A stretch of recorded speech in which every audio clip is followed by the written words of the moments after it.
evening. How about that? The Padres are 5-3 against the Dodgers, back over 500.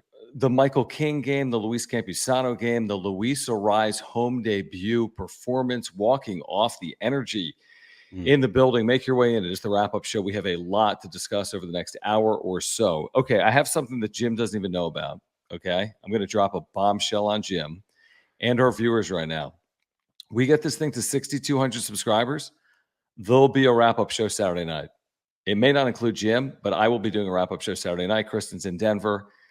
If we get this thing to 6,200 subscribers and 500 likes, this video needs 500 likes by the time I wake up, and this thing needs 6,200 subscribers tonight while we do this thing live. That means we need 41 people to subscribe that have not yet subscribed. I'll remind you throughout the course of the night.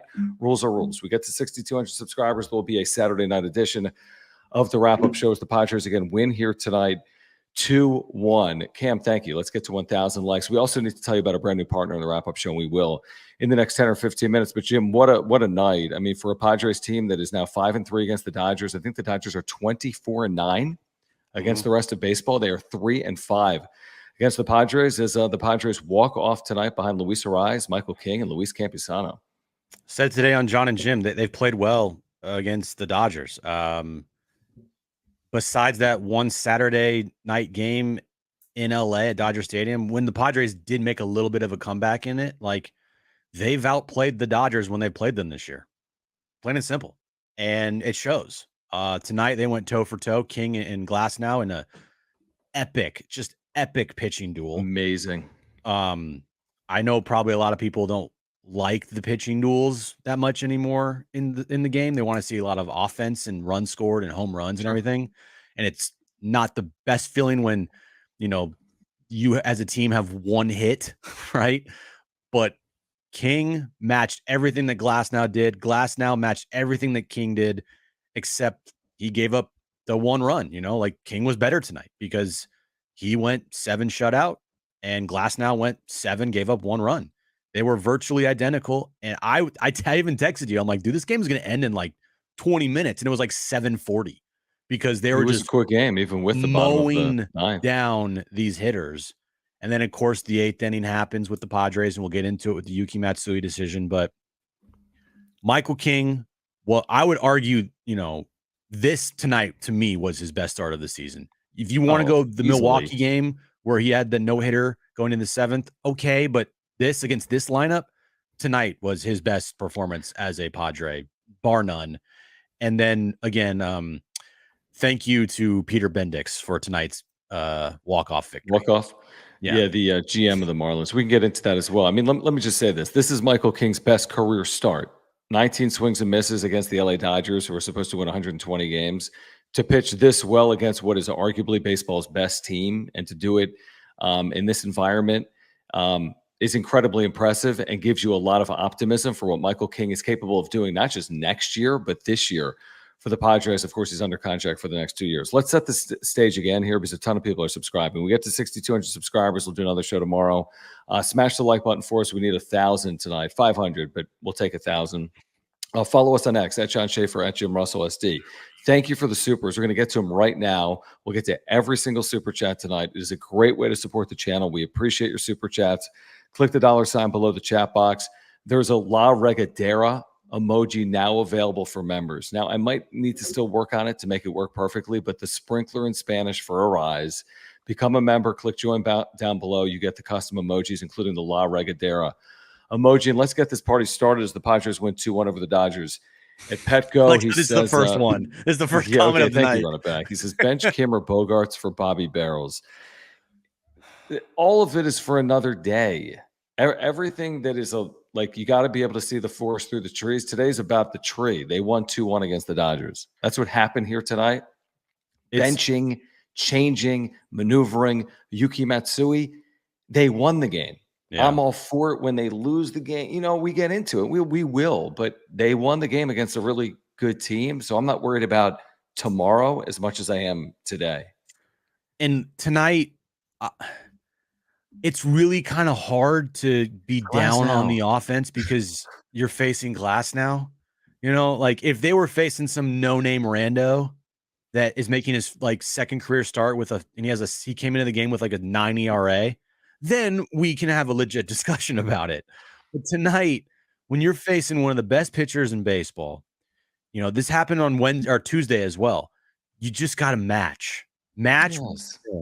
And then hopefully you get the big hit late in the game and you come through with the win. And that's exactly what happened tonight. Bogey, Kim, everybody in that lineup, by the way, besides Campusano, had a bad night. Except, Campusano and Arraez. Everybody. And for good reason. You're facing one of the best pitchers in baseball. So I understand the question, running back. I get it. I do think it's for another day. They're not getting benched. It's a legit thing to think about. But tonight is a night where, you get this amazing, brilliant performance from Michael King, and you get the clutch hit in the right moment, and you come away with the victory. It's just all in all one of the best wins of the season. And honestly, John, it's a win that they needed a lot at home in a low-scoring game, which they have not done all year. And I don't think they've had a walk-off this year either, if I'm not mistaken, because That's their first walk-off. Yeah, and they've been 0 in Friday night games. They're not good at home during night games this year so far. All in all, it was a great win, much needed win. And if you told me before the beginning of the game, like regardless of the score, whatever, I said, hey, Luis Arraez gets a walk-off Who cares? for the Padres tonight. Who cares? Great. It's awesome. Take it. No questions asked. Well, it snaps a 7-game winning streak for the Dodgers. The Padres are arguably as hot as the Dodgers right now. The Padres are 7-2 in their last 9. The Dodgers had won 7 consecutive games. And let's get to this super from Ishmael. Thank you. He says, what a game. Props to Niebla and the work he does with these pitchers, but we need relief pitching. Let me just spin this conversation a little bit differently. Robert Suarez is as good of a pitcher as there is right now, coming out of a bullpen in baseball, and he showed it again here today. Yes, Matsui has fallen on hard times, which is not anything to go lose too much sleep over.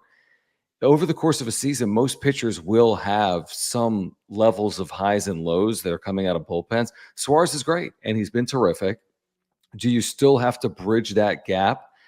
Yeah, potentially, but I'm not gonna go crazy about it. Like we talked today about like Mason Miller with the A's and what it would take to acquire him just across baseball. The Padres have a fine bullpen. Could it use improvement? Yeah, probably. It probably could, like most teams.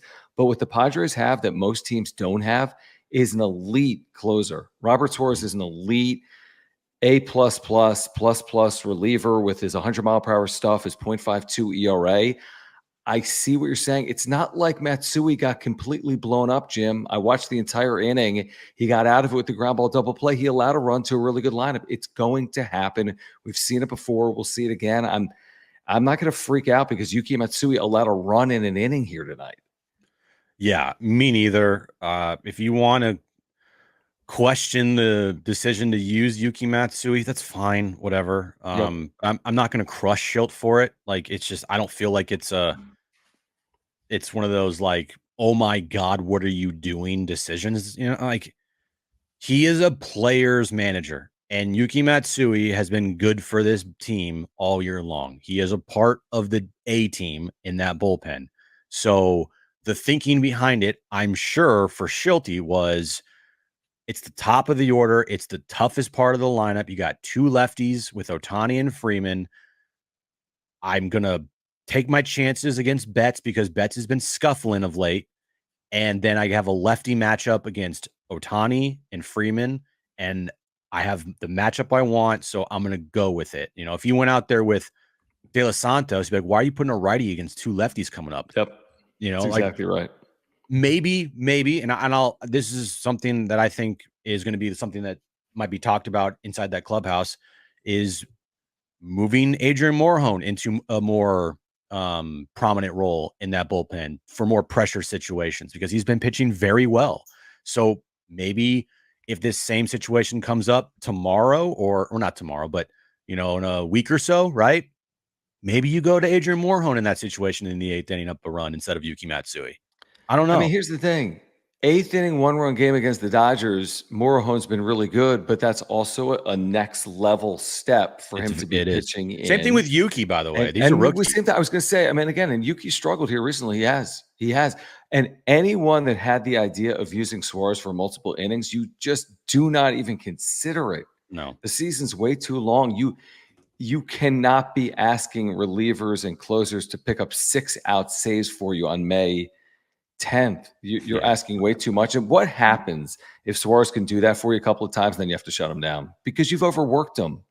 It's not worth it. You're already taxing him. He's already giving you unbelievable productivity. Don't force it. Everything that Suarez is doing for you has been perfect. Don't ask him to do more than what he's doing, in my opinion. E-Racing with Dale, thank you for the very generous super and the membership. He says LFGSD, LFGO, NF the Dodgers. Can we get some clap emojis in the chat? Yes, Dale? clap emojis in the chat. Love it. Appreciate you, man. That's very generous of you. We do appreciate you. Jared, who's loves to make his predictions for the next day, and I love it. Jared, thank you. Says, wow, I think most Padres fans, and by most I mean all, would take this 6 innings, 2 runs, 6 strikeouts, 2 walks, 5 hits for Matt Waldron tomorrow. Would you take that tomorrow for Matty Waldron? In a second? I would take less that than a second. 2 like innings, what's less than a 2 second? Like what's less than a second for that? Less than that, Yeah. nanosecond, a millisecond, whatever the shortest amount of time is in the history of the universe. I will take Is it. what you would take. Is what I would. Yeah. 619 Cam, thank you, man. He says, great to see us win games like this. Great game for Kim Cumpy, but I think he's talking about Campy. But Cumpy was good too. Suarez and Arraez, let's win the series. Hashtag LFGSD. Yeah, you're right. You look up, you have 1 hit. It's the 9th inning, but it's also a 1-1 game. And then Campusano with the leadoff double, and then there's the strikeout, and then there's the Arraez. Just, by the way, you can't sneak anything by this dude. His bat speed is so elite. Like, that's a really well-pitched ball, in my opinion. It's on the hands. That's tough to get around on and get as much on it as he did to kind of force that thing into center field. So Arraez is going to just be fun to watch. And to see his energy and his excitement. I mean, you go from the worst team to a team that isn't the best, but they're going to hopefully be in contention this year. Like, that's a new lease on life, I would think, for Luis Arraez right now. It is. I think for him to be up in that situation, and to be with this team in a great environment. He talked today before the game about like the fan base. You're going from a place where you were playing in front of no fans to a place that you're playing in front of 40,000 a night. So yeah. It's a perfect spot for him. And if you look at his career numbers lifetime with runners in scoring position, he's amazing. So there's really nobody else I'd want in that situation with the game on the line, honestly, because he's going to put the ball in play. I mean, think about that. Runner at third base, less than 2 outs. It's almost like it feels like it's almost like a given and guarantee that he's going to get that run home for you. He's got a really good chance of doing it. To your point, I think he came into his tenure as a Padre 365 lifetime with men in scoring position. I mean, that's utter insanity that's utter insanity for anyone. 365 lifetime with men in scoring position. I mean, it's unbelievable. Okay, this is what I want to do, Jim. For the first time, I want to welcome a brand new partner to the wrap-up show that we need to tell you about. It is our friends at, hold on, stand by. It is our friends at, you can see at the top of the screen, Finlead. Okay, this is a San Diego-based company, local San Diego startup. We saw their offices this week, Jim. They can see into Petco from their office, okay? Mm-hmm. This is the quickest way to explain Finlead, okay? Finlead allows fans to own a piece of the potential upside of real athletes. Let me give you an example, Jim. Remember Fernando Tatis Jr. did that deal with Big League Earnings? Yeah. And he gave up 10% of future earnings to this company, right. Big League Earnings. Imagine if you could have invested in Fernando Tatis Jr. Like, the guy signs a $340 million deal, right? I would be rich right now. You'd be very rich. You'd be richer than you are. So Finlead's first athlete is a Texas Rangers prospect. He's one of the top 10 or 11 prospects in the organization, 19-year-old, Ashedri Vargas. And what this allows you to do, and you can click the link that's in the description down below or pinned at the top of the chat if you're looking for more information. And you can see, I think can you see the website on the screen? You can. I'll get to it in a moment. What this allows you to do is support a rising prospect and get paid a piece of his Major League Baseball earnings. Like that's really crazy stuff. Guy that signed for like 10K, and the capital that Finley is raising allows him to focus on baseball. So it's a San Diego startup. They're San Diego through and through. I think Mark Grant's an advisor. They've got, again, their first athlete in a Shedry Vargas, who's a Rangers prospect. And it's as simple as this. You can see it on the screen, but if you scroll down, if you click the link, you can see what your return is based on your investment. So you can invest as little as $96. And let's say this kid ends up being the best player ever, like Adrian Beltre. Then you can walk away with like $3,300. If he doesn't end up being Adrian Beltre, you can still get dividends once he reaches the major league. So it's really cool. There's this sliding scale. You invest $100, you get this. You invest $200, you get that. Really cool people. San Diegans through and through. Great way to support, again, athletes that are trying to make it to Major League Baseball. And again, Finley gives fans the opportunity to acquire a stake in the potential success of real athletes. And you and I, we both think that's pretty cool. And this is a guy that Keith Law has said that, this is just a quote from Keith Law, and he has an advanced bat with a compact swing that produces some sneaky pop. He led the Arizona Complex League with 11 home runs. If you just look at his swing, his build, you're like, okay, that's a guy that could hit for some power. So it's not out of question that this kid, although he's very young, could be in the big leagues very soon. And like John said, you can earn some real money off some investment here by investing in him. And I put the link in the chat, by the way. It's pinned to the top. If you just click on that link, it will take you to their website where you can research everything and invest in him. And we're off and running. So just in the link in the chat description is pinned to the top of the chat there. Click on that. So welcome, Finley. Can't wait to work with you guys. And they're Padres fans, and they have an office right by Petco Park. It's fantastic. Their whole thing just looks right inside Petco Park. And yeah, we have some things planned in the future that we're really excited about. Yes, we are, that all of our viewers potentially could take advantage of. And one quick point on the prospect that they have signed. You never know if AJ Preller trades for him because it's AJ Preller. So never rule out the possibility. Never rule out that possibility. He could play for the Padres, especially because of the Rangers tie. You never can rule that out. Okay, let's get back to the chat. Thank you, Finley. Thank you guys for hanging out. Please subscribe. If we get to 6,200 subscribers tonight, we're going to do a special Saturday night wrap-up show for you after Dodgers-Padres game 2. Carlos, loyal Carlos, man. Good to have you in the chat. Awesome to hear from Carlos. You. Says, okay, yes, great win. Tatis, Machado, and X are slumping. Lucky our bullpen did enough to hang on. Worried still about future. 1 hit through 8 innings, not good. But the offense has been good. Not tonight, but the offense has been good. I told you today, Jim, I'll go all in if they win this series. I consider doing it after this game. I'm not going to do it. I've seen this play out too much against the Dodgers. I need to see them win another game against this Dodgers team this weekend. But I like the trend lines. I like the way the Padres are playing. I'm not yet all in, but I'm trending towards being all in with this team. They're above 500. Yeah. They were what, 400 or 500 not long ago. Yeah. Last year it was like, when is this team going to get above 500? And it took them for like 3 months. Well, they were, Jim, from 19-19. Their next time to 500 was 80-80. Yeah, that's kind of crazy. That's a long time. 120 games. Yeah. So it took them like 3 weeks, which is great. I like it. Yeah, less than 3 weeks, right? You said April 29th? April 29th? Today's May 10th. It's been 11 days. 7-2 in May.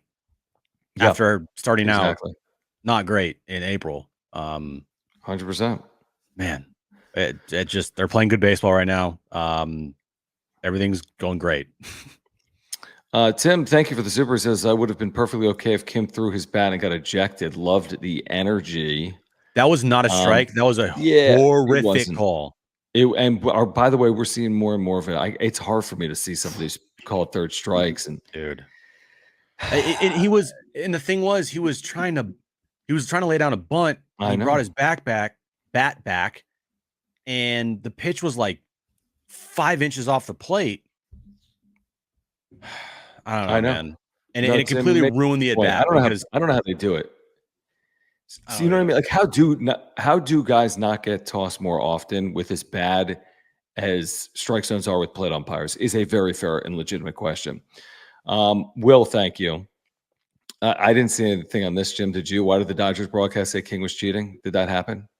I don't watch the Dodgers broadcast. But that would have been on our social media, right? If that literally, I mean, we would have seen a 15-second snippet if that was actually, was that, Will, can you explain more? Because I'm not aware of that. It was like Joe Davis and Oral Hershiser accusing him of something. I don't know. I need more on that, but thank you. Jared, thank you. Says Luis carries today. Yeah, which one exactly? I mean, it can't be Sana. Like we should mention, like he didn't get cheated on the home run. It was Okay, a bomb. freaking bomb, 430 feet. A double. I mean, I feel like everyone's going to talk about King as they should. Everyone's going to talk about Arraez as they should. Home debut. Luis Campusano, 6 total bases in a night where it's impossible to do anything against Dodger pitching. That's a huge night for Luis Campusano. Yeah, they basically get no hit almost if you don't have Luis Campusano tonight. Think about that. You know, Arraez had that walk-off single, but I mean, without Campusano, you're not even in that situation. So this was also a game that is solely on Luis Campusano for the main reasons why they won tonight, which, I mean, just think about the production you have got from the catcher's position this year, John, compared to last year at this time. I mean, Campusano, he's hitting 283, 23 RBIs, and a 765 OPS. I'll sign up for that. 100%. We haven't spent a ton of time on him. You know what I mean? In terms of like, I think we did earlier, but it's like it's kind of been like for whatever reason, he's just been one of those guys in the middle, right, Jim? Like we talk about the big three, and then we talk about the struggling bats, and then there's like Luis Campusano. Well, I've said that the main guys in this lineup that have really been the keys to it being a top 10 offense is Profar, Cronenworth, and Campusano, and Jackson Merrill, because all 4 of those guys, John, except for Profar, but you're pretty much getting the same production as you would get from Juan Soto in left field.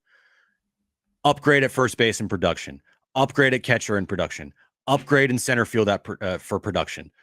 You're getting upgrades at 3 premium spots on the field in first base, center field, and catcher, which they did not have last year. Is it like all-star level quality from these guys? Maybe you could argue Jake Cronenworth's giving you all-star quality right now, but not from Campy or Jackson. But still, compared to what they had last year in those spots, Nola and Grisham, like, that's a great point. It's just not even comparable. The upgrade there is just, it's so far and away better than it was last year for those 2 spots specifically. And then it helps when you replace Juan Soto's production with almost exactly the same type of production you would be getting from Juan Soto in left field. And you've upgraded at first base with Jake Cronenworth being one of the best offensive first basemen in baseball. So, those 4 positions right there to me are the biggest reasons why they're a top 10 offense. Just imagine if like one of the big 3 and Toddy, Bogey, and Manny get hot along with those 4 guys. Yeah, then you're looking at a really damn good team is what you're looking at. Right. If and when that happens, you're going to look at a team that's actually going to really potentially take off.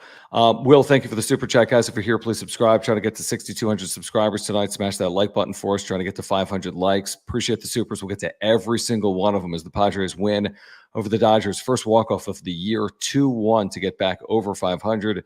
Will, that's very generous of you. He says, great effing win, Jim. Actually, he said great fucking win, so I'll say it. King was unreal tonight. Arraez was clutch and was ready for the spotlight in the biggest spot in the game. Very surprised Dave Roberts didn't walk him. Let's win the series tomorrow, LFGSD. You know, that it's a really interesting point, obviously, from our perspective, whatever. We're not going to break down why the Dodgers lost the game in real time. Spot on. Runner second, 1 out after a strikeout for Arraez, who singles everyone to death. Now, again, it's a feared front of the lineup for the Padres. It's a legitimate lineup. It's not like, oh, let me just put Arraez on them. Good, but you're setting up double play balls and you're setting up forces, and Arraez is tailor-made for that spot, and that's very well put by Will.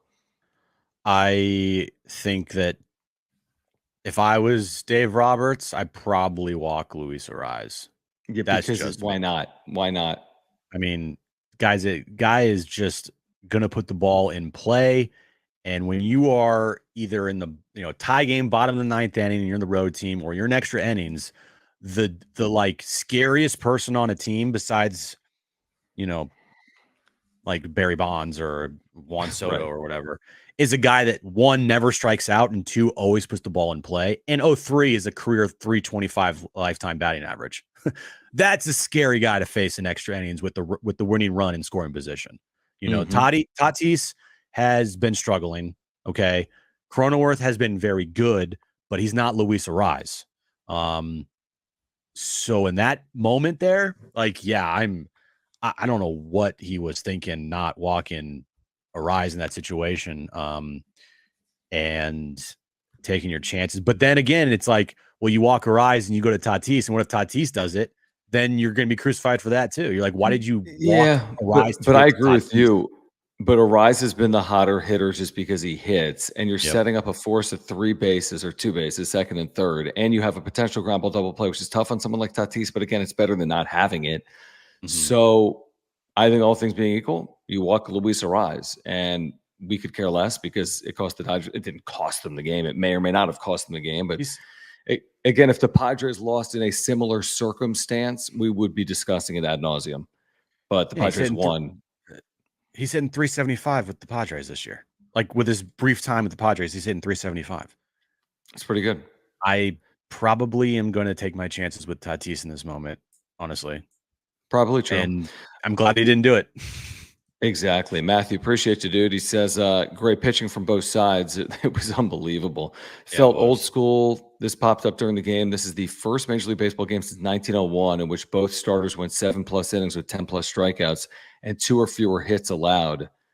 Marine Layer. No, I'm kidding. Just good pitching is what it was tonight. Really good from pitching. Glasnow and King. And you'll run into games like that at Petco Park. You will run into those low-scoring May, June, April games. We haven't seen a zillion of them this year, but tonight was just one of those nights. Nothing about tonight you could say marine layer. No, it was all swings and misses. It was swings and misses left and right. When Campusano, elevated that ball, that thing flew out of that ballpark. It would have left anywhere. Yeah, exactly. Was not a cheapie. The movement that King had on his pitches tonight was just pure filth. And Glasnow is just, he's just pure filth in general. But I mean, if you're getting that Michael King, John, for the majority of the season, his changeup's unbelievable, but his sinker can be just as devastating. Like that combination of sinker, changeup with movement, 19 swings and misses against the Dodgers. This isn't just some random lineup. All the lineups are good. It's the big leagues, but this is elite. 3 guys hitting 331 or better coming in, 4 guys hitting 300 or better, regulars. Yeah. I mean, yeah. This is not just some run of the mill. This is a historically good lineup. I hate to say it, but it's factually accurate. That's what they have been, and that's what they're capable of being. And that's the lineup that Michael King shut down tonight. And this was a fairly big start for Michael King, because he's been up and down. He had 4 home runs against the Dodgers last time he faced them. Didn't look particularly great. 3 of those runs were unearned. I forget why. I think there's probably an error in there, but there definitely was. Yeah. I forget by who, but he's now had back-to-back really good starts, and coming off of getting shelled by the Phillies at home, he pitched well against the Diamondbacks, and he pitched beautifully tonight against the Dodgers. So stringing together some consistency and consistent starts, especially with Joe down and kind of some uncertainty there a little bit, this would be a very good development for the Padres if, along with Dylan Cease, who is an ace, along with Yu Darvish, who has been really good coming off of the IL, Michael King now stepping up, okay, now we're talking. And if Joe can come back and be healthy and start pitching like Joe, this team, when they got the pitching and their offense being a top 10 offense in baseball, we saw that stretch last week when they won 4 in a row. They're unbeatable Literally, they're unbeatable when they have that pitching with scoring 6 runs a game. They're unbeatable. And oh, by the way, and we don't exactly know what it means, but Joe Musgrove was quoted today as saying that he's likely to come off the IL when he's able to come off the IL. So we don't know if he's going to pitch like Joe Musgrove 2022, but we may see Joe Musgrove sooner rather than later. I think he's eligible 1 week from today, so maybe he pitches in the next 7 or 8 or 9 days for the Padres. We'll get back to the Supers. We'll get back to the conversation in a moment. Please subscribe. Trying to get to 6,200 subscribers. If so, we'll have another wrap-up show for you tomorrow night. We do need to thank the title sponsor of the wrap-up show. We can't do this without your support, live or on replay, and the support of our title sponsor, Mark Nimitz. He's been so valuable to this channel since day one. He can be valuable for you and your family as well. Take it from us. I've got homeowners, life insurance, earthquake insurance through Mark. He's an amazing insurance agent. He can save you time and money if you ever have to file a claim. Switch your insurance to him.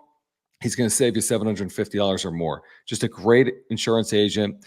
Click the link in the description down below to get free quotes. You're looking at his website on the screen right now. You can call him and get free quotes. He's a lifelong Padres fan, native San Diegan, loves the channel. If you support the channel, please support Mark. But I'm telling you, whether it's auto, home, renter's life, earthquake, whatever it is, trust me, he's an amazing insurance agent, a huge supporter of this channel. A lot of you guys have gone with Mark over the years. If you have an insurance need, get in contact with Mark Nimitz. Yeah, all his information is on the ticker below, mnimitz@farmersagent.com. When you reach out to our buddy Mark, let him know that John and Jim from the Wrap-Up Show sent you. We appreciate you, Mark, and thanks for texting, as you always are with us throughout the course of the night. Let's get back to the chat, and this one from Alan, thank you. He says, with Musgrove out, nice to get this from King. That's kind of where Jim just was a moment ago, and I think, again, cautiously good news is that Joe Musgrove is likely returning from the IL at some point sooner rather than later. We'll see what he looks like when he does return, but it's a very good point, Alan.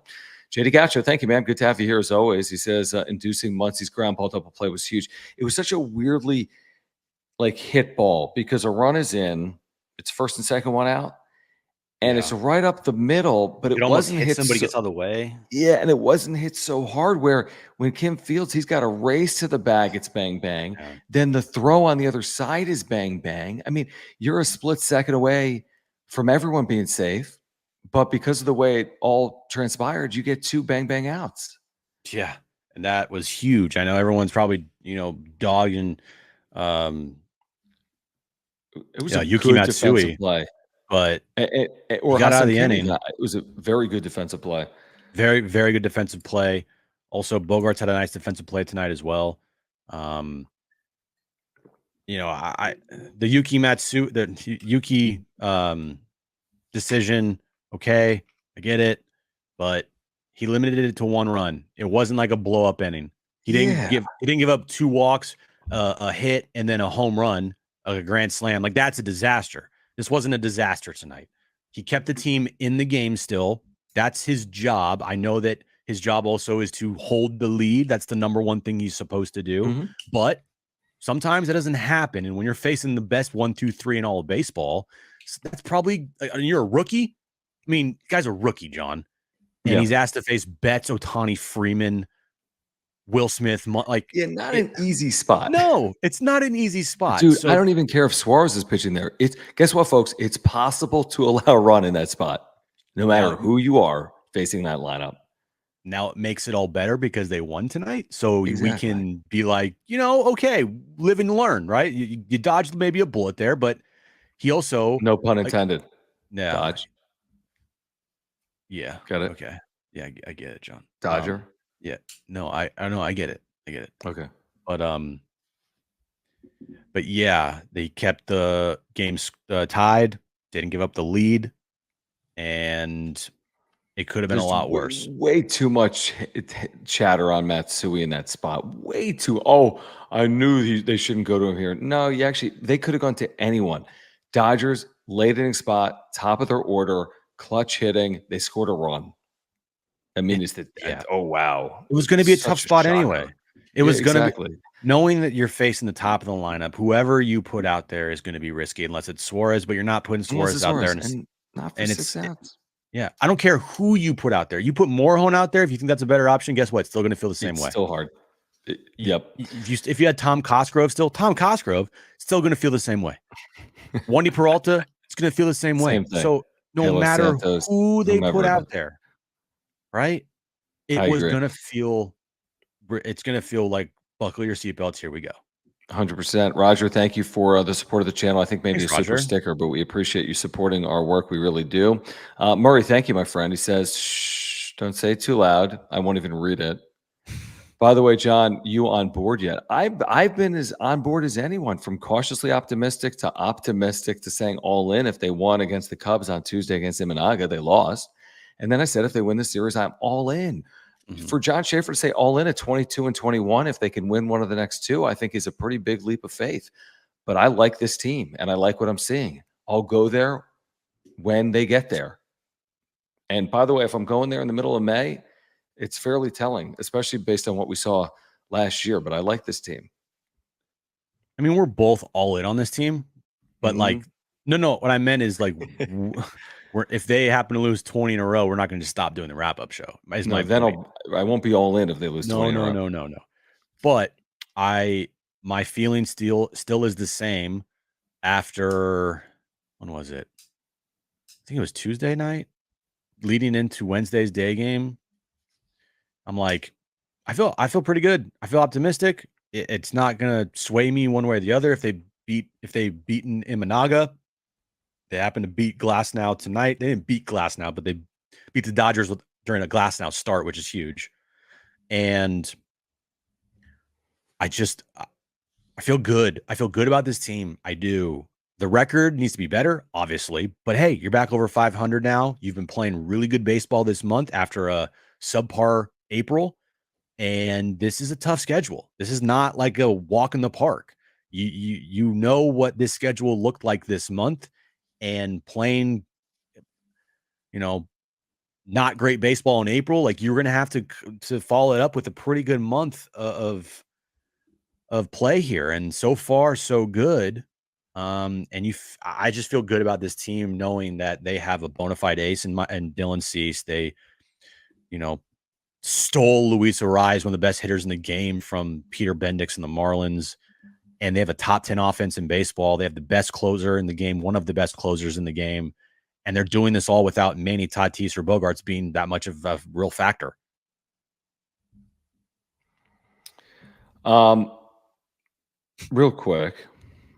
Thank you, Jared. What's going on? Try to do two things at once.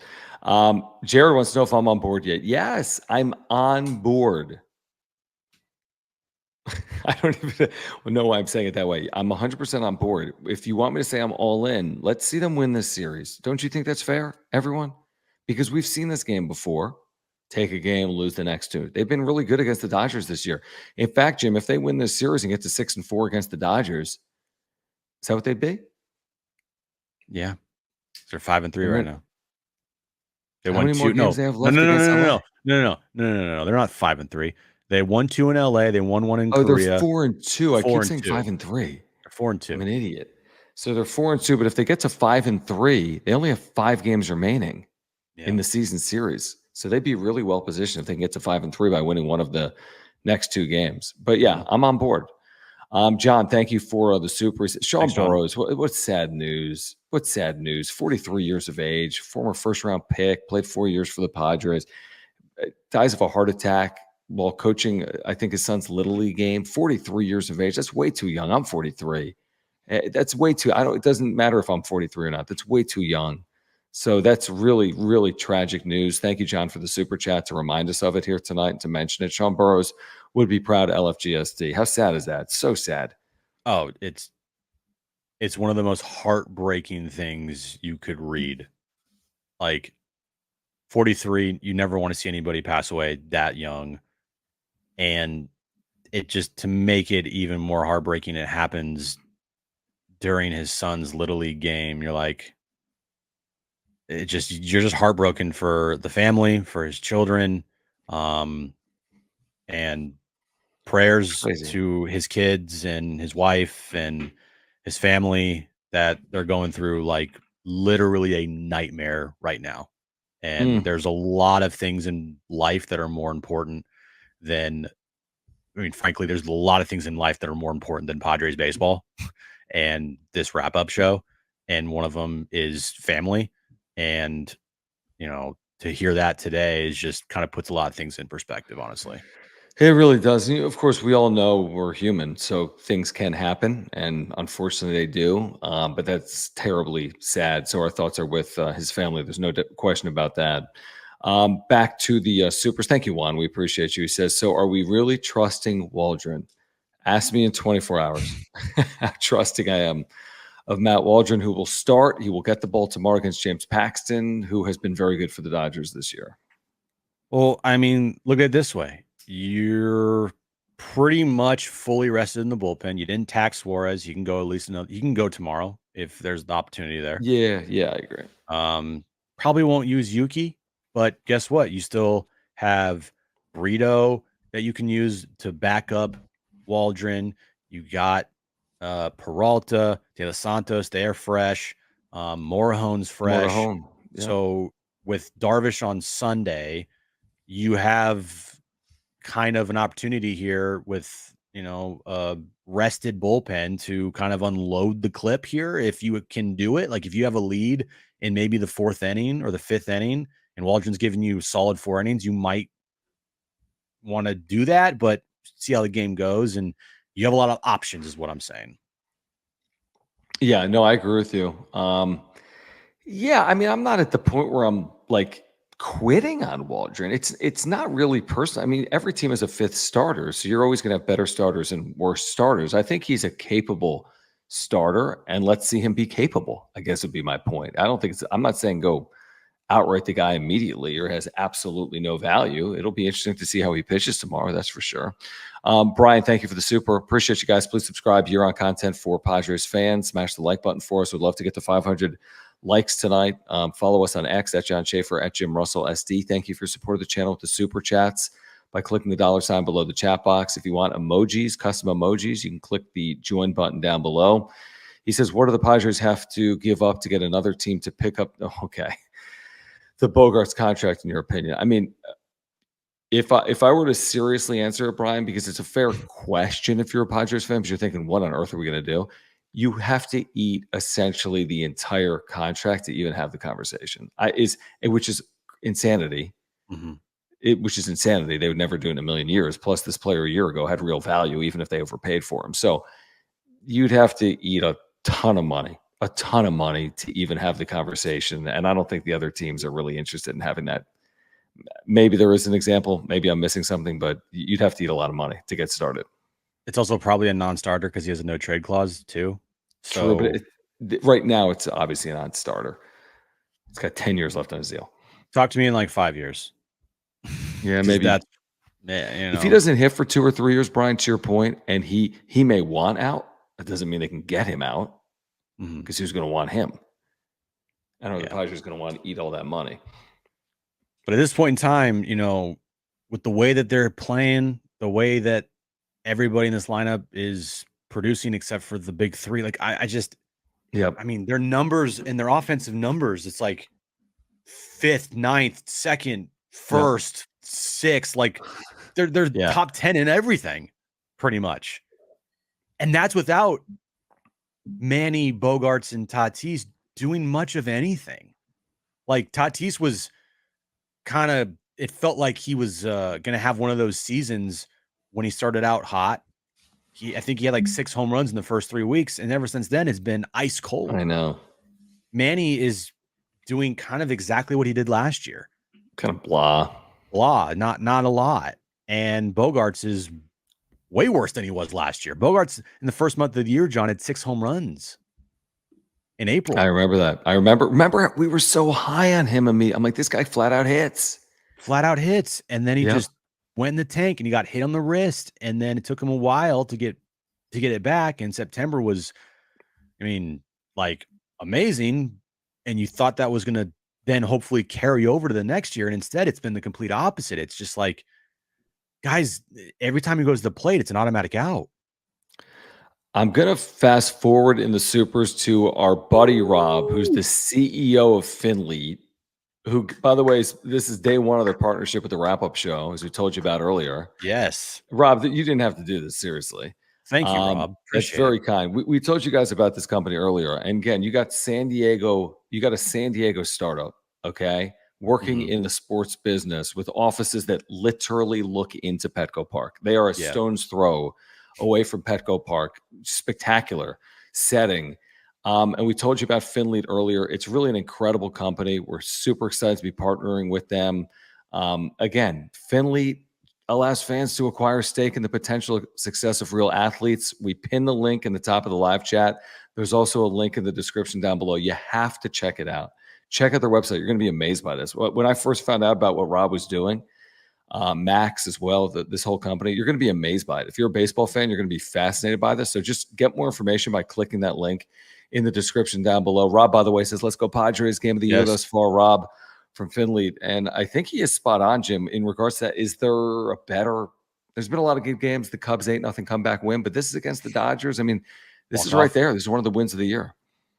Yeah, I think it's one of the wins of the year easily. And in a year where there's been a good amount of, candidates for wins of the year. And last year that there was not many. This year so far, there's a good handful, and that's a good sign. That's a very, very, very good sign. But thank you, Rob. Appreciate you, man. Glad you're a part of the wrap-up show. As John said, if you want to go to their website, it's pinned to the top of the chat, link to their website. Finlead is definitely something that you all should check out. And, it's going to be with us here for the foreseeable future. And we're excited to grow with them. And it's going to be fun. It's going to be fun to do. No doubt about it. Thank you, Rob. Seriously, thank you for hanging out. Let's get back to the supers here. E-Racing with Dale, thank you, man. See, I'm kind of with Dale here, and I'm with some others as well. He says, regarding Yuki, I agree with J&J. People are overreacting. We're playing the Dodgers. We're going to give up some runs. Right. He got hit with the ball, bounced back, and got out with minimal damage. I mean, yeah, he allowed a run. And when you consider it was second and third, nobody out. He allowed a run. I'd almost spin it, to Dale's point. And I'm not a spinner like this typically. What are the odds in that spot the Dodgers score 2 or more runs? High.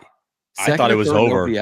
I thought it was over. I was like, this is over. It's going to be a heartbreaking loss. Out against most teams, there's a 55% chance of – I'm making this up, but hear me out. Don't you agree? There's a 55% chance that 2 runs score. Against the Dodgers, there's a 65% chance or higher. Yeah. Oh, yeah. I mean, you're a single away from trailing is what it is. And he got out of it at 1 run, and that's fine. In the end, again, like you said, Jim, his job is to preserve leads. He didn't, but he allowed 1 run. He preserved a tie. It could have been worse. Could have been way worse, especially when you start the inning off with a single and a double. But it's like, oh, shit, this is going to be one of the most heartbreaking losses of the season after that performance from Michael King. And oh, my gosh, you're not kidding. And like the King no-hitter game, because they lost that game. I thought the same thing. I'm like, this is going to be exactly like the Brewers game where he pitches his ass off.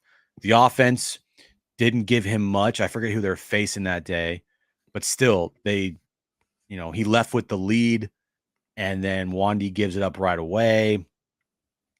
I thought this was the same thing. I mean, the odds of more than 1 run scoring in that situation were very 7 high. 10. It seemed like against the Dodgers, it felt inevitable. So, hey, if you want to shit on Yuki Matsui and say that Mike Schilt doesn't know how to manage a bullpen, go right ahead. I agree with you. But I would tell you that it's probably even more impressive that with the runners at second and third, to only give up 1 run there and there's no outs in that situation and be kept in the game. Like, he didn't get taken out. He could have easily get taken out after Freeman. 3 batters.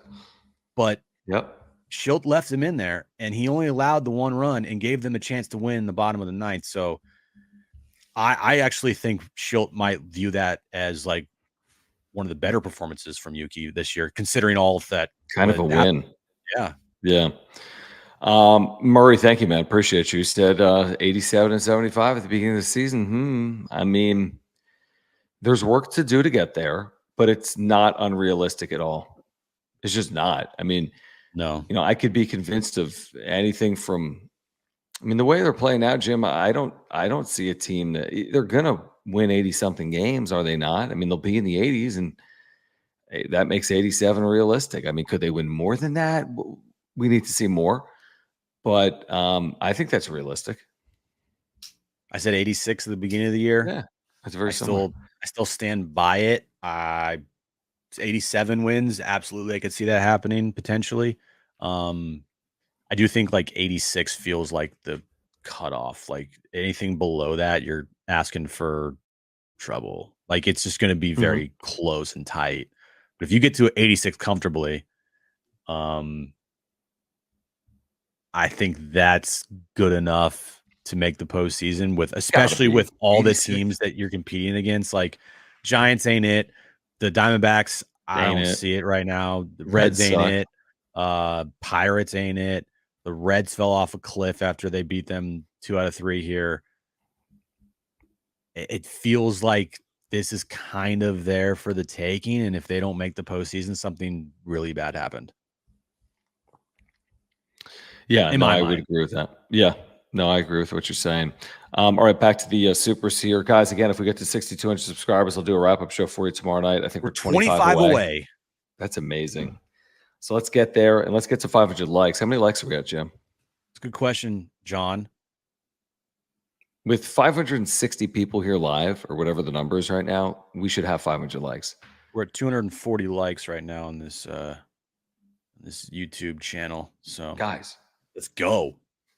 Come on, man. Thank you. Just click the button. It takes like 0.2 seconds. Less. Damien, thank you for the super chat. Thank you for the membership. He says, Chrome ball off the glove. Just wanted to see another King strikeout. That was a little weird. Well, he has glove problems when he plays the Dodgers. Yeah, that's happened a couple of times. I mean, listen, you saw some King strikeouts, did you not? 11 of them. Did he have 8 through 3 innings? I think he had 7 through 3 innings, maybe 7 or 8. I mean, 11 strikeouts, 3 walks, 2 hits, 7 scoreless innings. I mean, that's kind of a masterpiece against LA. And by kind of, I mean it's a masterpiece against LA. I don't watch Dodger games, but I would think that it's hard. You'd be hard pressed to find many performances versus the Dodgers this year look like that. Right. Especially over the last 16 games where they were 14-2. Yeah, you're probably not seeing many 7-inning, 12 strikeouts, no run games. No runs when they're going 14-2. Right. Mauricio, thank you. Appreciate you. He says the only really sketchy part of this season was the 5-game losing streak, which, by the way, remember they had a 5-run 8th-inning lead. Other than that, it's felt positive, and today was incredible, so intense. It's like, again, other than that, Mrs. Lincoln, how was the play? Yeah. But he makes a good point. The 5-game losing streak happened. They're not taking that away. You can't at the end of the year be like, well, they had a great season. Just take away the 5-game losing streak they had. Like it happened. Right, because then they would take away your 5-game winning streak if you have one. Right. Or the 4-game winning streak after the 5-game losing streak or whatever it was. Right. So like that happened. It's a credit to this team for not letting this thing spiral early, because it could have spiraled early. It could have been like, wow, we just lost 8 of 10. And you go to this Dodgers series and it's like, this is not going to be fun. Right. But instead, they righted the ship there pretty quickly. And the moment on that Tuesday night versus the Reds where Schilt took the run off the board and Manny had the bases loaded with 1 out, comes through right away on that first pitch, kind of felt like a big spot, like a turning point, John. Oh, did you say the TP? A turning point? I mean, now it's legitimate. You could say it, because ever since that moment, they played fantastic baseball. 7-2 since that moment. I mean, is that what it is? 7-2 since that moment? You're right. Yes. So sign me up. I mean, I think Schilte's pulling the right strings, and there's been this like absurd level of criticism of his bullpen usage for a team that's been pretty. It hasn't been here. It has not been here with us. I agree. I agree. But I've seen on social media some high level critiquing of a manager that, in my opinion, has managed this team very effectively to this point. Nobody's perfect. He's not perfect. He would tell you that, and I would tell you that. He's had moments like anyone would. There's thousands of decisions over a season, thousands that could or could not be made.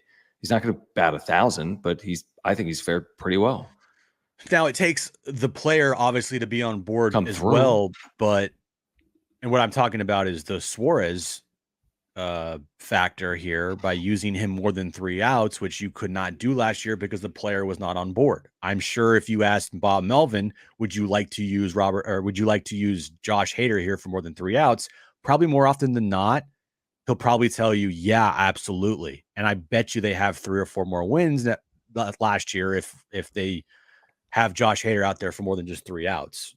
I almost can guarantee that because Josh Hader was really good last season. I think you're right. And it helps when you have players that are willing to do anything for the team, like Robert Suarez. And I can already definitively say this team has 3 more wins than maybe they should have because he's used Robert Suarez for longer than 3 outs. That's a compliment to Mike Schilt. And that's having to do with bullpen usage. So you could look at it and be like, well, Schulte's cost his team a couple games. Well, he's also won them a couple games by deploying Robert Suarez in the 8th inning with 4 and 5 outs to go when that wasn't the opportunity last year because the player said, nah, I only care about myself and I'm only going to go 3 outs. Right. Okay. What's going on? I'm just trying to make sure we get to everything we need to get to here tonight. It's a busy night. We appreciate you guys hanging out again. Let's get to 6,200 subscribers. We'll have a wrap-up show tomorrow night if we get there. By the way, our friends at Underdog Fantasy Gym, I don't know if you realize this, they've got a brand new offer for our viewers tonight. This is brand new, never seen anywhere else. Listen to this. Okay, I'm listening. First of all, look what I have. I've got a free pick. Okay, Kyrie Irving, half point. I think he scores it. Oh, I think he does too. So listen to this. Our friends at Underdog, if you scan that QR code or click the link in the description down below, are now offering a 50% deposit match up to $250. So hear me out. What? If you deposit $500, you're getting $250 free dollars. They've never offered more than $100 free dollars before. What? You can now get up to $250. And by the way, you can start your deposit at $10. You deposit $10, they'll give you $5 free bucks. You deposit $20, they'll give you 10 free bucks. You deposit $500, they're giving you $250 free dollars if you use promo code PADSWRAP. That's PADSWRAP. PADSWRAP. You get that 50% match up to $250. And Jim, I got a winner tomorrow automatically because I got a pick 'em here with Kyrie Irving. Okay. Love it. And then let me just go to MLB. And let's find some Padres Dodgers. If it's up, it's up. It's up. I mean, it's a little no. Yeah, I'm not playing Ohtani. Give me something you like tomorrow from a Padres perspective. It's James Paxton. He's not unhittable. I'm going to say Tatis does something against James Paxton. Give me over 1.5 total bases or higher, Okay. higher than 1.5 total bases. So, by the way, because I get the free pick, basically, if we go 1 for 1, a $10 wager pays $33. They're giving you $33 if you go 1 for 1. Okay, yeah. Just to be clear. But let's keep going on that. You want to play? Give me an Arraez. Give me something with Luis Arraez. Ooh, you want Arraez? I mean, he is like. I feels like we should be playing with Luis Arraez like every single game. Where the hell is he? Where the hell was he? Did you miss him? Off the board because he's lights out. He's so good. Did you miss him? Yeah, no, he's off the board right now. They'll put him in eventually. Probably trying to calculate it. But I would say this, they have a Zokar in there. Waldron, I mean, I'm not scared to go like higher than 5.5 hits or higher than 1.5 walks potentially. Lower, you mean? I'd go higher. Okay. You go higher than 1.5 walks, pretty reasonable to me. You know, and $10 pays $52.80. Now, again, you can keep going. I mean, if we want to throw in like a, you know, let me just go cute here. Like we want a Profar home run tomorrow. All of a sudden, $10 pays $374. You see what I'm saying, guys? So like, use promo code PODSWRAP. You get the 50% deposit match up to $250 free dollars. Okay, use promo code PODSWRAP. Click the link in the description down below or scan that QR code. We've been having so much fun. I'm playing each and every day. Yeah, it's guys.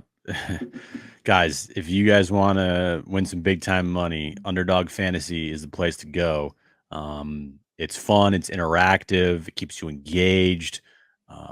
It's definitely something that you guys should be doing if you like to gamble here. And I think Underdog Fantasy is the perfect form for people. It's an app on your phone. It's easy to do.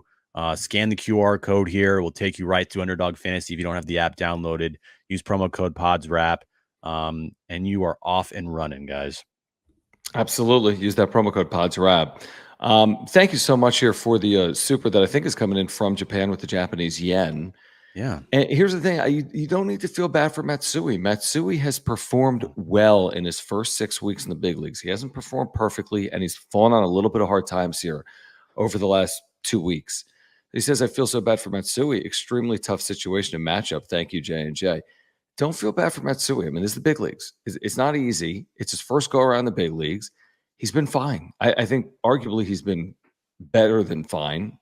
Again, he hasn't been good recently, but he's got like a 4 ERA in his first 6 weeks in the big leagues. I mean, I don't think it's anything to get overly concerned about as of yet. No, he's a big boy. He's an adult. He's a major leaguer. Like, we're not going to feel bad for somebody if they don't perform. I mean, you feel bad for somebody if they get hurt, right? Yeah. But yeah, thank you for watching. Appreciate it. This is interesting here, John. I just saw Marty tweet this out. Yeah. What do you got? Luis Arraez spoke post game and he said, quote, I said to Victor, to my hitting coach, hey, I finished this game. I got the opportunity and then I did it. That's amazing. He wasn't kidding. Victor Rodriguez, he went up to him and he goes, I'll finish this right now. And he did. I freaking love. I mean, I love. How could you not love Luis Arraez? Who doesn't like Luis Arraez? I mean, this guy is like. Does you know who he reminds me of? Like his personality. It really reminds me a lot of Jurickson Profar. Good. Like because now they're teammates. Just like always happy. He's always goofing around. What he does to first base coach every time. Oh my gosh, I feel bad for him. Yeah, they're like, oh shit, dude. But I think he's just his energy is infectious, and I mean, when you're performing, it just makes it that much better. Like, you can be the happiest guy in the world, and you can be a goofball, and you can make everyone laugh. But if you're hitting 091, it doesn't really carry the same weight. Like, when you're hitting 331, it carries a little bit of weight because now you become this like guy that people are looking towards to kind of be the igniter of the team. And that's what Tatis was in 2021 and in 2020. No doubt. And then, you missed it not last year, but in 2022, but Machado led the way there. And I just think it just makes it that much better when the main clubhouse glue guys are performing. 21 subscribers away from 6,200 for that Saturday special wrap-up show edition. Please subscribe if you have not as of yet. Thank you guys for the super chats. Antonio says, sorry, join late, but let's effing go, Arraez. And rest in peace, Sean Burrows. Yeah, all the emotions for Padres fans, reasonably so, on a night like tonight. As we've talked about, Antonio, so we appreciate you hanging out with us. We've talked about it all. Obviously, Arraez. We've touched on Sean Burrows' untimely passing as well. Yeah, again, I think a great night at Petco for Padres fans, and then you kind of know that real life is real life. But I think the moment for Luis Arraez is pretty special. There's no doubt about that. That's like a storybook. Like, hey, I just got traded here. It's my first home game with the Padres. I am gonna hit a walk-off against not just a walk-off, but against the Dodgers. Yeah, best, arguably the best team in baseball. Division rival for the Padres, no doubt. Murray, thank you. He says, I started watching 98 Pods games last week. Omen. Maybe. You could take credit for that, Murray. We have no problem with that. Absolutely. Could be a good omen. Could be. Christian, thank you, man, for the super chat. He says, just got home from the game and had to hop on to watch you guys. It's awesome. Thank you, man. He says, electric atmosphere tonight watching King go to work. And Arraez cap it off. Yeah, I love seeing people hop in here. Whenever we do the like a Friday night coming off a home game and, there's 40-something thousand people there, and that's basically every night. We know that a lot of people are watching on replay because you're in the venue. You're at Petco. By the time you get out, maybe you're driving home, right? Maybe you're with friends, family, whatever it is. A lot of people watch on replay, or maybe you watch 60 minutes later or 90. Well, what's cool about this is, the game ended so early, Jim. We always start at 9:35, so the game ended at 9 or whatever time it was. So then there was 35 minutes, and now we're another hour into it. So I think a lot of people probably back from Petco and then hopping on and looking for content. Yeah, and probably when you join, it's like, okay, I'm going to join live, but I also have to go back and watch the first 50 minutes of the show. I know. Type So of I think thing. there's a lot of people that are behind. Like I do that sometimes with live, I do too, yeah. streams where I'm like Oh, yeah, I'll behind do and it's, yeah. So, sometimes I'm catching up. yeah, but thanks, man. Appreciate it, Christian. Yeah, I do And appreciate thanks to you. anybody who saw us today at Naughty Barrel saying Yeah, hi. we've talked to a lot of people today. Yeah, I apologize, I don't remember everybody's names, but, you know who you are, and, yeah, that was fun, and we're out there every Friday home game this season, and We it have was stickers. Come we up and do. I say, give me a sticker. Give me a freaking sticker, you idiot. Do you have a sticker on you right now, Jim? It's in my backpack over there in the Okay. corner. But yeah, John and Jim stickers. So we'll give them to you if you come up and say Hold hi. on. I think I might have some. Ooh, okay. Ooh. What's this? What's this? What do I have here? What do you have? Do you have the sticker box? Oh, is that a sticker? Is that a sticker? Is that a Look at you. sticker? Look at that. That can be yours if you join us at the Yeah. Naughty Barrel any Friday. Nice John and 3 Jim to 6. sticker. Sorry, we don't have any wrap up. Isn't that worth driving, 40 miles and a sticker? paying $60 to park? Worth 40 cents to make. We Sticker. both parked at meters today, by the way, guys. Me and Jim, I mean, it's the Dodgers. It's a Friday. You're thinking you're going to have to pay $40, $50, $60, $70 to park. We both parked at meters. Almost had to. We almost had to pay $60. I paid a $70. total of I think $350. I paid for like 5 or hours? 6. Like for 4 hours because there was a But that's meter. great. I have no problem with that. $60 is a lot different than 6. Oh my god! The place that I was going to park, which I usually park, usually is like $7 for like 3 hours. It was $65 because of Dude, the I know, well, Dodgers. the place I parked the last Friday home game was 25, and then today was 65. From 25 to 65. That's the Dodger Dodgers. effect. Yeah, Dodger effect.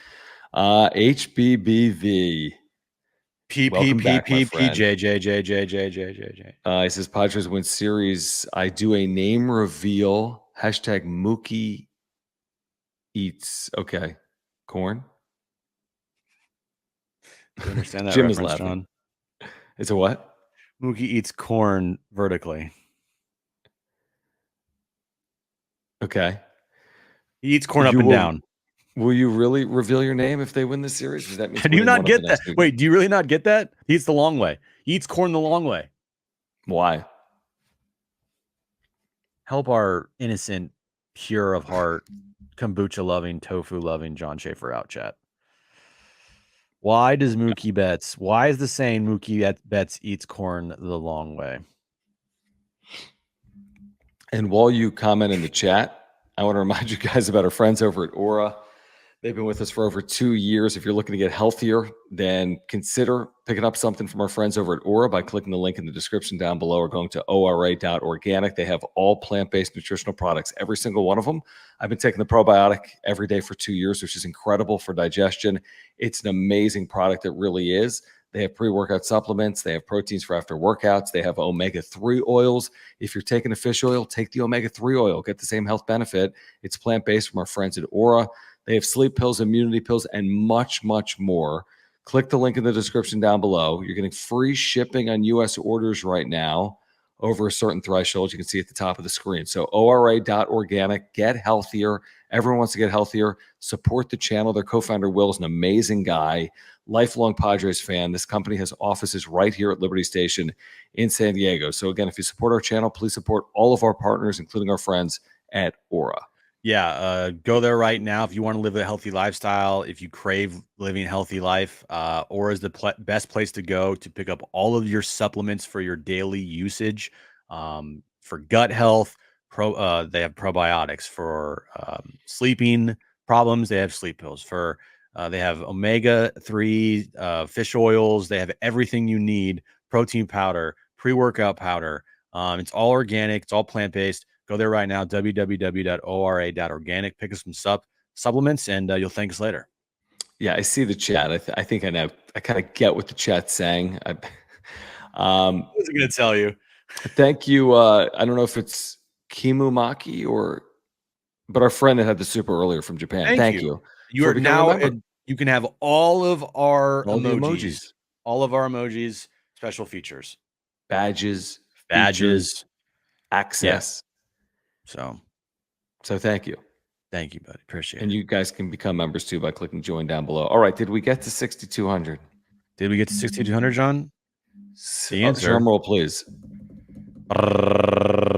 We did not. No. But we're 19 away. But if I check this at 9 a.m. Pacific tomorrow, after I drop off my wife and son at the airport, because they're going away for 2 nights to see her best friend. If I check this at 9 in the morning and we've reached 6,200 with all of you that have watched it on replay, whether you're on the East Coast or West Coast or somewhere in between, or in Korea or Japan or anywhere, if we hit 6,200 by the time I check this tomorrow morning, I will still have a special Saturday night edition of the wrap-up show. But I need your help, guys. So let's get to 6,200. What if they lose 13-1? It doesn't matter. I'll do it. I'm a man of my word. Okay, cool. Don't put that into the ether like that. I'm just asking a question. What if they get perfect game to lose 100-0? I'm just asking the question. We both know if this team wins again tomorrow night in kind of similar fashion, you're gonna tell me I need to hop on and I need to stop being soft and who cares about a wedding, and right? Is that pretty much what's gonna happen? Yeah. And then everybody in the chat's gonna, on X tweet me and be like, Jim, what are you doing? You're missing the greatest wrap-up show ever. They just had another walk-off win versus the Dodgers. Are you kidding me? Correct. Yeah, that's what's gonna happen. Exactly. So Jim will be here tomorrow night too. No, dude. No, here's the thing, Faye. I mean, we have very specific demands. I almost feel like it's like a movie. It's like, here's the demand. It's like one of those movies where it's like a rant.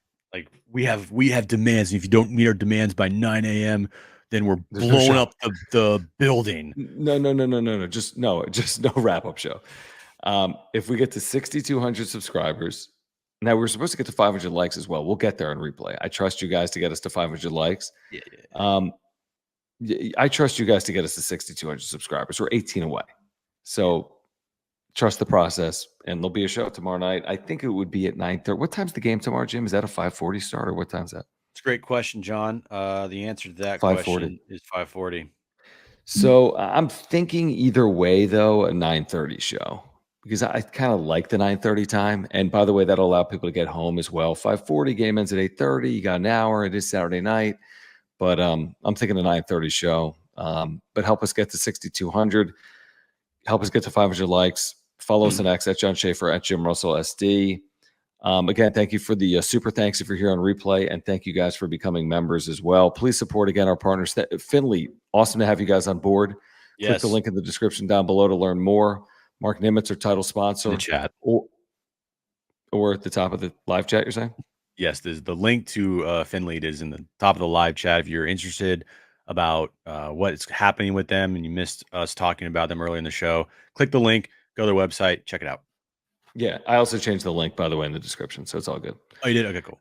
I did. Farmers Insurance, you know about Mark Nimitz, our title sponsor. Support them. Aura, get healthier, support them. And again, promo code PADSWRAP, PADSWRAP, get that 50% match from our friends at Underdog Fantasy, up to $250 free with the 50% deposit match. What a night. What a freaking night, man. That was good. That was a good win. It was funny. I tweeted out right before Arraez hit it. I was like, Arraez walk-off's going to hit like crack. And then literally second later, he hits a walk-off. Felt good, man. Would it have happened without your tweet? Probably not. Some are saying no. Some are saying that I did this tonight. I was the main reason why they won. Did you? I'm with you. And by the way, I say weighted off, and all the Tatis 0 for 3 and the Bogarts 0 for 3 weighted off. They won tonight. Like we said, the Matsui allowed a run. It's all good. They won. They beat the Dodgers. They faced one of the best pitchers in the game tonight. I am not going to, and I did not talk really at all about Xander's night or Manny's night or Toddy's night, because everybody had a bad night. Everybody besides Campusano and Arraez had a bad night. So picking up the win when 7 of your 9 hitters in your lineup have bad nights, you think you take it. Before we go, can you say, Jim, say the Padres winning score to get rid of your 13-1 loss prediction, LOL? 6-4. 6-4 Padres tomorrow? Yeah. Like it. Behind Matty Waldron. There we go. Thank you, Mike, by the way, loyal viewer. Okay, guys, appreciate you. We'll see you potentially tomorrow. I'll see you tomorrow, 9:30. Subscribe. You know me. I'll be there. Yeah. Yeah. Jim will be soft, so we'll have to bother him by tagging him on social media tomorrow at 9:30. Toddy, Bogey, Crony from 8-0 down. Reminds you of the Daniel Camarena game.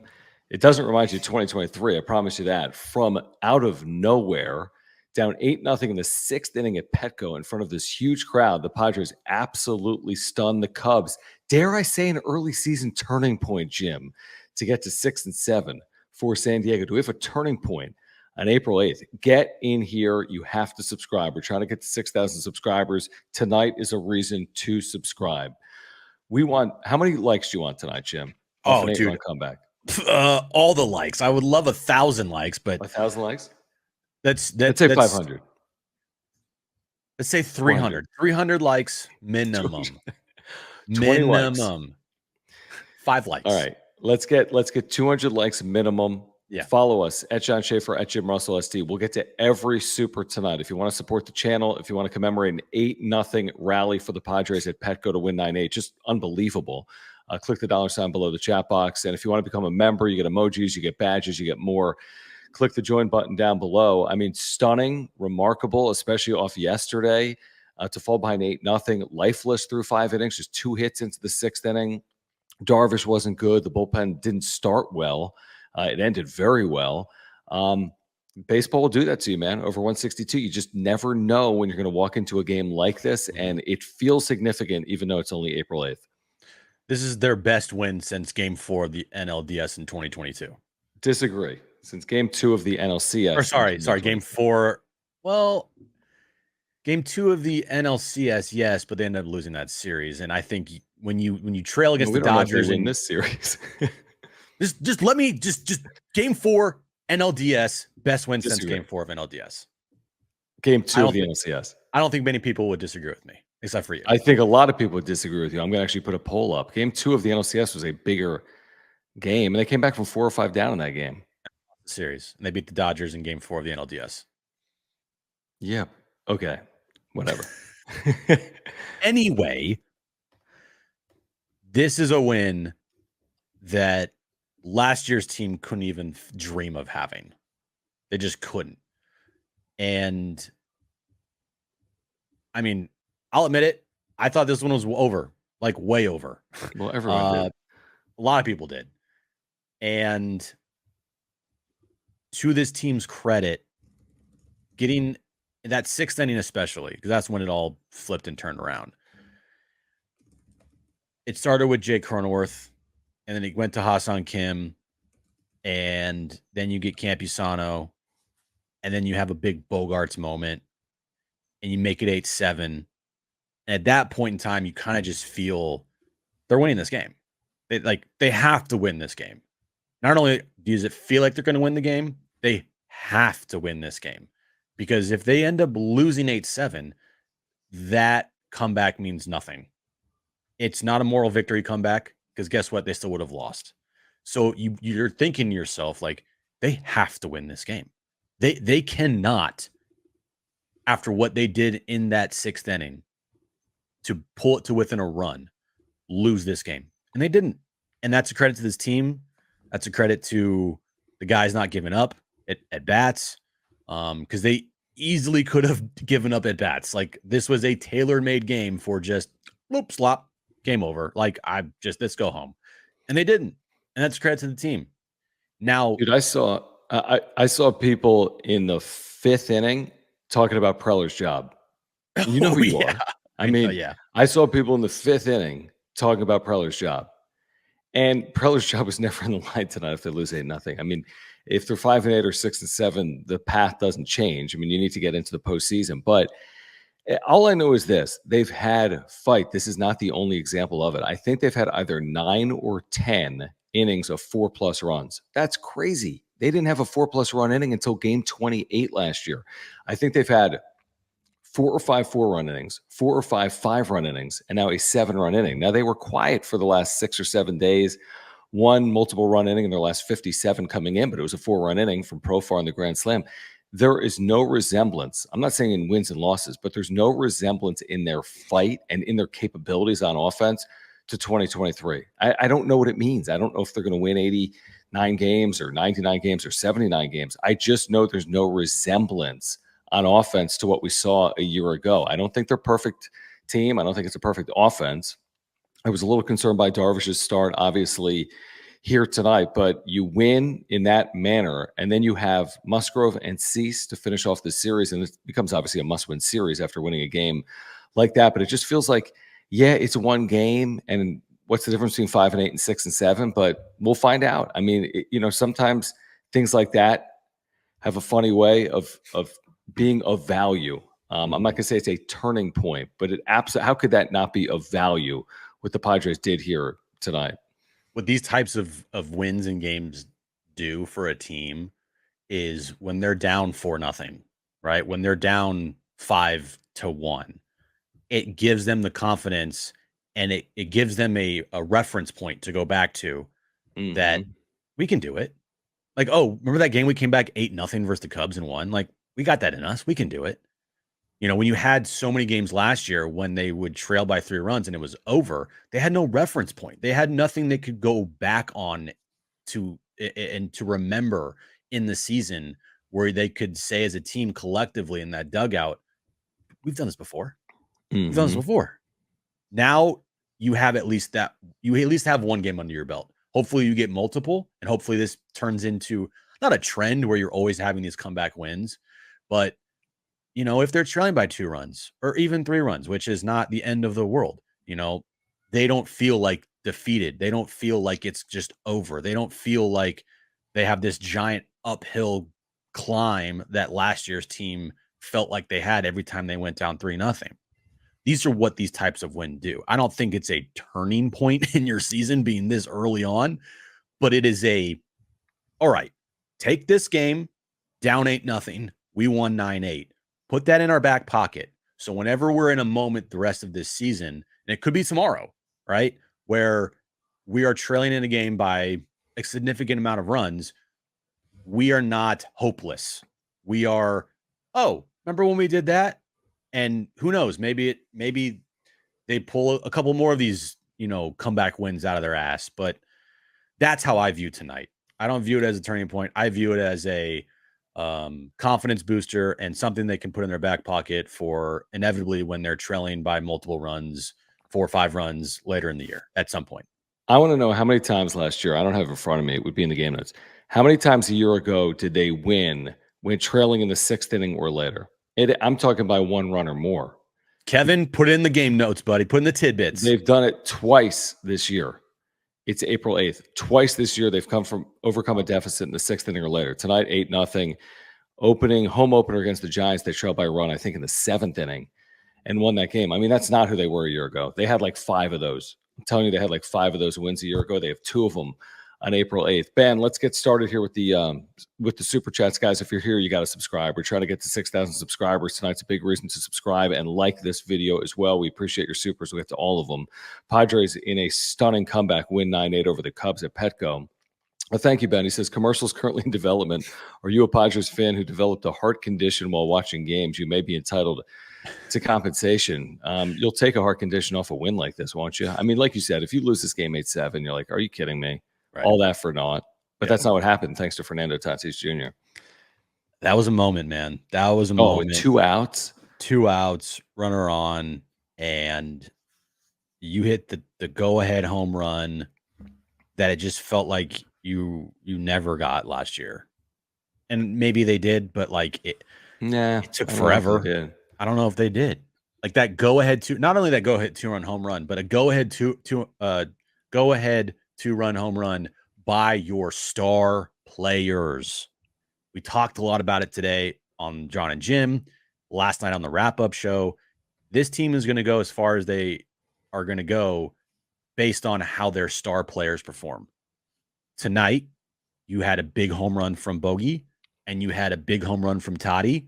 You don't always have to have all 3 of your big stars do something, but if you get 2 or 3, do like big time things like tonight, that's what's going to help them win a lot of games. And you got that tonight from Bogarts and Toddy.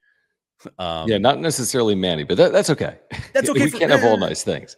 Exactly. Like I'll take 2 or 3 of the superstars having big time moments rather than all 3. But you get my point. And I didn't hear Schulte's post game press conference today because we started the wrap up show. But like, I really hope if anybody in the chat listened to Schulte's post game press conference, please tell me that it was an all timer. Please tell me that it was an all time He better use nickname. his Toddy, nicknames. Bogey, Kimmy, Crony, Campy, battling, never give up. I need all the details from the Schulte post game press conference. All right, Vector 53, thank you for the super. He says 24 Padres, the Jekyll Hyde team. Great comeback. I don't think they've been Jekyll Hyde at all. I think this is actually more of who they've been. I think their losses have been completely excruciating in 1 in 1,000 plays. The Cronenworth glove play and the Kim ball that pops out of his mitt yesterday. Like that, to me, doesn't summarize the team. That's like just absurd bad luck. And we can talk about last year, they were unlucky. The Cronenworth glove play and the Kim, that is flat out bad luck. Right. They should have another win. I mean, those are 1 in 1,000 results. One of those games they should have won. It's just flat out true. Mm-hmm. So I don't think they've really been Jekyll Hyde. I actually think they've been, like I've said before, I'm cautiously optimistic. I think they've been slightly encouraging, if not encouraging. Yeah, they're 6-7, but look at the way that in which they're playing. And they've been in games. They've had some excruciating losses, yet they overcame. I mean, this Cubs loss, if you're the Cubs tonight, I mean, this is a horrific loss, and it's a credit to the Padres. Yeah. But no, I don't think they've really been Jekyll Hyde to this point. They're 6-7. That's not really that Jekyll Hyde to me. They just haven't been consistent on offense. You're not seeing like one game where they scored 10 runs, the next game they score 1 run. That's more like a Jekyll Hyde to me. I think this team so far just started out pretty decent on offense, and they went in kind of a rut over the last week. And while they got good pitching, and it was very frustrating, and a couple of losses this year have been completely like, hey, we just found a new way to lose. That's awesome. Types of losses. Yeah, definitely. And tonight they pulled a rabbit out of their hat, and it was oh my God, we found a way to win game when we were completely left for dead. Mm-hmm. You need these types of wins in a season to, like, if you're going to be a playoff team. You know, it's just, you have to have these, holy shit, we just won that game, like, at least multiple times in a season. Oh, of course. To be a playoff team. Because it's not going to be just as easy as like, oh, we go up 4-0 and we win those games all the time. Like, you're going to have to win some games when you're trailing 4-0. You're going to have to win a game or two when you're trailing 7. Like, you know, it's going to have to be like that in a season for you to have a special type of year. Can't always just be black and white. No, and you're going to have to win a game that you give up a lead in. You're going to have to win a game that you blow a 4-0 lead in and you're down 6-4, and then you get a 3-run home run from Machado and you win 7-6. I mean, yeah, like there's it's a long season, it's a good division, and it's a good night is what I would say. I mean, it doesn't change the fact that it's a long year. It doesn't change all the deficiencies, but it does prove that they're capable of doing some special things. I mean, tonight was from completely out of nowhere, and it's a 1 in 1,000 type turnaround. I mean, what was it? 99.2% win probability for the Cubs. I can't believe it was that low in the 6th inning. It's more like a 99.9 at Petco. Carson, thank you for the Superman. Appreciate it. He says, Carson, how were you guys feeling during Tatis's at bat? I thought once they made 8-7, they were going to get even or ahead in the game. I really did believe that. And I thought in the 7th inning they were going to. They had 2 on 1 out, hit some balls hard. I thought then the walk to Merrill could have been costly in the 8th inning, and they made him pay, to their credit. But I felt confident after they scored the 7 runs, they were just going to find a way, and it was going to be one of those just bizarre, weird nights. Yeah, as soon as they made it 8-7, the following inning, the Cubs were. The Cubs got knocked in the mouth, and they were wobbling, and they didn't know what the hell was going on. Mm-hmm. At that point, that's why I said, like, you gotta win this game. You cannot have the Cubs win this game. You just can't. No questions asked. And they did. And you got the biggest moment of the season so far with Tatis's home run. It just overall was just a fantastic win. It's the best win of the year easily so far up to this point. It's, to me, the best win in over a year. And it just gives this team confidence going forward when they're trailing in games that they can come back and they can win. And these types of wins, you can do all the like going out to dinners and special activities as a team. Nothing brings a team closer together than wins like tonight. You can have all the like outings in the world. You can have all the barbecues and all the fire pit outings and the pizza gatherings with the team, but nothing brings a team closer together than wins in games like tonight. Nothing. Right. And of course, you got to be careful because, I mean, Daniel Camarena, there was that game, and that did, I mean, in the moment, it was like the greatest thing that happened in recent franchise history, and that team completely collapsed. I mean, it's a moment in time. It's a game, right? Just like we said, it's not necessarily a turning point. It's 1 of 162. It's like, what do you make of it? I mean, that was probably more improbable than tonight, considering who was on the mound opposite you, That team was just like, I think that team was already going through problems. And no, it was May. That's when they were on a red hot tear, I think. Our team was like 15 games over 500 at one point. I think that was part of it. What the hell happened with that team? Yeah. Well, they had no pitching. Cruiser, thank you. Yeah.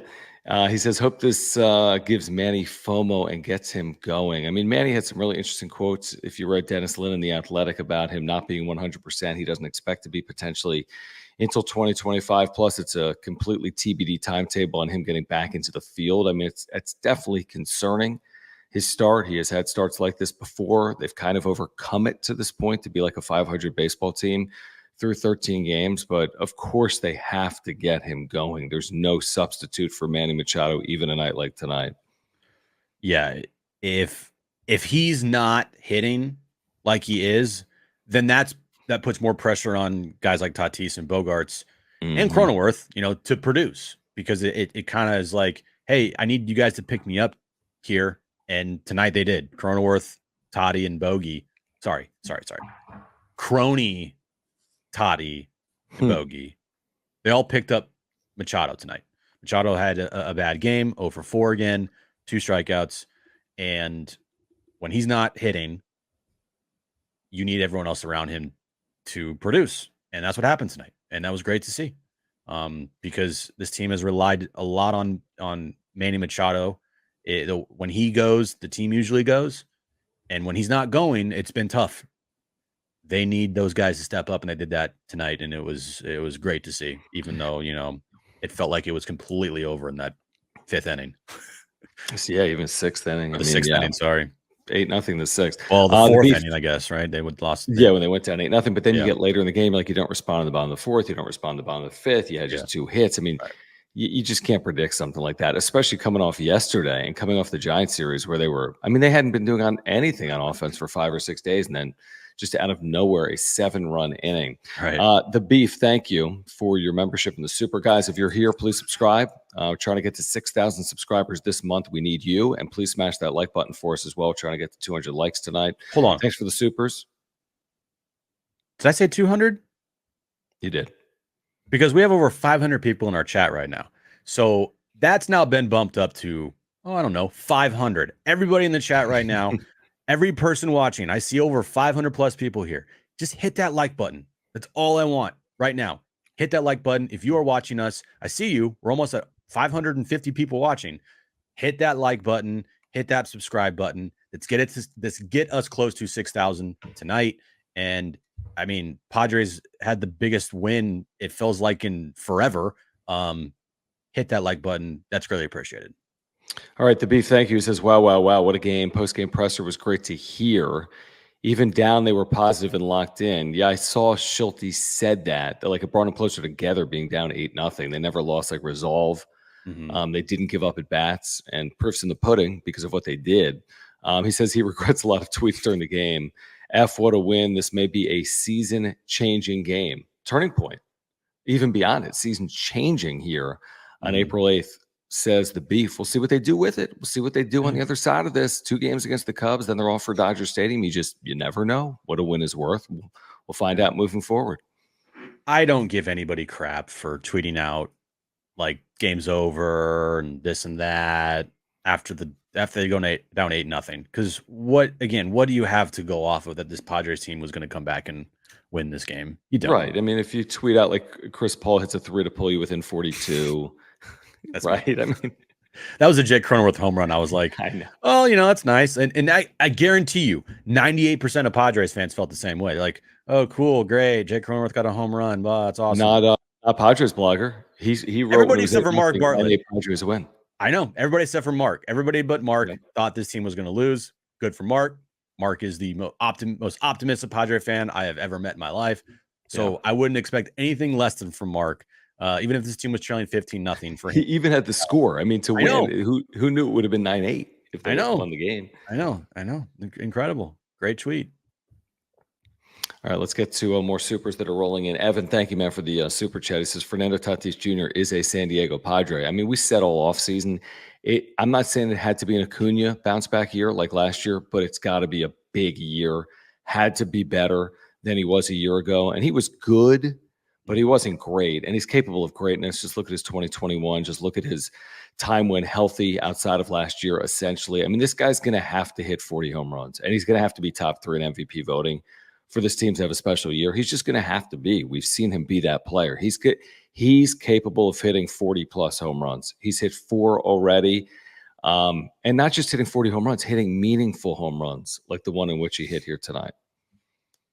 Yeah, I mean, if Tatis has – there's a difference between – like Manny had 30 home runs last year. How many were like extremely impactful home runs? Well, I don't think any of the home runs that they hit last year as a team were extremely impactful. But you get my point. If Tatis ends up the year with 35 home runs, 4 of them so far have been very impactful. If I'm not mistaken, all 4 of his home runs. I remember all of them. He had a 2 home run game that they lost. Okay, and then tonight, I don't know what the other one was. My point is, it's better to have 35 home runs with like 15 of them being like super impactful, 15 to 20. Than having 30 and they're all like garbage time home runs.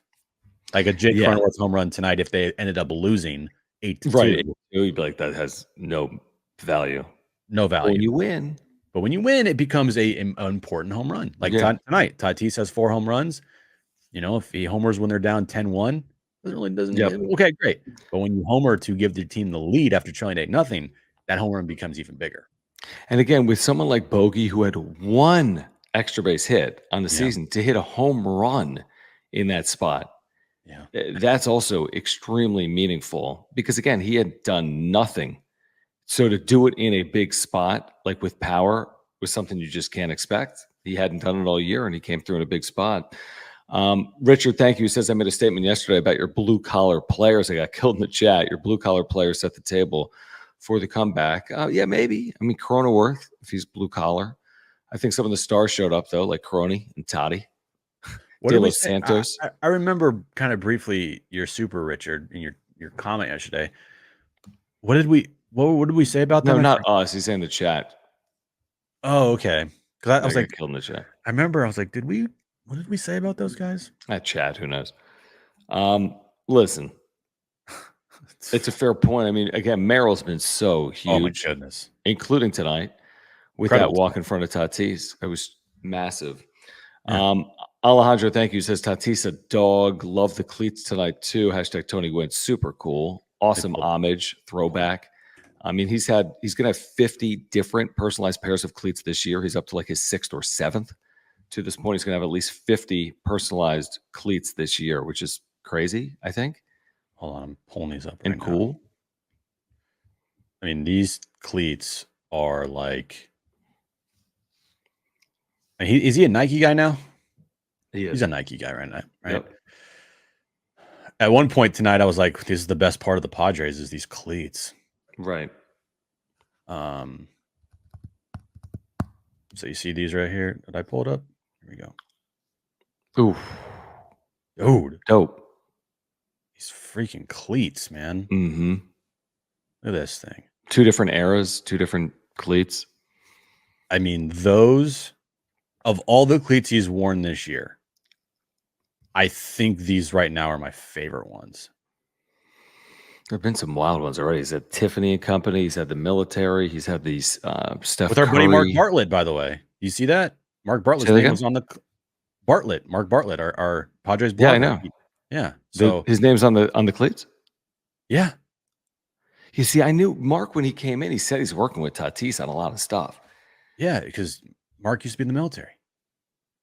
That's dope. Yeah, that's incredible. And then, of course, just a little bias here. The Steph Curry cleats were pretty freaking awesome as well. But they were cool. I digress. Anyway, yeah, man, power of the cleats. Those were awesome. Really cool. I mean, he's got so much swag, obviously.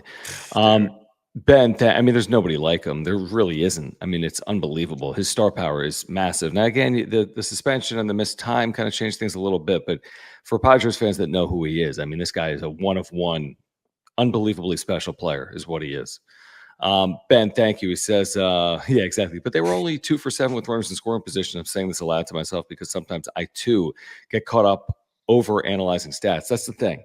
You have to be careful with some of that stuff. Sometimes a win is a win, whether it's 1-0 or you come back from 8 runs down. It's not a beauty pageant. It's not. Sometimes the manner in which you win matters, but like just win the game to overcome. Yeah, okay. So they trailed 8-0. So the pitching stats won't look good tonight. Or who cares what the stats look like tonight? They won the game. Mm-hmm. That's all that matters. Just like all that matters yesterday is who cares what happened? They lost the game. They should have won it, but they lost it. So sometimes we reach in those manners, but all that matters tonight is somehow overcoming that deficit to win. And that's the biggest thing. Getting the win, you had to make sure that comeback was completed. Mm-hmm. And that's what they did. And that's what, good teams do. They complete comebacks. They don't fall short here. And they complete those comebacks. How many times have the Dodgers completed comebacks? Like a lot. It feels like they had to win this game. They won this game. And I would argue, like I'm with you, John. We both feel the same way. It's hard to find anybody else in baseball who's more exciting when they are doing things like this than Fernando Tatis Jr. I've said before, he's up there with my favorite player ever. And I don't say that like just to say that. Because that's who he represents to me. You can't take your eyes off him. Mm-hmm. You always think he's capable of what he did tonight. Just everything he does. Throws, fields, hits, and hits for power. And the cleats and the look and the swag and the star power. I mean, he's one of my favorite players. And he's only, 24? He has a chance to be, A, one of the best players I've ever seen. And B, maybe the most favorite player I've ever watched. I mean, he's just that special to me. You cannot take Fernando Tatis Jr. for granted. Like to the original Super Chat point, like he's a San Diego Padre. Dude is flat out special. And I'm sure everybody in Atlanta says the same thing about Ronald Acuna Jr. Yep. And I would not disagree with them because Ronald Acuna Jr., I mean, what he did last year, those numbers were freaking incredible, and he deserved the MVP 100%. I just think if he played a different sport like football or basketball, he'd be a massive national, international star. Now, again, the suspension has changed the story a little bit nationally, unfortunately, and that's on him. That sucks. But, I mean, again, if he played like in the NFL and was a quarterback, he'd be one of the biggest like sports figures in America, right? If he's doing stuff like this as a quarterback, doing the flash and the flare. If he's flash, exactly. But he has to produce. It can't just be all substance. All flash and no substance. He has to. He's got top 3 MVP votes, doesn't he? Or top 5 already in his career? Yeah. And after last year, it was like, okay, you got to pass all the reasons we've talked about here. Now you have to go out and be that guy again. You got to be that top 5 MVP candidate. You got to be that guy that gets you 40 home runs. You got to be that guy that brings the energy, is always smiling. At any moment, he could hit a 2-run go-ahead home run in the 8th inning. Hopefully that player is back, and hopefully that player is what we see this year. Because I think we've all said that we believe Tatis is going to have massive, massive years upcoming in his career. And starting with this year would be great. Yeah, I mean, he's going to have to win an MVP because he's just capable of winning multiple. So with this type of contract and at his age and what he's capable of doing and where he's finished MVP voting, I mean, who knows? Maybe it's 2024. 619 Cam, thank you for your membership in the Super Chat. He says Padres needed a good team win like this. El Nino and Suarez. Suarez has been so incredible. He's thrown 100 tonight. Dominant. Let's hope we can carry this on for the remainder of this series and week. Fingers crossed. I heard something really defeatist today. And by the way, after this, I want to tell our viewers about our title sponsor, Mark Nimitz. We're going to get to all your supers. You got to subscribe, folks, and you got to smash the like button for you. We're just getting started. So settle in, grab some popcorn, grab a drink. I'm actually going to get a what am I going to drink? Not a kombucha. Seltzer water. How crazy is that? Wow. Way to celebrate a big win wild. with seltzer water. We just passed 5,800 subscribers, guys. We just passed 5,800 subscribers. Can we get to 6,000 like soon? We are 195 away from 6,000 subscribers. And I know what I was going to say. And hit the like button. What are you going to say? Subscribe. So I heard something really defeatist today, and I'm not going to tell you where I heard it. Let me guess. Actually, I don't want to guess. No, don't guess, because I'm not. That's not the goal of this. That's not the point. But I heard something that really surprised me. The basic premise, and some of you heard this. The premise was, I'd be thrilled if they won one game at Dodger Stadium. I'm like, wait, hold on, I'm like, guys, it's baseball regular season. You'd be thrilled if they got one game. I mean, the odds are they'd get one game. It's a 3-game series. The odds would suggest you probably get one of 3. The Dodgers typically lose one of every 3 games. I'm like, I mean, is that really where we are? Like, where you're like, you know what? We're just going to get steamrolled every single time we play elite teams like LA and Atlanta. And, hopefully we can win like 80 games. It's just like you're 13 games into the year. I may.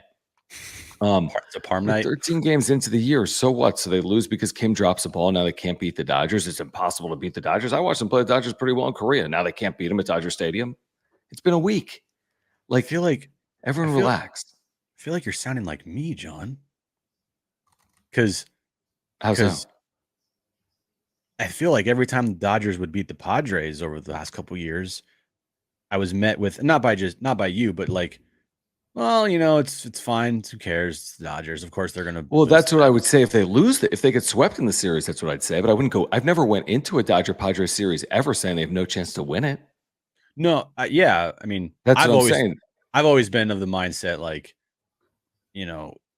going into those series, you got to go in to try to win those series. And if you come out of those series and you lose them, I'm not going to sit here and be happy about it just because it's the Dodgers. And of course, they're going to win 115 games. And like, yeah, but when did we ever say going into the series, or when would be like, I mean, maybe if they were trash and it's 2021, the wheels have fallen off and they're 8-40 in their last 48, we'd be like, you got no shot, because that would just because they have no shot because they're 8-40 in their last 48 games. Who cares at that point? Why would you go into a series like April 10th and be like, we have no shot?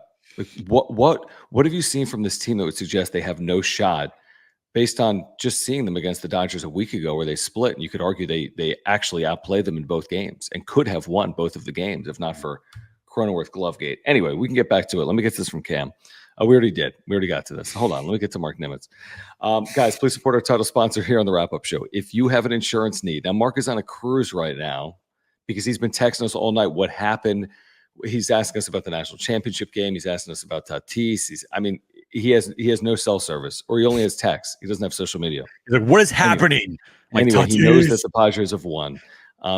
If you support our channel, you got to support Mark Nimitz. He could save you $750 or more on your insurance just by switching, whether it's, I've had homeowners, life insurance, and earthquake insurance policy through Mark. Okay. He has saved my family thousands of dollars because we had to file a claim in 2022. And he saved us so much time. He's a great insurance agent. You can take that from us. And he's a lifelong Padres fan. He's a native San Diegan. You can click the link in the description down below to get to his website. You can get free quotes online or by calling Mark. Okay. He's going to save you money on your insurance. Next time you have a renewal, before you renew, call Mark. Whatever it is, he's going to save you money. He's a great insurance agent with great service and communication. You can take that from us. Auto, home, business, life, renters, whatever it is. If you support our work, he's been with us since day one. He's a great insurance agent. He loves this channel. He loves the Padres. So again, please support our title sponsor, Mark Nimitz at Farmers Insurance, by clicking the link in the description down below. Yeah, all his information is in the description, or not description, but the ticker there. His phone number and his email address, mnimitz@farmersagent.com. When you reach out to our buddy Mark, let him know that John and Jim from the Wrap-Up Show sent you, and also tell him you missed a great game tonight. Sorry. Oh, yeah. Nice time to go on a cruise when they overcome a 30-run comeback against the Cubs. Yeah, no, it's fine. Just missed the best, comeback win in like franchise history. It's all good. We're back. I'm going to see what I have to drink potentially. Are you getting the seltzer?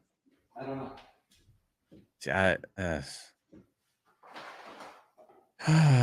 We'll just wait for John to get his seltzer water, I guess. All right. Okay. Big win, gets a seltzer. Hold on. Okay. Everybody hold on. John's getting a seltzer water. All 500 plus people of you are sitting here waiting for John to get a seltzer. I've got, well, this turns out to just be sparkling cider, Martinelli's. I have peppermint schnapps, but that, I don't even know what that means. Like, what do you do with peppermint schnapps? Drink it? Dude, why the peppermint schnapps? I have Martinelli's. I will give you, John, I swear to God, I will give you $50 right now. I will Venmo you $50 if you take you have nothing left. There's nothing in there. Nothing in there. But that's a good amount. That's probably a shot and a half right there, right? 2? I'll give you $20 if you take that right now. All of it. I think I hate peppermint. Come on, do it. Chug it. What does the chat think? What's the chat think? Take a shot. Take a shot. Take a shot. Take a shot. Peppermint schnapps. Peppermint schnapps. Take a shot. Be a man. Take a shot. Take a shot. Take a shot.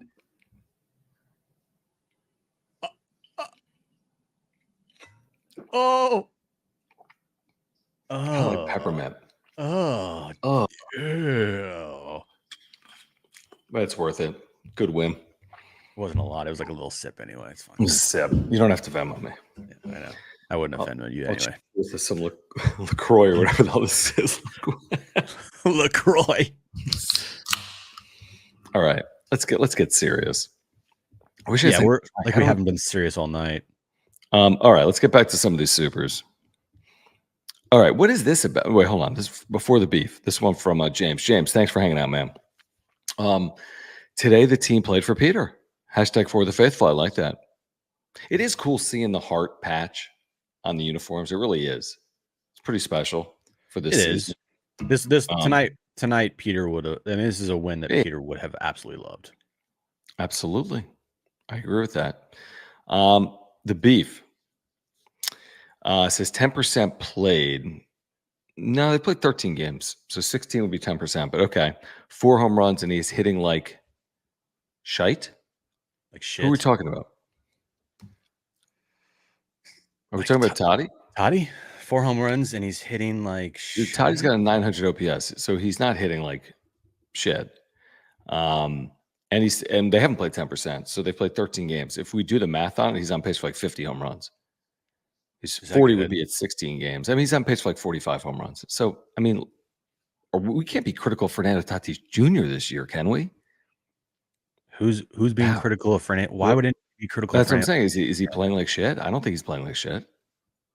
I mean, if you want to say like he had like one bad error in right field, and like other than that, I think he's been really good. Yeah, I don't know. Maybe he's not talking about him. Murray, thank you. He says, at my age, I have amble on speed dial with this team. Oh, ambulance because of like the heart racing. Yeah. Yeah.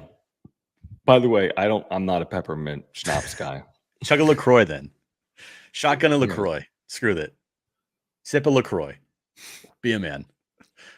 I'm such an idiot. Dactyl, thank you. Dactyl says this game felt like an exorcism. We needed this win bad. Great team win, but that AB from Jake turned it all around and got the rally started. Go Pods. I mean, let's talk about Jake Cronenworth for a moment. Maybe we should have like a Jake Cronenworth tribute special. A Crony special? I mean, he is hitting the ball really hard. Like, this is not the player he was a year ago at any point. I don't remember him having any 13-game stretch like the 13 games he's had this year, which is really encouraging because if he can somehow do this this year or anything like it, I be honest, I don't know if I counted on that heading into the year. It was a big risk to start the season to have him in the 3-hole. It just was coming off of the year he had last year. You're thinking to yourself, Jake Cronenworth's our 3-hitter? Like, what? And so far, he's proven them right. He has done everything that you want to see not a 3-hole hitter do, but everything you wanted to see from him this season. He's hitting the ball hard. He's driving in runs. Mm-hmm. He doesn't look like a guy that's completely defeated at the plate. He's, in big time moments coming up in those big time moments and coming through. So far, so good with Jake Cronenworth. And he's played really good defense at first, take away the ball literally blowing up his glove in South Korea. Mm-hmm. Other than that, he's been great at first. And that is just such a huge boost for this team if Jake Cronenworth can have a bounce back year and give you, I don't know, 20 home runs with a close to 800 OPS. I mean, if you get that type of year from Jake Cronenworth, oh my, imagine you get a 21 home run, 815 OPS year from Jake Cronenworth while he plays really good defense at first base. That was his first homer, right? Does of it? the year?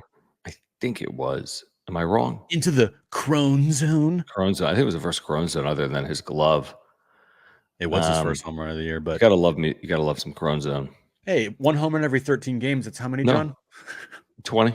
Yeah, 20. 19. Yeah. Yeah. He could hit 20 home runs. No, he's absolutely capable of hitting 20 home runs. And he's capable of having 800 OPS. He is. We've seen it before. Yeah. Ryan, thank you. He says third base sucks. Or what, Wadey? Wadey. I mean, listen, of course they're a liability at third because without Manny Machado, I mean, you locked up a third baseman for, a decade plus. You're thinking it's Manny Machado, and right now it's not. We don't know when he's coming back. It's definitely concerning. He says, need Manny back and a real DH. I mean, again, if you're looking for areas of improvement, you'd love Manny in the field.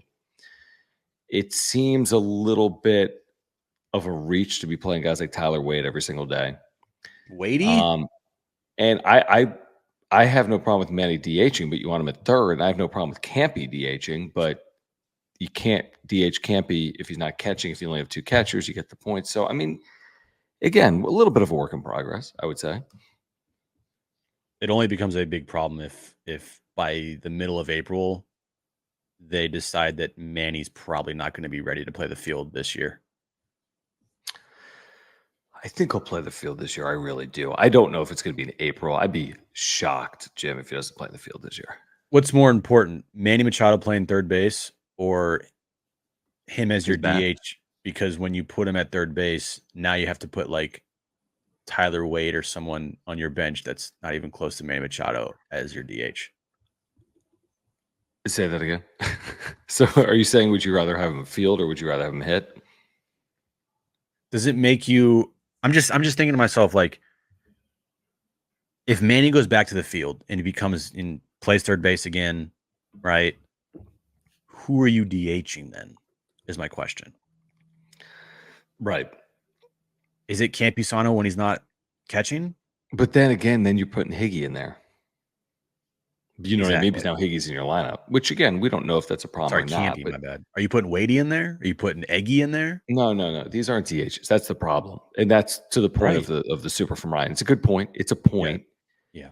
It's a value. Again, they're not a perfect roster. And most teams probably aren't. And that includes the Padres, is what I would say at this point. If you play well and you give this front office an opportunity to go out and buy at the deadline, then I'm sure that DH will be something that they'll look at. But you got to get there first, and you got to be a winning team, and you have to give the front office reason to go out and try to improve it. I'm never having peppermint schnapps again. I don't like it. Are you like drunk a little bit? You feel no, I just hate the taste of it. Anything. HBVV PPPPJJJ. Thank you. I said Suarez over Hader. I take back what I said. Tatis's fashion. What you said about Hader over Suarez, maybe. I mean, Suarez has been great. I think Hader was pretty damn good as a closer. Didn't have that flexibility, but man, if Suarez can somehow put together a season like the way he started this season, that sounds great to me. Suarez, what I said this in the offseason, if Suarez is that 2022 version, that's going to help the bullpen out a lot. Yes. And so far, what you've seen from him, he looks almost like better. I mean, he's throwing hard, and he's out there pretty much when his location is on, he's like unhittable. Yep. And you could be looking, it's very early, but you could be looking at another season from a Padres closer that is dominant if he continues this. Yeah, it's interesting, like you said, and the truth is, I know we don't say it's early, but it is early in terms of coming up with like general statements about individual players and the type of year that they're going to have. Right. At some point we'll get into that. Guys have had 75 plate appearances, which I think becomes a lot more real. And at some point, relievers will have had 8-10 appearances, and starters will have made 4 or 5 starts. We're getting closer to it being kind of real. That doesn't mean there aren't ups and downs or ebbs and flows to a season, but like we're not at the third game, and a couple of games from now they'll be at the 10% mark of the season. So we're getting closer to where you can start reading into what's happening with these individual players. Taco Bell called 911. Thank you. Great name, by the way, as we always say. Does this win show the difference a manager makes you think? I feel like Schilt has this team never giving up, or is this just the players? I think that's reading a little bit too much into it personally. I could be wrong. We'll see how it plays out over the course of a season. Remember, Bob Melvin won 89 games in 2022. So it's hard for me to be overly critical of Melvin and overly complimentary of Schilt off 13 games this year. Yeah, this to me means nothing as far as manager goes. Like, this is all to me on the players. Yeah, because really. Tinkler had a game into, like we said, the 8-0 Camarena game. Yeah, and you'll see it, and I know people will tweet about it, and I'm not attacking you, Taco Bell, call 911, but you're gonna see this team would have never done this under Bob Melvin. Right. Okay. Well, then you forgot about 2022 because they did. So 2022, guys, remember the start they got off to in 2022? It was historically good for the franchise, weren't they? They were something like 38-21. Yeah, they were fantastic. I mean, that's like 660 type baseball. Now, they didn't play like that all year, but they did play well in the postseason for a couple of series. 2 of their biggest wins in the postseason were comeback wins versus the Dodgers and the Phillies. Correct. And the Mets series is no walk in the park either. I mean, that was very impressive in the moment. I just think that, again, it's the reason why this team didn't win last year was because of Bob Melvin, and the reason why this team is different this year is because of Mike Schilt. Like, no, it's not. It's yet. Because it's not yet, but it starts with the players, and this team will be different this year because of the players. Yeah, you like to think they're going to learn from what happened last year. Just collectively, they don't want to go through the same thing again. Jesse, what's going on in Hawaii? Thank you for your support, man. Appreciate the generous super. He says, this may have been said, but I just joined. Cronenworth has had great plate appearances. Great. We agree. We were talking about him probably 5 minutes before he came in the chat. He has been arguably as good of a player as they've had this year. I mean, where would you go with the ranking of position players on offense? I'm talking about what they've done at the plate this year. I mean, Campy and Crony and Toddy would be your top 3 contributors, I guess. I would say Toddy, Crony, Campy, and Action Jackson have been. Yeah, true. Has definitely been the 4 bright spots in this lineup this year. Profar has been decent. Profar actually has been really good. I take that back. Profar has been really good. He's been good. Yep. I mean, yeah, I take that back. I'll put Profar in that mix too. I mean, if you're going to tell me over a 40 at bat stretch, you're going to get a 308 average and a 913 OPS from Jurickson Profar, sign me the F up. And then you get what we've seen from Campy to this point. Merrill, the last couple of games, has not looked like a 20-year-old. I'll tell you that. You get the big moments from Toddy, and you get the consistency so far this year from Crony. Thank you again, Jesse. He corrected his super with a super. He didn't need to do that, but thank you.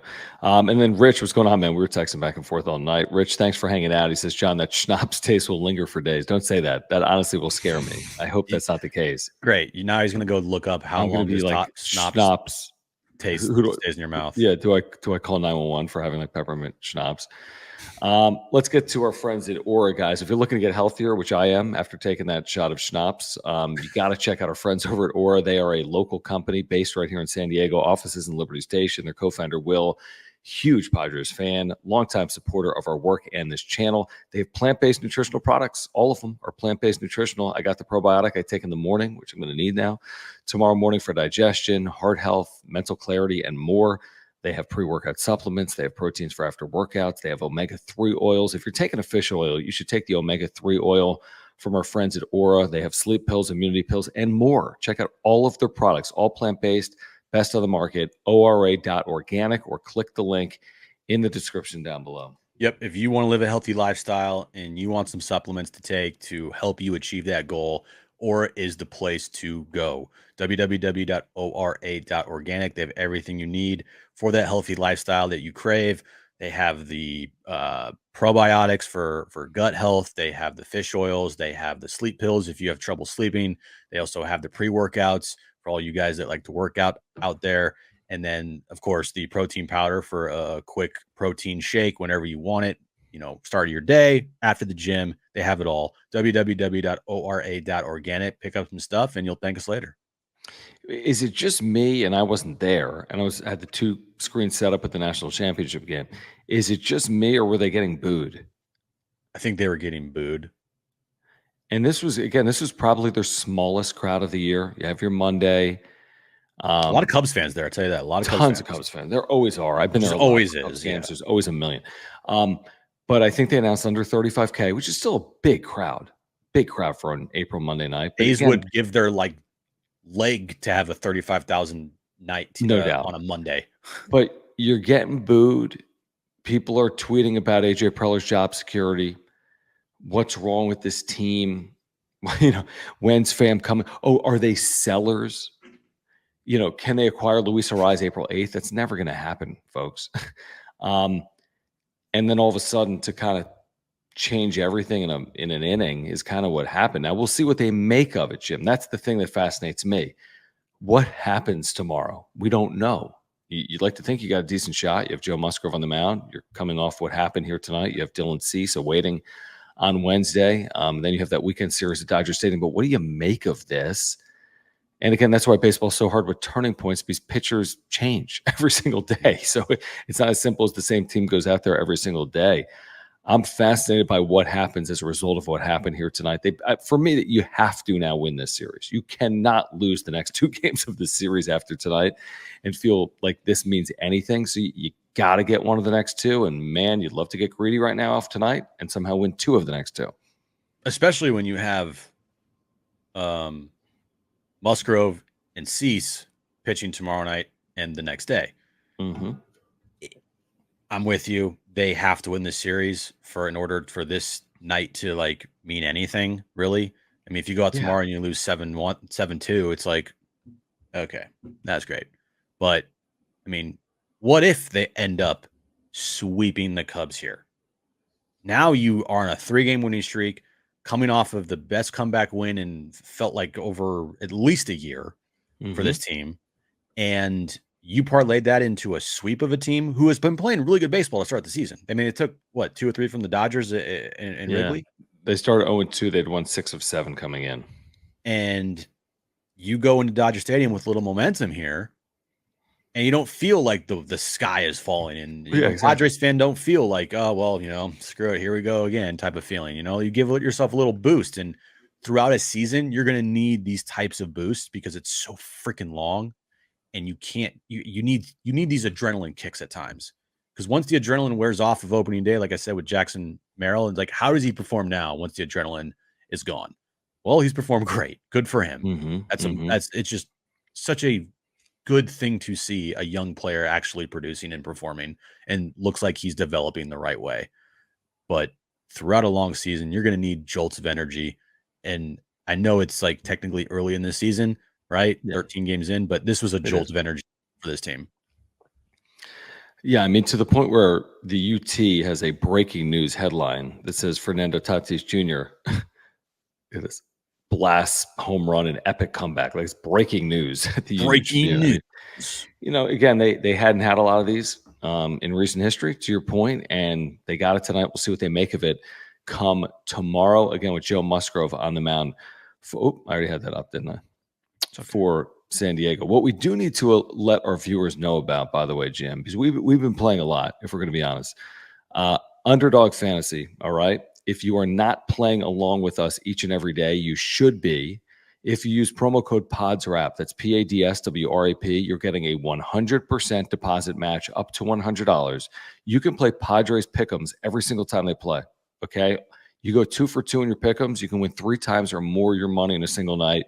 You go up to 3 or 4 or 5 times, you can win 100 times your money in a single night. You can do it across all sports. You can combine college basketball with baseball, NBA with baseball, and so on and so forth, Jim. It's so fun. It's so simple. It's so easy. It's been a ton of fun with baseball season underway to be playing Underdog Fantasy basically each and every day. Now, the mega play of last night's wrap-up show was a Fernando Tatis Jr. home run. Got it. Right. But then, unfortunately, it was also a Manny Machado, I think, over 1.5 bases, and then a Cody Bellinger double, over half a double. Wait, this was last night? Remember last night? And I said it was like a $10 bet, got you $700. Well, we got the Tatis total bases. Well, no, yeah, but John, you have to get it minimum 2 of 3. But didn't we get 2 of 3? Isn't that what you're telling me? No, because I had Cody Bellinger over a half a double, and he did not get a double. You were close. And Tatis and Machado did not get over 1.5 total bases. Other than that, though, you got it. Yeah, just 1 of 3 is fine. You still would have lost money, but it goes to show you can go. You had a 3 for 3 last night that paid 70 to 1, and it wasn't out of the realm of possibility. It wasn't. That's the thing. You didn't need multiple home run games from guys. No. And the Padres are not up right now. It takes, after the game ends, for certain teams, it takes a little bit for Underdog to refresh the games and get those up there. Because this game just ended within the hour or whatever. Right. So we can't do it, but it is Underdog Fantasy gives you the opportunity to only have to bet small portions of money, 10, 15, $20, and gives you the opportunity to win big time money, like hundreds and hundreds and hundreds of dollars. Well, look at this, dude. An Acuna homer coupled or parlayed with a Nimmo double tomorrow. Okay, seriously, an Acuna homer and a Brandon Nimmo double, 20 pays $4.95. I mean, okay, 10 pays $2.50 basically. So, like, you need 2 results to come in. That's not that hard to envision happening. That's the amazing thing about it. And here's you the best go 2 part. for 2. You got the best player in baseball. And yeah, the Mets offense has struggled, but okay, a double from a player that's not exactly earth-shattering, and you pay 25 to 1. Like that's how simple it is. And all of a sudden you bring a third player or third prop into the equation, and all of a sudden you're winning 50 to 70 to 1. You've had 100 to 1 propositions up at Underdog Fantasy. So use promo code PODSWRAP, PADSWRAP, get a 100% deposit match up to $100 and play Padres pick'ems. They'll have those. They'll have the Padres Cubs game up come morning time, and there's a million different plays you can get in, and you can win up to 100 times your money in a single night. So PODSWRAP, PADSWRAP, promo code PODSWRAP, get 100% deposit match. Your first 100 deposit matched, guess what? That's a free $100 to spend to win real money. So you have to you get $100 in fake money to bet that you could get real money for. Yeah, and you turn that 20, like we just said, Acuna Nimmo into $500. Yeah, I mean, it's that simple, guys. That simple. Sign up, promo code PODSWRAP. All right, the wrap-up show's branching out here for a moment. Thank you, JD Gaucho. He says, UConn kept Purdue at arm's length. They let Edey get his and nobody else scored. They've rolled the NCAA tournament the last 2 years. No doubt. I mean, that game was kind of what boring. we expected. It was super boring. It just, you knew from the jump.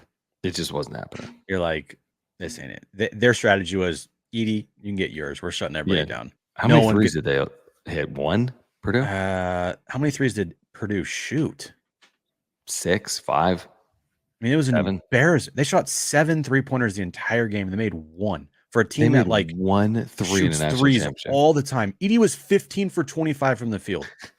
That's amazing. 37-10, and they got blown out. Crazy. And Completely crazy. anybody that talks shit about the Aztecs losing this year to UConn, yeah, you're UConn was not just looking. historically good. You're not that conversation, and that is not looking so good right now because this UConn team is at a different level the last 2 years. And Completely. the Aztecs last year in the national title game were the only team to They actually had it give down them to a fight. 5. Yeah.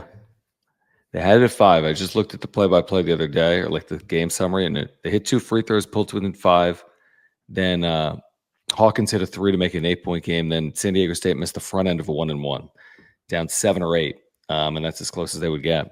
But I mean, UConn's just, I don't know what you can say about them. I've watched a lot of college basketball, and there's not a lot of teams like the UConn team we've seen the last couple of years. Okay, what was I going to say here? Oh, I know what I was going to say, Jim. If you're here live or on replay, you got to subscribe. We've had so many people subscribe tonight. We're trying to get to 6,000 this month. This would be a great jumping off point. This crazy epic come from behind win. I mean, this thing hopefully has legs. This thing's got to have legs. I mean, if not this, then what? You know, like if this ain't going to be some type of thing where they can use a springboard to maybe like hopefully a winning streak of some sorts, I don't know what the hell is. Mm-hmm. Because this is a perfect game to say, let's go on a 5-game winning streak. Screw it. Let's win these next 2 against the Cubs, and let's take 2 or 3, the first 2 games from the Dodgers in LA. Boom, 5-game winning streak. How you doing? Won the last 2 series. Right. If not now, like what else? What's it going to take? So yeah, I totally agree. Jeremy, thank you for the super. He says, want a look at Groom. For what? Why? I mean, where in your bullpen? I mean, in the bullpen, he's not going to start here. Right now, I don't know what he's done so far in the minor leagues. It's only been a couple of days since the minor league season has started. So I think at some point you'll get more of a look at Jay Groom, presumably, if they believe in anything about him. I don't know if they do or not, truthfully. I don't know. Again, their bullpen hasn't been great. That's fair. Are we talking about Jay Groom right now? What's going on here? I assume. What's happening? Why are we talking about Jay? I mean, no offense, Jeremy, but like, why are we talking about Jay Groom? I mean, I don't even know what role would he play. He's not going to start. You're going to put him in your bullpen. Is he an upgrade? On Johnny Burrito with like good stuff, even if he's been hit, or Jay Groom? Why are we talking about Jay Groom? I don't know. People are saying still not sold on Avila. Avila was a huge reason why they stayed in this game, or at least won this game. I know he gave up those runs. He gave up some runs, those 4 runs there, but like he also ate up a lot of innings. He did. So when this game became an 8-7 game, Schulte, not many people complaining about his bullpen usage tonight. Schulte was able to use the big time arms or the A team, and because what if Avila doesn't do this, and what if they have to put De Los Santos in like the 4th inning or the 5th inning? Okay, he says extended starter and eating innings. I mean, I love you, Jeremy, dude. Is that what you're looking for right now? After tonight? I mean, eating innings. They might need someone like that over the course of the year, and I'm not convinced Matt Walger makes 30 starts. Make no mistake. And again, Groom will probably get a chance at some point, but when Jay Groom gets promoted, I'm not gonna be like, all right, here we go. they're serious about the team. It's time. Like, yeah, I don't know. And again, all these people, no more Burrito and high leverage. Next guy. Guys, how many guys are in the bullpen? Who do you trust? And the guys are gonna pitch. If Johnny Burrito is gonna pitch, and he actually has to pitch important innings, I would think, for this team. They gave up a lot, like Juan Soto, to acquire him. He's going to have a meaningful role, presumably, on this team. And he has good stuff. Now, he's been hit, but I think he has good stuff. I think he has good stuff, too. It's just a matter of, like, his control. No, I agree. Okay, guys. So, a reminder, subscribe. Year-round content for Padres fans. Really appreciate you. Everyone here live or on replay. So please subscribe. Smash the like button. How many likes do we have tonight, Jim? We currently have, John, 365 likes. That's a lot. Yeah, I would like, at least 150 more. I want a 500 like You episode. want a 500 like video? I think this video deserves it. This tonight deserves it. Tonight deserves all the likes we possibly can get. We've had well over 500 people in this chat. We're going to get a bunch of people watching this on replay. I know a bunch of people that watch this on replay the next mornings. And if you are one of those people, hit that like button, hit that subscribe button. We're close to 6,000. We want to get to 6,000 by the end of this month.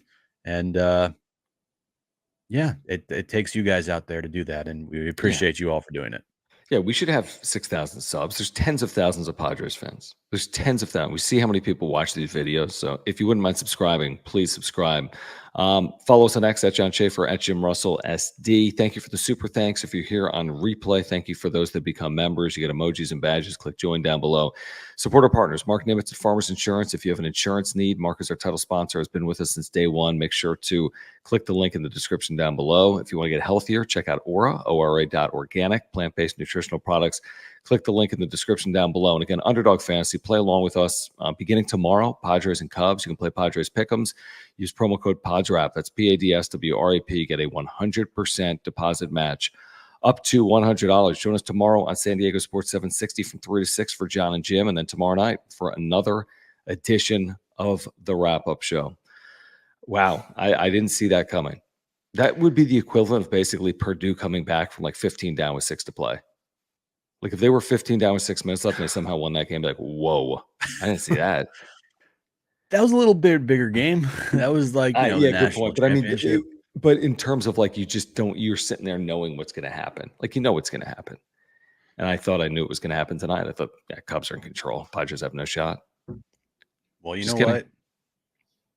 They had a shot, John. Apparently. No one believed it. No one believed it but them and Mark Bartlett and Rich McGuire. And Schulte. No one believed it but those people. That's it. And Toddy. Well, Toddy's a part of the Padres, John. Oh, you're right. I want a Johnny and Jimmy shirt. Someone make it and sell it to us. All right. For Jim, I'm John. We'll see you tomorrow night on the wrap-up show. Thanks, guys. Subscribe. What an epic win by the Padres tonight at Dodger Stadium. Homers from Kimmy and Manny and Toddy and someone else homered. Crony.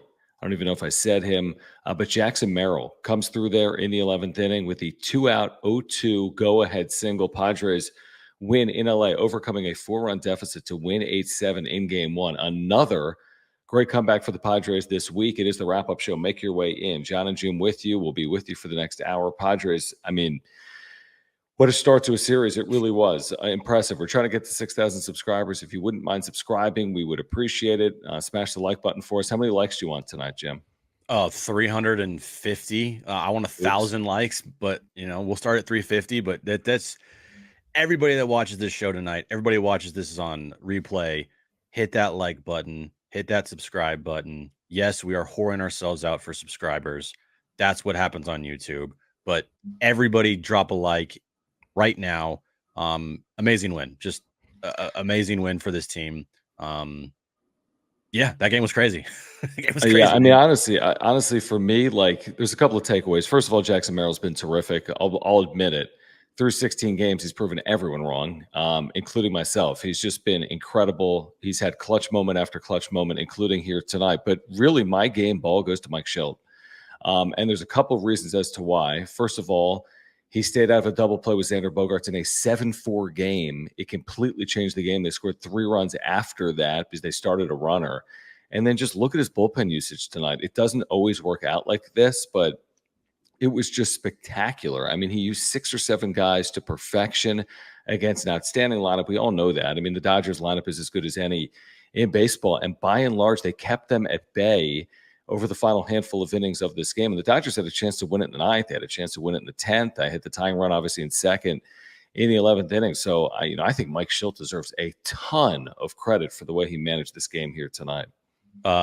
Everybody bitching and complaining about his bullpen usage for the first 15 games of the year, or how many games have they played? Yeah. I mean, tonight was every move he made worked. Is it going to work out every time? No, but tonight, looking at the box score here, I think King, we'll talk about King here later on in the show, but we have more important things to talk about first. Kolek was fantastic. Okay. Matsui, that at bat with Max Muncy, I mean, blew him away. And it was a big spot in this game, huge spot in this game. He was great. Wandy Peralta came in, pitched 1 1/3 innings, and then you had Cosgrove take out Ohtani and Freeman. Yeah. I mean, he is like Ohtani's kryptonite. And then De Los Santos in a big spot in extra innings with a guy who's been red hot this year in Teoscar Hernandez. And it was 1, 2, 3 strike. Now, he did have ownage on him. So you're thinking to yourself, what's the play here? Do you want to put someone force out at every single base, or are you going to pitch to him? Made the right move, pitched to him, struck him out. And then bringing in Robert Suarez there to shut that inning down and having faith in your team that they were going to get the lead the next inning. So you had him out there for the save. Just a beautiful, beautiful game managed by Schulte, and Jackson Merrill's the hero tonight, even though a lot of things had to happen before that to get to Jackson Merrill. And we'll talk about Tatis as well, but Jackson Merrill, I don't think you have to say that he's proved you wrong, because there's nothing that you said, nothing that we've said here before the season or even, leading up to the season and in season that was like, oh, he's going to suck. No, we just had legit questions about a 20-year-old rookie starting in center field, and he's never played above AA. That's legit questions. But yeah, he's proven us all that he belongs. That's what he's done. Well, he's going beyond that for me. I mean, he's had big moments. Again, it hasn't made a season, but I mean, to come through the clutch like that at Dodger Stadium, a house of horrors for the Padres, on an 0-2 pitch and rip a ball the other way. And earlier he had walked in front of a rally and he singled late in the game before his. I mean, he's just answered the bell. I mean, whatever the cliche is, and again, it's only 16 games, it's 10% of a season. I'm sure there'll be a slump in there at some point. Hopefully not, but he's done as well as any rookie in baseball to this point in April. All right, there's a lot to get to. I want to start with this, by the way. Joseph has become a member. We're going to get to every single super chat, by the way. Thank you, Joseph. Thank you, Joseph. If you want to become a member, there are brand new emojis tonight for members, including the Swarry emoji, which means if you are a member, can I see some emojis in the chat right now? I think I did it right. You know me, I'm not exactly with the internet, but I think we have Swarry emojis for members. So if you want to become a member, you have a Swarry emoji. I want to say there's a crony emoji, a bogey emoji, a Schulte emoji. I'd love to see some Schulte emojis right now. Become a member by clicking join down below. There it is. The $sign, and we'll get to every single super chat here tonight. Let's get the first super of the night in as the Padres again win in really epic fashion to get to 508. They win 8-7 in 11. Come back from 7-3 down. This is the same week they trailed 8-0 against Atlanta. Know who they play? Chicago, and win 9-8. Colby, thank you. He says, LFGSD, man, I'm so jazzed. Team showed heart again. And yes, John, as you saw at least 4 times tonight, defense is massively important. This is the defensive Colby. Not really. I mean, they were great defensively a year ago. They overcame any defensive inefficiency here tonight, including from Xander Bogaerts. Of course, in any one game, it can matter. You'll win a game because of defense. You'll lose a game because of defense. Over 162, it's the least concern I have about this team, and their offense has proven that to be the case. I mean, this has been one of the better offenses in baseball. End of sentence. One of the better offenses in baseball, the Padres to this point. Which it's crazy to say that, coming into this season, thinking that it was going to be kind of a grind. Yep. You thought, okay, there's a lot of holes on this team. They didn't really fill these holes, and they're trusting guys with, they're putting a lot on guys' shoulders that it's risky. It's a risky play. It's a risky play to have Jurickson Profar be your starting left fielder. It's a risky play to have 20-year-old be your starting center fielder. It's a risky play to have no DH. Now Manny's your DH, but I mean, third base, right? Tyler Wade, like it's just your bench. Like a lot of the things here have been risky. Putting Cronenworth in the 3-hole, like, that's a risky play coming off of last year. And to their credit, they've all performed. They have all performed. I don't know what the key thing to point at is for why they have performed so well on offense and how they have been one of the better offenses in baseball. If you're just looking from a number standpoint, like, maybe it was that they were just completely embarrassed by last year. But the thing is, a lot of the, like, Profar's kind of like, he's newish. I know he was here at the end last year, but he didn't experience the totality of all of last season. Jackson Merrill, he's a new guy. He did not experience last year. Campusano, he barely experienced last year at all. So, like, you know, the guys that have done well for this team weren't here last year, really. And that's a credit to them. And then the guys that were here last year, we can talk about Bogarts later, but Fernando Tatis Jr. is doing what you hoped he was going to be doing this season, and that is performing at the plate like an MVP. 5 home runs already, John. I mean, he's come up with some massive home runs already, and huge. It's just been incredible to watch so far for Tatis and for this offense. Or the early part of this season, it feels like at this point they're never out of it, which is crazy to say. I mean, they've overcome a lot of deficits already, including 2 kind of epic comebacks this week, the 8-0 game and trailing by 4 at Dodger Stadium. I mean, give me a break. How often in Padres history have they been able to do that? And now both of these teams have played 16 games. They both lead baseball in runs scored. They've played more games than everyone else. They've both scored 88 runs. The Padres and the Dodgers have both scored 88 runs in 16 games. Do the math on it. What is that? I could use a calculator. 64. 80 is 5. It's exactly 5.5 runs per game. The Padres have averaged 5.5 runs per game to this point. Ishmael, thank you. He says, can we please play the Dodgers 162 times a year? Be careful what you wish for. Yeah, I don't know that one. In order to play with that same intensity. I don't know if they're playing 12 or 13 times this year. I don't have it in front of me, but through 3 games, the Padres are 2-1. They either have 9 remaining games against the Dodgers or 10. It's not a fortune of games. Truthfully, they have 2 more this weekend, but clearly they have actually played the Dodgers, not just the 2-1 record. All 3 of the games, they've been extremely competitive with 2 wins in that game where Cronenworth had a ball go through his glove, literally through his glove. Yeah, it's look. I don't know if we want to go that far tonight. I agree with that. I don't know about that one, but hey, the 3 times they played the Dodgers this year, they've outplayed them in every single game except for that 7th inning in South Korea. Yeah. So and that was, it was Glovegate. Yeah, exactly. That's just just wait on that. It's still early. It's Taco Bell call 911. Thank you. He says, I think we can say Tatis is back to MVP form. This guy's not giving up. I love it. I mean, he's been to Jim's point. It's not just that he has good numbers, and he does. You know, the 9-something, low 900 OPS, the 5 home runs, which is 3 hits a great tonight. start for 16 games. He had 3 hits tonight. Yeah, but it's not that. It's the moments. It's the down a run against Chicago. It's down 2 runs here tonight late at Dodger Stadium, hitting his 11th home run at Dodger Stadium in 29 career games. It's the moments for me that are more impactful than just the sheer numbers. It's too early to look at sheer numbers. Sure, he's on pace for 50 home runs, 5 times 10. It's a fine, but it goes well beyond that for me. Yeah, you want to see him hit 40 home runs. He's fully capable of doing that, but it's the moments in which he's come through this year that have been the most impactful. Yeah, and his numbers have shown it. This was a big year for Tatis. It's just it really was because of what happened last year offensively and the contract that he has.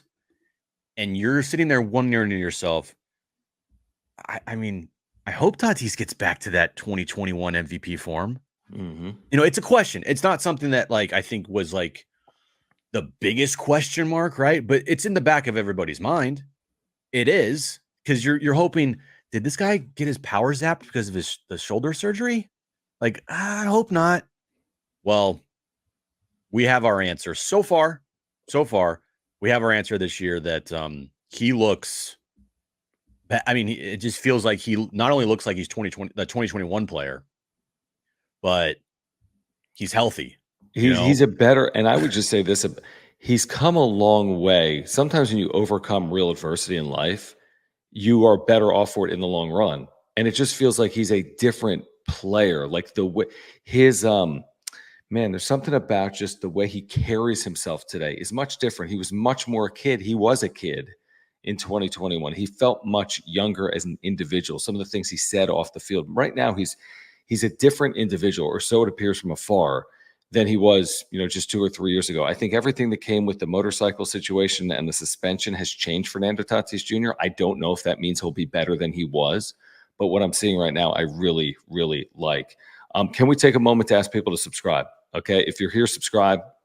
Live round replay. If you're here, smash the like button for us. If you're here and you want to make sure we get your comment, you can click the $ below the chat box. We appreciate all your super chats. If you want to become a member, get the Swarry emojis, the Shilty emojis, the crony emojis. Click the join button down below.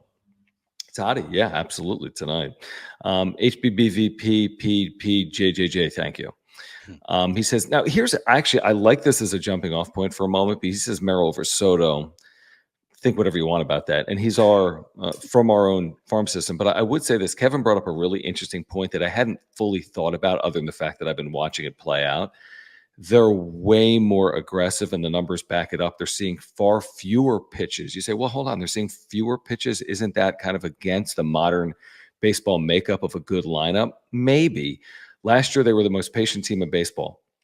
This year, they're nowhere near that. They've been attacking. They've been aggressive. I don't know what teams will do to combat that potentially moving forward, but they've swung way more than they did a year ago. And for now, that has really benefited them. And Jackson Merrill's a good example. I mean, he's walked a lot. He's not striking out, but he's just taking advantage of opportunities. And what Kevin said today is, like, you don't know how much Victor Rodriguez, their hitting coach, hitting instructor, plays into the reason why this team has been better offensively this year. I don't know what to pinpoint, but like you said there, just being more aggressive. Sometimes being aggressive plays in your favor. Yeah, definitely. And it's not going to work all the time. It's just not. But it feels like a Shilty managed baseball team is just going to be aggressive. They just are. Mm-hmm. And there's been a lot of times this year so far that they have been aggressive, and it hasn't always worked out. Correct. But every single Shilty post-game press conference, when he's asked about aggressive plays that, may have not worked out, he is to a T. I stand by that aggressiveness 100%, whether it works or not. And could it be a detriment at times? Yeah, it could be. But like you said, John, it's working out for them in ways that it didn't work out from the last year. Let's go through when they tie the game up at 7. What inning was it, Jim? When they tied at 7, was it the 6th or the 7th? I gotta think it was the 7th inning. That was top of the 7th. No, that was that was the top of the 7th inning. Okay. They scored 3 runs. So hear me out. Let's talk aggressiveness for a minute. I want to say the rally starts with the bottom of the lineup: Merrill and Wadey. Action Jackson. I think it was Action Jackson, then an 0-2 pitch to Wadey that he stayed back on. So now you have first and third, one out. And Shilty, to everyone's point, now you have Xander Bogaerts, who ran into more double plays than anyone in baseball last year and was terrible tonight, had an error, right? Easily could have cost him the game. To his teammates' credit, they picked him up. But a couple of things. You can send Wadey there, as he did, and stay out of a double play. But what if Bogaerts, and I don't know what the count was, but you can also run into an out or run into a double play. I don't know what the count was, but you can run into an out, right? He swings through it, and the runner's thrown out at second. But Bogaerts puts the ball in play. Again, if you don't start the runner, the inning's over at 7-4. Yeah. Run scores at 7-5, and then Tatis hits the 2-run home run. That's all Schilt. I mean, that's all Schilt. Again, is it going to work out 100 out of 100 times? No, but you're playing percentages, and it worked perfectly, absolutely perfectly here tonight. Yeah, it did. That was a key, inside baseball move right there is starting the runner. Because if you don't start the runner, it's probably a double play there because he grounded out to Max Muncy. He hit it hard to third. I think it's 5-4-3. And Tyler Wade's, he's not slow. He's not slow. He got some speed on him. But if you don't start the runner there, you're probably running the risk of the double play being turned. And that was a really good move there, sending Tyler Wade. It was. And then you get the big 2-run bop from Tatis, which at first, there was a moment in this game where I was completely fooled. The Campusano fly out to left. I thought that was 700 feet. Everyone did, but yeah, it was And then the one of those Tatis beautiful swings off the end of a bat. and the Tatis home run, it to me, just like watching it live, as soon as he hit it, it didn't like off the bat say, oh, that's a definite home run. He just had so much backspin on that ball. That thing flew out. Dude, And he has so much power. Dude, 8 homers, and there were other balls hit really well. Teoscar Hernandez took Tatis back to the track. I didn't think he was going to on that one swing late in the game. I think that was in the 8th inning. There were 8 home runs on what couldn't have been more than a 60-degree night in Los Angeles. I mean, gloomy, gray, overcast, not great ideal hitting conditions, you wouldn't think, but the ball really did travel, and balls were hit well for what. And Yamamoto, by the way, the Padres have completely tagged Yamamoto. Oh, I mean, completely tagged him in 2 starts. He's given up no earned runs versus everyone else, and versus the Padres, he's given up 7 runs, 7 runs or something? in 7 innings, or I don't know. What was his line today? His line, it was effective. It was. I think he went 5 and he gave up 3, struck out 6. I mean, that's not a bad start. Yeah, like for any, it's not a bad start. But early on, we've even mentioned it. Early on, you get the 2-run blast from Manny Machado in the first inning. You're like, all right, here we go. Manny's been a lot better, guys. He's hit in 6 straight. They changed an error to a hit for him to give him a hit from like 3 or 4 days ago. He's hitting 6 straight. They intentionally walked him late. He's been a lot better. He's got his OPS up to like 743, which is fine. I mean, it's not good for Manny, but it's not like it's an embarrassment. It's not 550. But here's the moment where you feel like Manny's getting hot, and we all said it, like he's going to have a stretch. He's going to get his numbers. He's going to get hot at some point. You just hope that it's not this roller coaster of a ride this season where he's super hot and then he goes super cold. You want him to get hot, and then obviously he's going to always cool down. But when he cools down, you want him to be, consistent, right? And maybe this is the part where Manny's heating up. And he gets into that nuclear, like, dude is the best player on the planet mode. And maybe that's happening right now. Because it'd be cool to have Tatis and Manny just be like, you know what I mean? Unstoppable. Yeah, right? like Freeman and Ohtani when exactly. Yeah. SGL Stevens, thank you, man, for the very generous super chat and your membership as well. Again, thank you guys for the supers. Click the $ below the chat box. Thank you for your memberships. Click the join button down below, and thank you for subscribing. He says, what a game. Team effort and fight not seen any time last year. Clutch plays when needed. So Marty tweeted this out. I think it's an excellent point. Other people have talked about it as well. First extra innings win last year, game 159. First extra innings win this year, game 16, in their first extra innings game of the season. Also, can you recall a memorable comeback for the Padres last year? They've had 2 memorable ones this year, including a home opener win where they came back from the Giants in the 7th inning, trailing 3-2. I mean, they are different than last year. Doesn't mean they're going to win 95 games, but they are different. They are clearly different out of the gates than the team they were a year ago. Yep. Still, I still believe getting out to a fast start is huge for this team. Like, you can't start this season for the first month of the year 4 or 5 games under 500.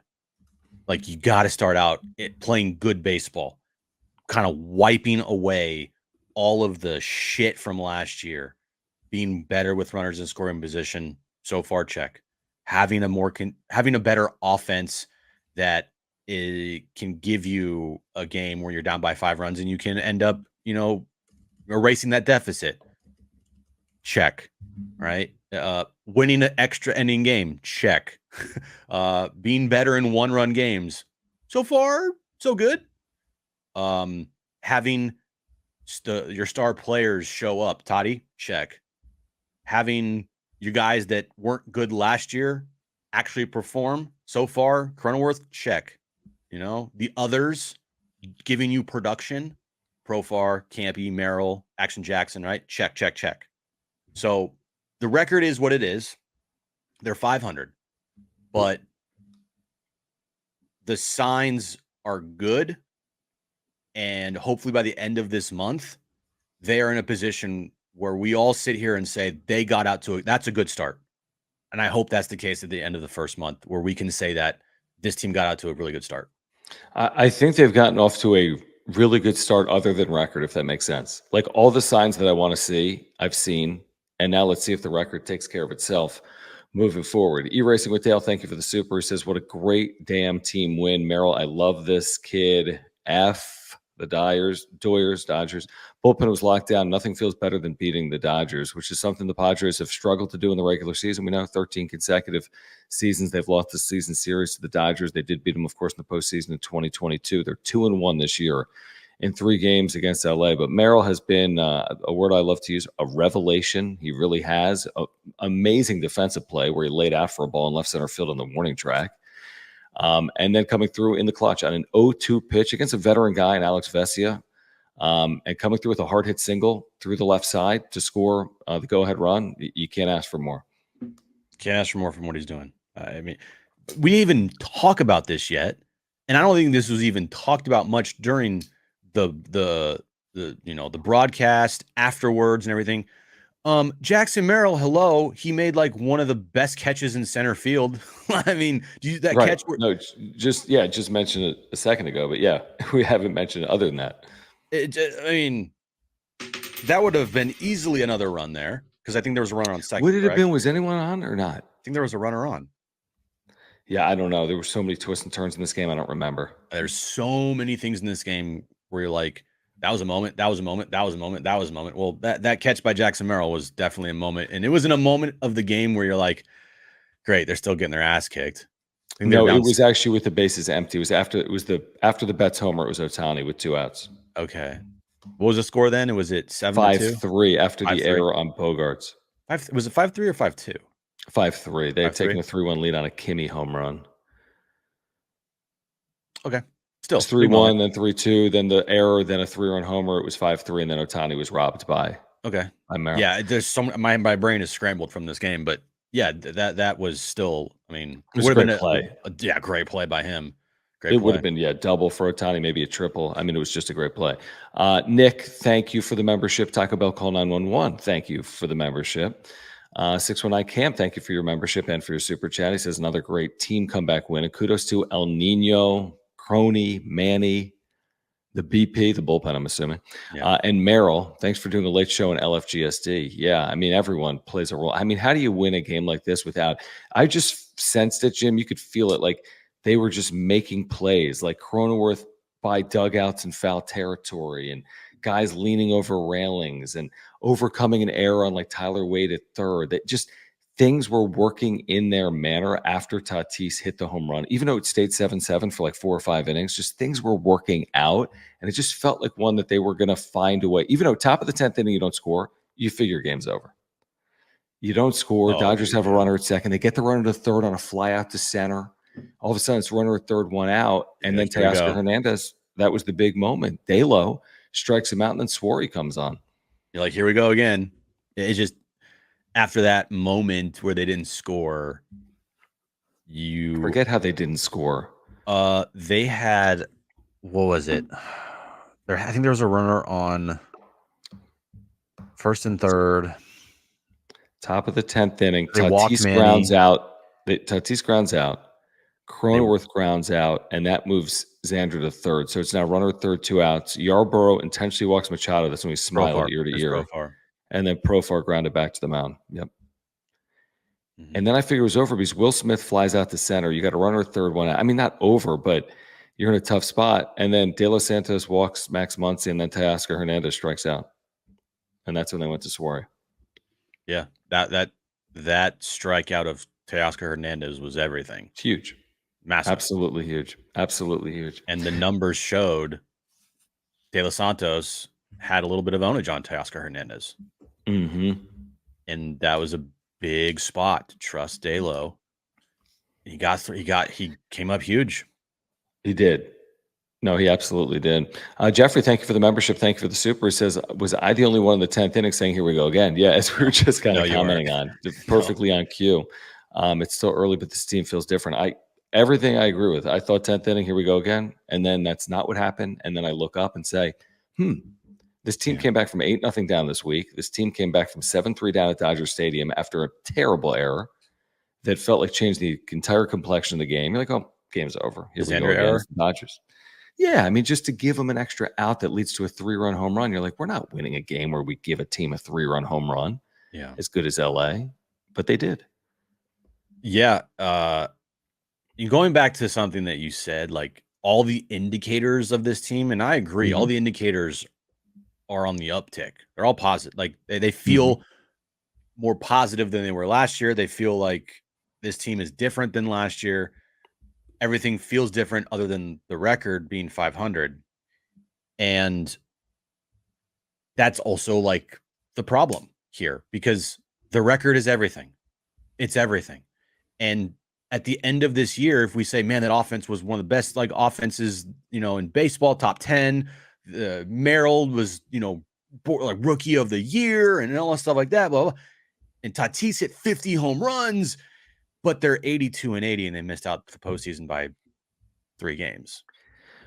So to me, the record is. Do you see that as likely based on the way that they have played? Well, the way they played, John, is still 500. But if they play, yeah, but we can't get carried away with that because you've only played 3 or 4 opponents. True. Like you've played 3 teams or 4 teams. You have 25 other teams to play. If you play like this against the whole league, do you get the benefit?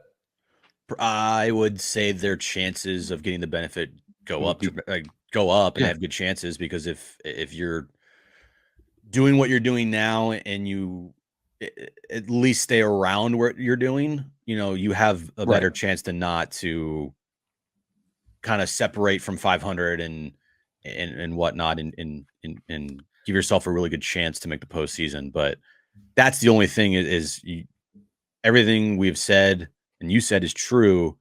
It's just that record. It's everything with this team this year. I agree. I agree. But me. But I read Kevin's article yesterday and I kind of buy into it. He's like, hey, Manny, what's the team's record? He's like, I have no clue. I don't care. Xander Bogaerts, what's the team's record? I have no clue. I don't care. I mean, they didn't say that, but they're saying like, we're doing things here. We're doing it differently. We feel like we're playing good baseball. We came back from 8 runs down. We just won a series. We feel like we're playing better baseball. We'll look up at some point and look at our record, but not now. I kind of buy it. I just, if they play like this for a majority of the year, easier said than done. Yeah. Like you just said, if Merrill's a rookie of the year candidate, if Tatis is an MVP candidate, if you get good starting pitching, Michael King's a huge question mark. But you'll look up and they'll have won more games than they did a year ago. I'm almost positive of it. Positive of it. If we look up, it's Merrill, rookie of the year candidate, Tatis, MVP candidate. You get relatively good starting pitching. I'm almost positive we'll look up and they'll be better. I hope so, because it'd be very Padre-esque if those things happened and they're still like a 500 team. But I hope they did have the Cy Young Award winner last year. Yeah, exactly. And they weren't good. Andrew, thanks, man, for the membership in the Super. He says, great win tonight, picking up where they left off. Yes, agreed. Off and off day, winning a series. Do we dare say Monday's win feels now like a turning point? Ooh. I mean, look what's happened the last week since that win on Monday night, right? Let's talk Sunday night about that. Sunday night we can talk. Sunday night we can officially talk about it. But hey, you're going to need multiple, quote, turning points throughout a season. You need jolts of energy throughout a season. And that was a jolt of energy on Monday night. And we said the only way this win truly means something other than just a win or a loss is if they parlay this into playing good baseball and pick up a bunch of wins over the next week and a half, right? Then we can say, maybe that win did mean a little bit more. Maybe that win did, catapult this team into playing really good baseball for the next week. Because while momentum is something that in baseball you never really say is a thing, Kevin mentioned it when he was talking to the players this year, is like, if the players believe in momentum, then that's all that matters. And if they believe that somehow Monday night was a momentum builder, and it's a thing. And remember what I said, John? I said that win will give them something to put in their back pocket to say, we're never out of a game, to look back on and say, hey, we're down by 5 runs. Look what we did that one time. Like, we have that in our bag. We've done it before. After the game tonight, Jackson Merrill said the exact thing post-game. hey, 5 runs, we feel like we're not out of it. We've done it before, and we felt like we could do it again. And that's what Yeah, happened. that's a great point. No, I completely agree. It's a very good point. And to do it twice in a week is something they didn't do basically twice in a season in 2023. All right, guys, if you are here, please subscribe. We're on our way to 6,000. We need to get to 6,000 subscribers this month. It's kind of a mandate. So This if you are show, here, please subscribe. We got to get this show to 6,000 subscribers. We can do it because of you guys. Everyone that is here live or on replay, please subscribe, smash the like button for us. And again, thank you for the supers and the memberships. We need to thank our title sponsor. We can't do it without our viewers. We can't do it without Mark Nimitz, who we've been texting back and forth with all night long, all day long. yeah, He is such a huge Padres fan. He is such a big supporter of this channel. He helped get us off the ground when we started this back in 2021. He's an amazing insurance agent. You can take that from me. I've got a homeowners and an earthquake and a life insurance policy with Mark, and he can save you a lot of money just by switching your insurance. So first of all, Mark's a great insurance agent. Secondly, he can save you money. Third, the next time you have a renewal or an insurance need, call Mark. Click the link in the description down below. Get a free quote online, or call him and just talk about the Padres. He would love to talk to you about the Padres. He would love to save you money on your insurance. And then if you ever need to file a claim like I did back in 2022, he's going to take care of you. He's going to save you time. He's going to save you money. So he's a great insurance agent. If you support our work, if you support this channel, please support Mark Nimitz by clicking the link in the description down below. Yeah, Mark is the best person to go to for all your insurance needs. Go to emojis in the chat for our buddy Mark. I know Mark's in the chat watching us right now, so give him some love. Hi, Mark. Mark. Go to his email address, reach out to Mark, mnimitz@farmersagent.com. When you reach out to our buddy Mark, let him know that John and Jim from the Wrap-Up Show sent you. I have an interesting comment I wanted to share, and then I want to get back to these super chats, and we'll pick right up. But I tweeted out, like I said on the show, both of these teams have scored 88 runs. Okay, 16 games. Doesn't mean they'll both score the same amount of runs this year, but that's what they've done to this point. Yeah. And then someone replied, true, but missing context. And I said, which is? And he said, scoring lots of runs in some games, then very little in others, thus equaling a 500 team. That said, tonight was such a great team win. Yes and no. I mean, again, if you score like this, 5.5 runs a game over 162, that's where, again, you look up and you say, where are we standing? They didn't score like that a year ago. If you score 5.5 runs per game and you play at Petco Park and you have good starting pitching and you have Robert Suarez, that should be enough. I mean, the Dodgers are 10-6. Maybe they have consistently scored runs more like 5 or 6 per game as opposed to 2 one day and 9 the other, but it's only 16 games. So I don't think it's anything misleading about it. They haven't played the exact same schedule, but Padres have scored 88 runs. The Dodgers have scored 88 runs. It's not saying they're the same team. It's just a factual statement. Right. And, what we've said is like, I would much rather take a team, in a 3-game series, you score at least 5 runs every game than going, 10, 2, and 3. Yep. So then you can say, hey, well, they averaged 5 runs in the series. It's like, well, they scored 10 runs in one game, 2 runs in the other, and 3 in the other. So I'd much rather have them go 5-5-5 than 10-2-3. And that's where you talk about this offense hopefully becoming more of a consistent offense where they don't have games where they score 10 runs and the next game they score 2 or 1, where they score 7 runs or 10 runs and the next game they score 4 or 5 runs, or they score 4 runs the first game, 6 runs the second game, and 5 runs the next game. Like, that's what you want to see. It's not going to always happen that way. If they did that, if they scored 4, 5, and 6 runs every single game, I mean, they'd be like the best team in baseball. Yeah, exactly. Like you're gonna have games where you score 1 run, 2 runs, 3 runs, no runs. It's 1 run. Like, it's gonna happen. We just want to make sure those don't happen on a consistent roller coaster basis, like we've seen with this team before. Yep. No, I completely agree. Okay, let's get back to some of these supers that are rolling in. So many of you guys to get to. We appreciate your support of the channel, like this from James, who's a member and also contributes to the super. He says, a new theme in 24 is the comeback kids. Hashtag beat LA. They have, I think, if they're 8 wins, they've come from behind to win at least in 3 of them. I don't know if it's more than that or not. I know, again, home opener. I know 8-0. I know tonight. I don't know about their other 5 wins, but 3 come from behind wins. There's a ton in 1/10 of the schedule. I mean, if they have 25-30 come from behind wins, that would be about 20 more than they had a year ago. Yeah, it would be like like Yeah. what 100 wins? It'd be like a real team. I mean, that's like a real damaging, team that can do damage, that can overcome deficits 25 or 30 times in a season to win. That's more like LA typically than San Diego. Joshua, thank you. Appreciate the generosity. He says he likes Merrill. I love this super chat.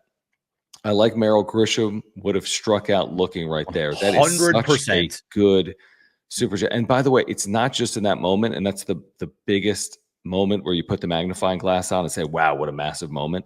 But if you've been watching this year like Joshua has, like Padres fans that are here have, this has happened countless number of times where Merrill has produced, where it would be very easy to say Grisham, unfortunately, would not have.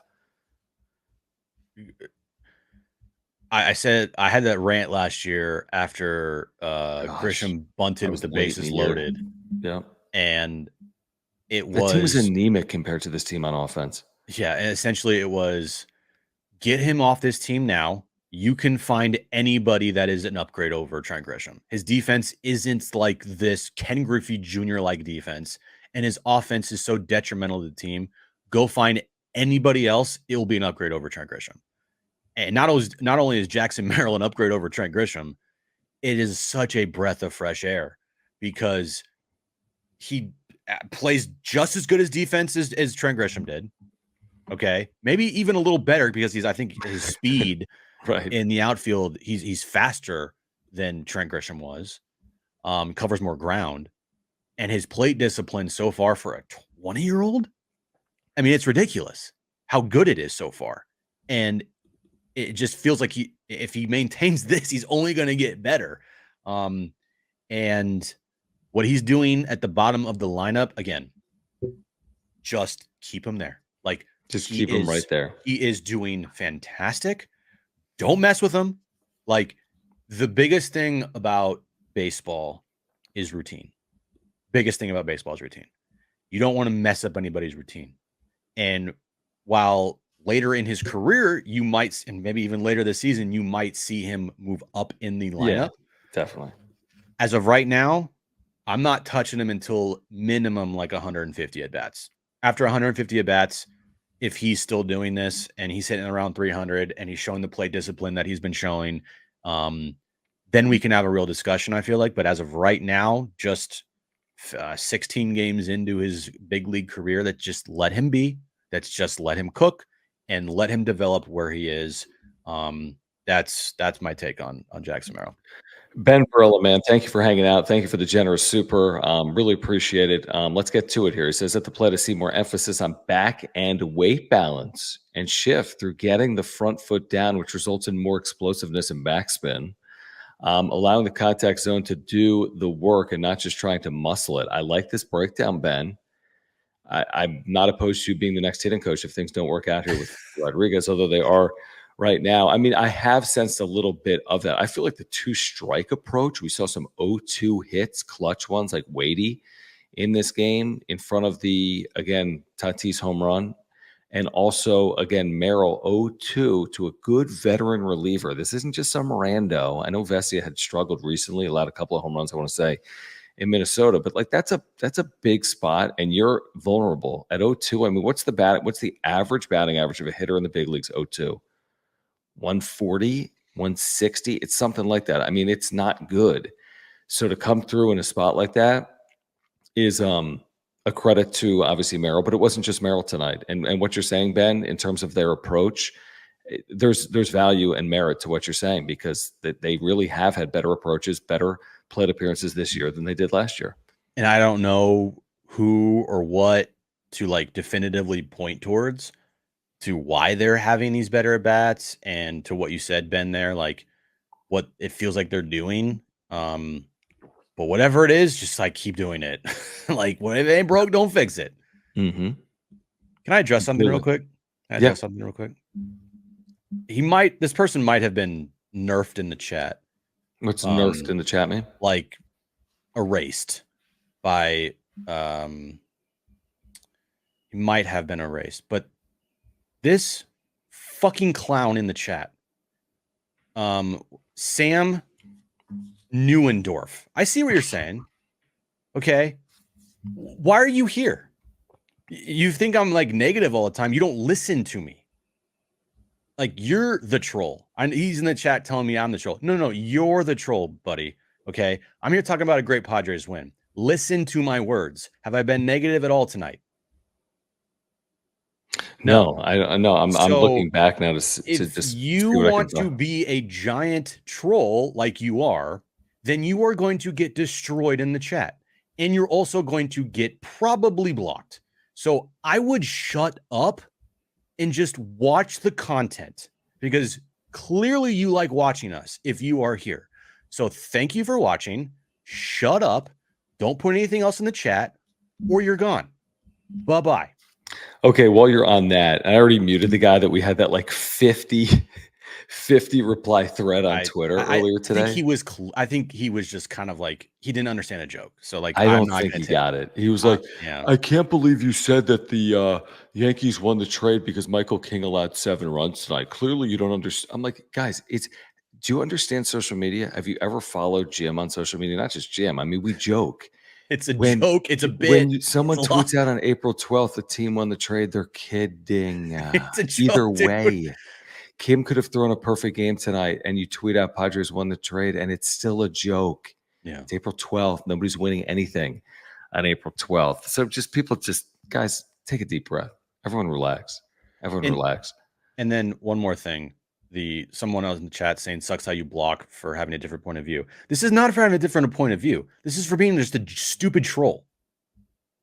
That's why. Sucks how many block? No, it's not for. Yeah, exactly. There's a difference. You can have your own opinion. You can absolutely. You guys know, if you've spent any time with us, we ban so few people. We let it go so far. There might be some moderate. We have moderators on this channel. I don't even know who's a mod, and people might ban on our behalf occasionally. We've never told people to do it ever. We ban people when they start cursing and kicking and screaming and calling people names and going well above and beyond, because you've seen the chat. We let everything fly in the chat. We don't even monitor the chat because we do all the super chats. And so, and obviously if like you get the Dodger trolls in here, it's like, just go away, go away. Like, why are you trying to? No, actually, please watch. Well, that too. But at the same time, like, just stop. And this guy in this chat is like going on and on and on about like Jim sucks. He's a negative piece of shit. Like, dude, like it was, I was seeing it and I'm like, I'm not going to, who cares? This guy's a loser. And then it's got to a point. I'm like, shut up, dude. You're not listening to me. If you think I'm being negative tonight, then leave. Cause I'm not. I was talking about a great team. Left. Well, good. Or he's got banned or whatever. HBVV, thank you. He says the ugly stadium was empty. Parole officers will be busy. Here's the thing. It's a Friday night. It's a weekend series. The Dodgers are supposed to be, this 120 win team that's going to steamroll through everyone. It's not perfect weather, yada, yada, yada. What they announce? 50K, I'm sure. Or like 49. Let's see. They 49. Had 49,606. 49,606. Place was empty upstairs. But let's be honest. You see those sections down the first and third base lines. I know it's big. I know it's chilly. But it's the weekend. Show up. I'm sorry. If Petco Park held 56,000 tonight, it would be filled. Who disagrees with that? If Petco Park held 56,000 tonight, it would be filled. Yeah. It's just the truth. It's just the truth. So, they're going to lead baseball in attendance, yada, yada, yada. Oh, thank you, Sam. Thanks for the super, Sam. You're not negative. That was earlier. You're just negative. That's it. What have I been negative about tonight? I want you to don't block him, Maria. Don't block him. Nobody block him. I want to know what have I been negative about tonight? Give me one thing that I've been negative about tonight's win. I'll wait. Everyone in the chat's waiting for you, buddy. You're here. Speak up. Take your time, because what we're going to do, you can come up with a very thorough response to that, Sam. Yes. While we have a moment, we're going to thank our partner here on the wrap-up show, longtime partner, over 2 years, in fact. Our friends at Aura, their co-founder, Will, San Diegan, huge Padres fan. I'm sure as excited as we all are for a Padres win tonight at Dodger Stadium and come from behind fashion. If you support this channel, they've got offices right here, Liberty Station, plant-based nutritional products. All of their products are plant-based. It's an amazing company. I've been taking their probiotic for years, probably 2+ years at this point, every single day for digestion. Heart health, mental clarity. There's so many reasons to take a probiotic. They have pre-workout supplements that are plant-based. They have omega-3 oils for people that are taking fish oil, so you can grab an omega-3 oil and get the same health benefits. They have sleep pills and immunity pills. I mean, and so much more, by the way. So check them out at ora.organic by clicking the link in the description down below. But again, if you support the channel, if you want to get healthier, it's a great, great company with great, great products that are plant-based. So check them out. Yeah, go there right now, www.ora.organic. They have everything you need to live a healthy lifestyle that you crave. They have the pre-workouts for all you guys that like to work out there. Best on the market. The probiotics, great for your gut health. If you have trouble sleeping, they have sleep pills as well there too. Protein powder for protein shakes in the morning or after your workout or at night, just to get quick, good protein in your system. Go there right now, www.ora.organic. I'm just not going to respond because we're not done even with worth it. We're done. Proved our point. Anyway, Jeremy, thank you, says popcorn. Yes, absolutely. Grab some, make it in the microwave, come back. I love popcorn. Popcorn is so good. What's your favorite popcorn? Because mine has to be just straight up buttered popcorn. I hate popcorn, and let me tell you why. It's a Debbie Downer. I'm gonna tell you why I hate popcorn. It is the worst. It is the worst broadcast food in the world. Why are you so negative all the time, John? Because it gets stuck in the back of my throat. Are you going to eat popcorn before you go on a broadcast? Well, when can you eat it? We do broadcasts every single day. What do you mean, when can you eat it? You eat it right now. Well, after the show. Maybe, but that's late, man. It's like midnight. Okay. I'm not eating popcorn at midnight. White, yeah. Thank you, Mike Schilt. White cheddar popcorn, top tier. It really is. I like popcorn. I loved it as a kid, but as an adult, it's just tough. You know what's really good popcorn is from Chicago, and I forget what the company's called, but it's Chicago popcorn. Yeah, I forget, it's like a famous company that does popcorn, and they have regular popcorn. Orville Redenbacher's.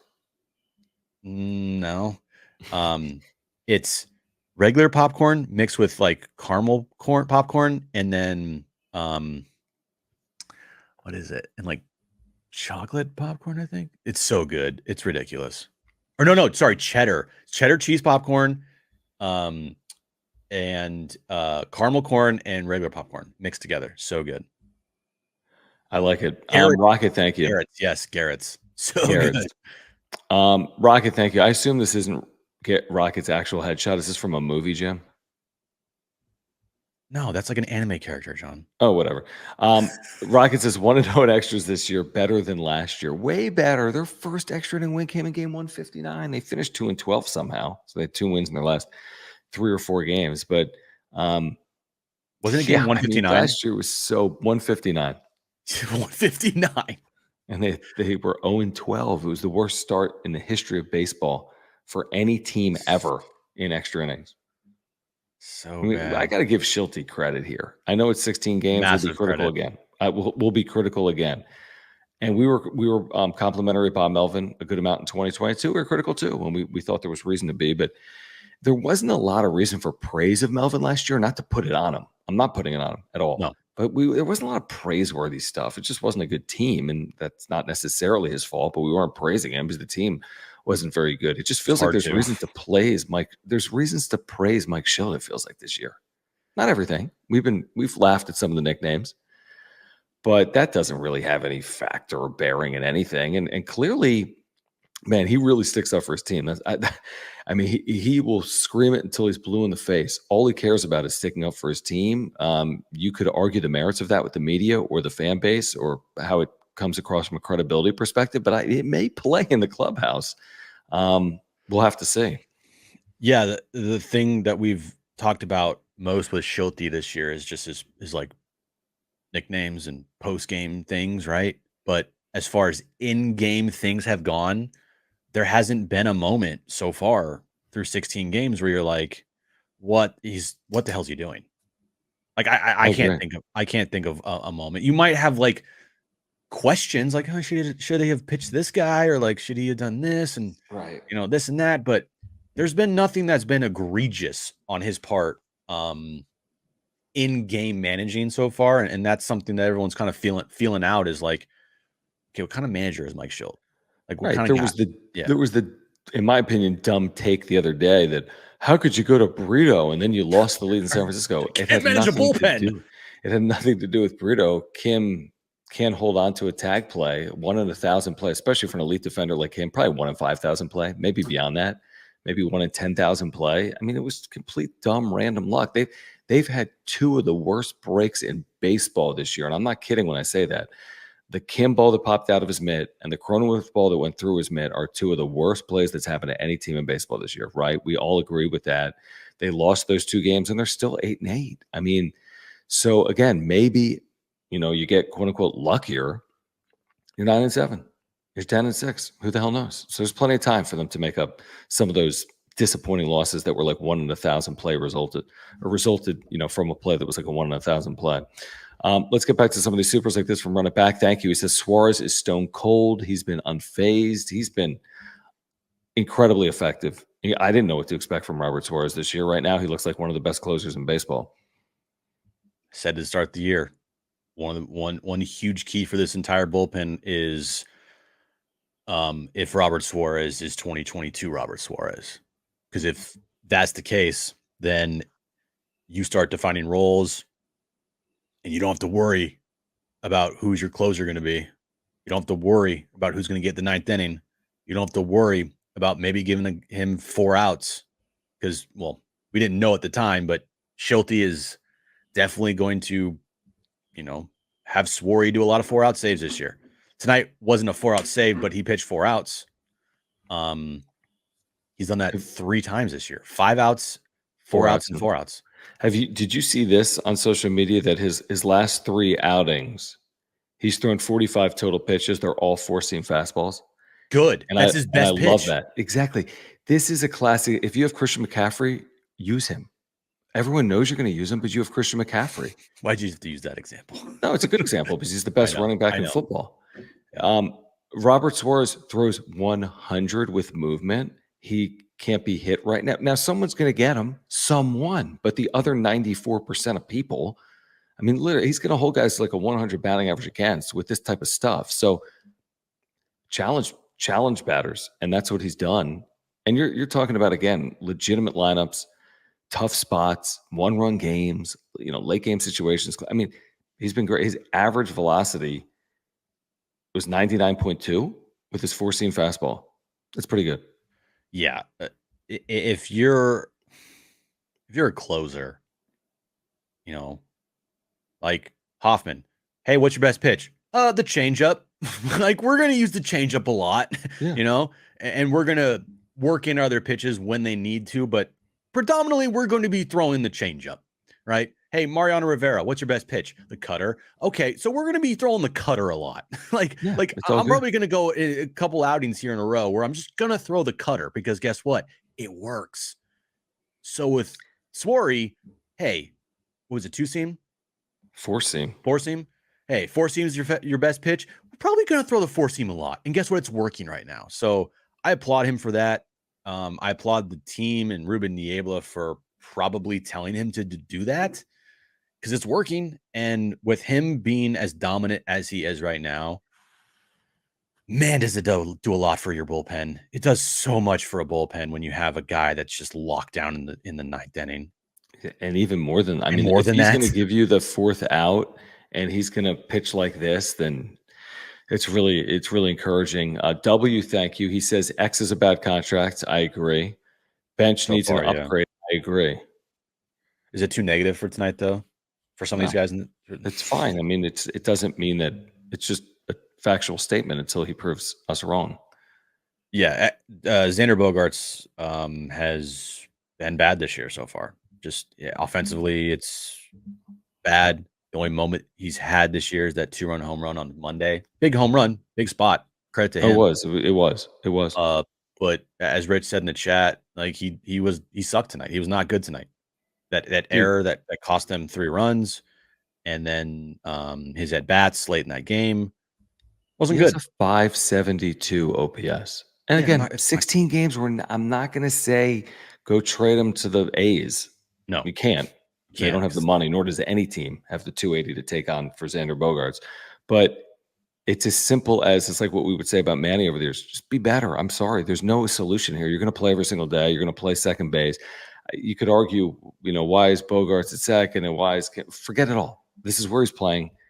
He's got to play better in the field. He's got to hit better than he's hit. And they've overcome it to this point because they've been fine, but they'd be better if Bogaerts was producing.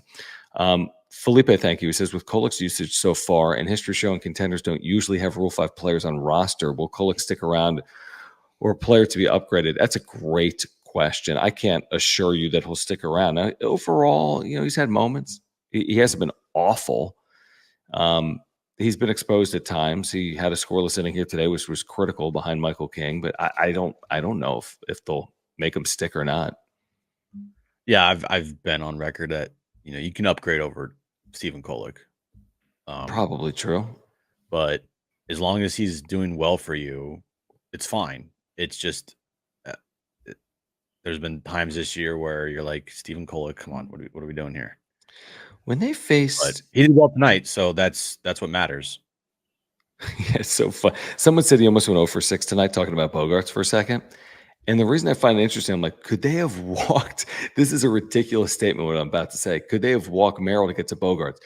A, that's ridiculous just saying it, but they couldn't have because Merrill's hitting 8th. But imagine a team be like, put on Merrill and Wade to get to Bogey. I mean, that's crazy talk. I mean, Wade, you would have faced it. Now, could you say, now Rosario pinch hit for Wade? So, yeah. So you weren't going to put on Merrill, and you're not putting on Merrill. If you're the LA Dodgers, you're like, we're not putting on Jackson Merrill. We're going to face him, and we're going to get him out. And they didn't, to Merrill's credit.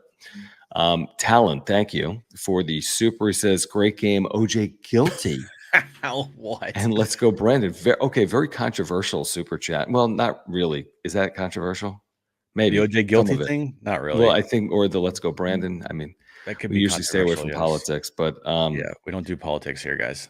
But thank you for the super chat. Or double murder cases where we typically stayed away from the double murder cases. Right. Not always, but typically. Okay, while we have a moment, let's tell you about this isn't the right one.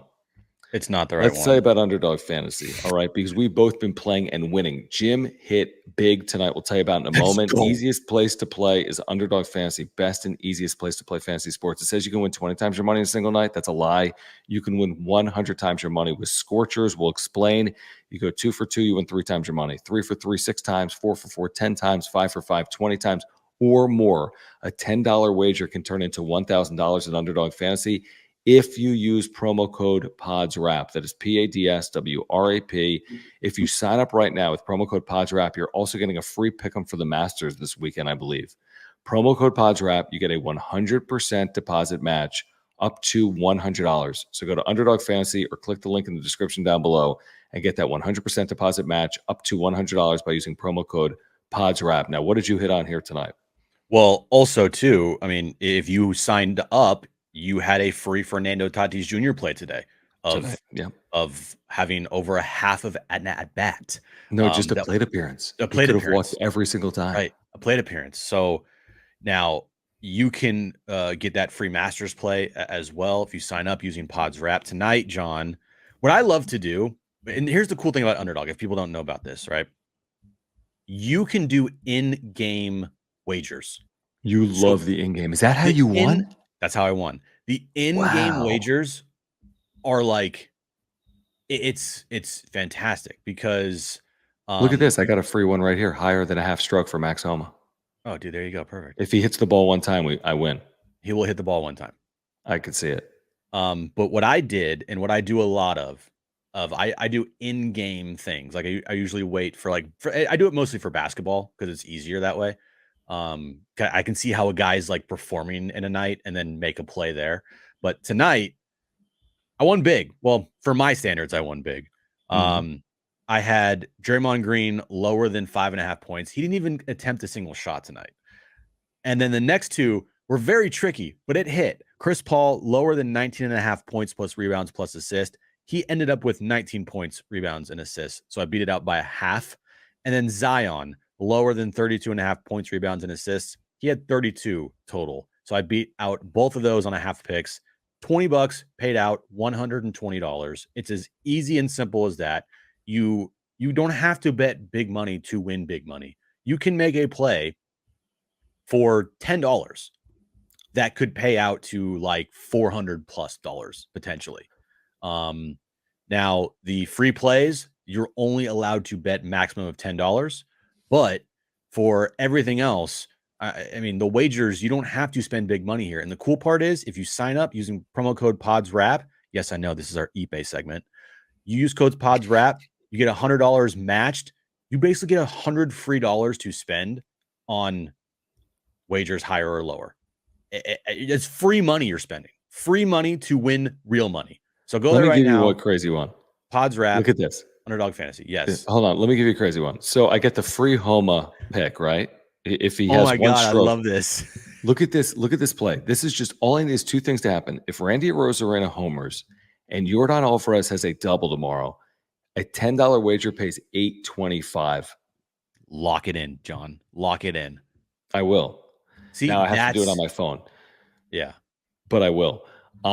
So let me say that again. You're getting a free pick'em. So they're kind of starting you on the process. If Arozarena homers tomorrow and Alvarez doubles, 10 pays $8.25. But wait, let's say you don't even want both of them. Let's say now forget about Alvarez. 10 pays $165, 16.5 to 1 if Arozarena homers tomorrow. Yeah. Like that's incredible. And you already get a free play. So you only have to hit one. And it's much easier to hit one than it is to hit, 5. Yeah. All right. Promo code PODSWRAP, PADSWRAP. Play along with us this weekend. And that was our eBay segment. You are welcome, everybody. Oh, wait a second. I'm glad you mentioned that.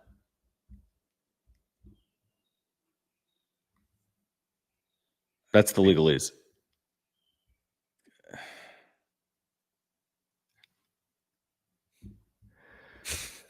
All right. What else, man? I don't know. I mean, yeah, I see our buddy Mark Bartlett's in the chat, and I feel like a lot of Padres fans are going to feel the same way. I mean, it's 11:42. I don't think anybody is tired. Nobody's tired. Like every Padres fan's not tired right now. And I'm glad they won the World Series tonight too. I'm glad the Padres won the World Series tonight because according to David Vassay, every team that plays the Dodgers this year, it's their World Series. It's their World Series, yeah. It's their World Series. It's great to win the World Series. I'm happy that the Padres won the World Series tonight by playing the Especially Dodgers. against a National League team. That's so rare to win the World Series. Very rare. Yeah, but hey, sometimes you do that. It's pretty cool. It's a cool accomplishment. Ben, thank you. I don't even know if I'm going to sleep because I'm actually traveling east tomorrow and I'm leaving on a 6:15 a.m. flight, but I'll sleep for like 3 hours. Ben, thank you. He says, okay, real talk, dudes. Given the time of year, how do the taxes work on Underdog Fantasy for those of us who haven't used online wagering services before? Let me answer that. No clue. Yeah. But you just ask the accountant. You go to H&R Block. They know the answer. Everyone's playing pick'ems and online fantasy. Now, here's the thing, though, too. Like, that's a very good question that I didn't even think about. Now Jim's thinking about it because he's won like $4,000 in the last month. I'm like, I had to give them my social security number. Probably because they send it to the IRS, your winnings. And those are all taxable. I wouldn't worry about it because you'd still rather win and have winnings taxed as opposed to just lose and not be taxed. Okay. So I don't know. Great question. Not for us, unfortunately. But, well, here's the thing. I know what you're saying. Like everything that happens in 2024 is on next year's taxes. Another year to worry about it. So if you're worried about 3 days from now where taxes are due, I wouldn't worry about it right now, like me. But eventually, I can't deal with taxes. I don't want to talk about it. I haven't done them. I filed for an extension. Must be nice. Yeah, I can't do them. I'll do them in like October. SJL Stevens, thank you. I just don't have time for them. I just can't deal with it. SJL Stevens, right, who cares? IRS will just arrest you. It's fine. No, not if you file an extension. Okay. SJL Stevens, thank you for the membership. Thank you for the super. He says, if we win tomorrow, Saturday night wrap up, Here's the thing. Let's make our viewers aware here, because I just said I'm traveling east. No, Rich just asked me, is everything fine? Yes. This is my first scheduled real vacation in 5 years. So I'm going to see my mom and with my wife and with my 5-year-old for the first time. My 5-year-old's never even been to my mom's house, and he's 5. So the next week is Jim. I'm gonna be working a lot next week. Wrap-up shows, he's got John and Jim. Now, I'll make it up to Jim because Jim's getting married, which is soft. I'm married, so it's not that soft. But and I'm going to Switzerland. He's going to Switzerland. And you're going to take a few days off before the wedding, which is reasonable. Yeah. Right? Yeah, Wednesday through Friday and Sunday. Okay, so he's taking off like the Dodgers, or excuse me, the Yankee series, and Juan Soto returns. Like, come on, who does that? But it wasn't me, dude. I'm kidding. So Jim's going to do a handful of shows. Then I'm going to do a handful of way later. Then Jim's getting married at the end of May, and then Jim's going away in the summertime. But you know the wrap-up show. We'll be here for you. I don't know about Saturday night. That's a Jim Russell question. For my future lovely, amazing wife, that it's also her birthday weekend, there will not be a show tomorrow night. Sorry. What if? Is there any scenario? 8-0, come back to win 9-8. Grand Slam Tatis, top of the 9th. If that's a pretty good scenario in that situation, because I'm telling you right now, like this is a labor of love, guys. We work really hard. The wrap-up show, yeah. And I understand. Trust me. There's a lot of podcasts out there where I feel the same way. Where I'm like, why aren't you guys doing content right now? Like, what is happening? Right. The whole the equation of like our lives are a factor, and like our families. It's a huge factor. So family is going to come first here. Like John's going to be gone next week, and I'm going to be with my future wife, my fiance, tomorrow night. But if they do happen to have another game like they did tonight, or Tatis hits a grand slam at the top of the 9th inning by trailing by 3 runs, and they win that game, I will do an abbreviated, very, very abbreviated quickie wrap up. I respect that. Just to do it. But only if those things happen. It can't be like a 6-2 win. Not a 6-2 win. And it's not going to be a 6-2 loss. It's going to have to be like a great big win. Moment. A big moment. It'll have to be like tonight's win. Yeah, I think what people do realize it, because I see the super thanks, and I see the social media comments, and I read the comments in the chat like Jim does, and I see the stuff on social media. Doing a baseball show is a lot of work. And we do it because we do it. I mean, I don't even know how else to put it other than we started it in 2020 and we haven't stopped, and we're not going to stop because of Padres fans, but like things happen over the course of time. Like you said, I mean, you start dating someone, then you're going to get married. I had a child within the last 5 years. So I've worked in baseball my whole career, so I understand it, but baseball's tough, man. I mean, when you're working every single night on something like this, it's not the easiest thing in the world, to be honest. Actually, I Rich makes a really good point. Sunday night. Make it. Here's the thing. I'm going out Monday night for Aaron's birthday. I'm going out Sunday night as well. So wait, is there no wrap-up show until Tuesday? Well, worst case, you could always do one like Monday mid-morning. Like I really want to get married, guys. Like I don't want to have like a divorce before I get married. So no, you want to wait till be married to get divorced. And Aaron has worked her fucking ass off for this wedding. So here's the deal. No crap. Sunday night, I think I'm going to have to see how things go. I can't guarantee it, though. I can't guarantee a wrap-up show Sunday night. See how things go. It will probably most likely be abbreviated quickie, like for sure. Quickie. Tomorrow night, we're going to have to, you're going to have a lot of shit to happen. And then Monday night, Again, it's her birthday Monday night, and so we'll see. But for sure, no matter other what, than that, Tuesday, Wednesday, John and Jim show fine. would know John. Yeah, it's just the Dodgers series. It's not a big deal. Murray, thank you. I know it's a problem. It's a problem. Okay, Murray says everybody shits on X except you two. It takes players time to adjust to different leagues. Fact, Eddie Murray hit 247 in 1989, 330 in 1990. Well, this is one thing I know. And no, we do criticize Xander Bogaerts. We have shitted on Xander Bogaerts this year, yes. I mean, I'm with you. I'm not giving up on the contract. And I'm not giving up on the year, but he's not hitting 330 this year. And it's just unfortunate. I don't know. I don't know what the ceiling is over the next couple of years with Xander Bogaerts. I hope it's better than last year, but I don't know. I don't have the most confidence in the world. Yeah, I am really worried about this contract. Like really worried because he has no pop, none. He made a critical error at second base tonight. It's a scary contract because this could look really bad here. It could. We'll see. I mean, again, it's early in the contract, but it hasn't been ideal. By the way, HBVV, wait until you turn 18. You got to be 18 on Underdog Fantasy. But like he said, scare money makes no money. Well said. Yep. Yeah, and then you'll lose all your, and it'll be like eBay. It's addicting, man. Run it back. Thank you. He says, I did see this segment. I saw it on social media. It was on YouTube. Did you guys watch the Pat McAfee show cover the Padres comeback against the Cubs? It's epic. I did. It was kind of funny. Like he just starts getting into it. It's 8-0 and he's running through the whole. I didn't expect it. Yeah, I did. Did you see any of that? It was funny.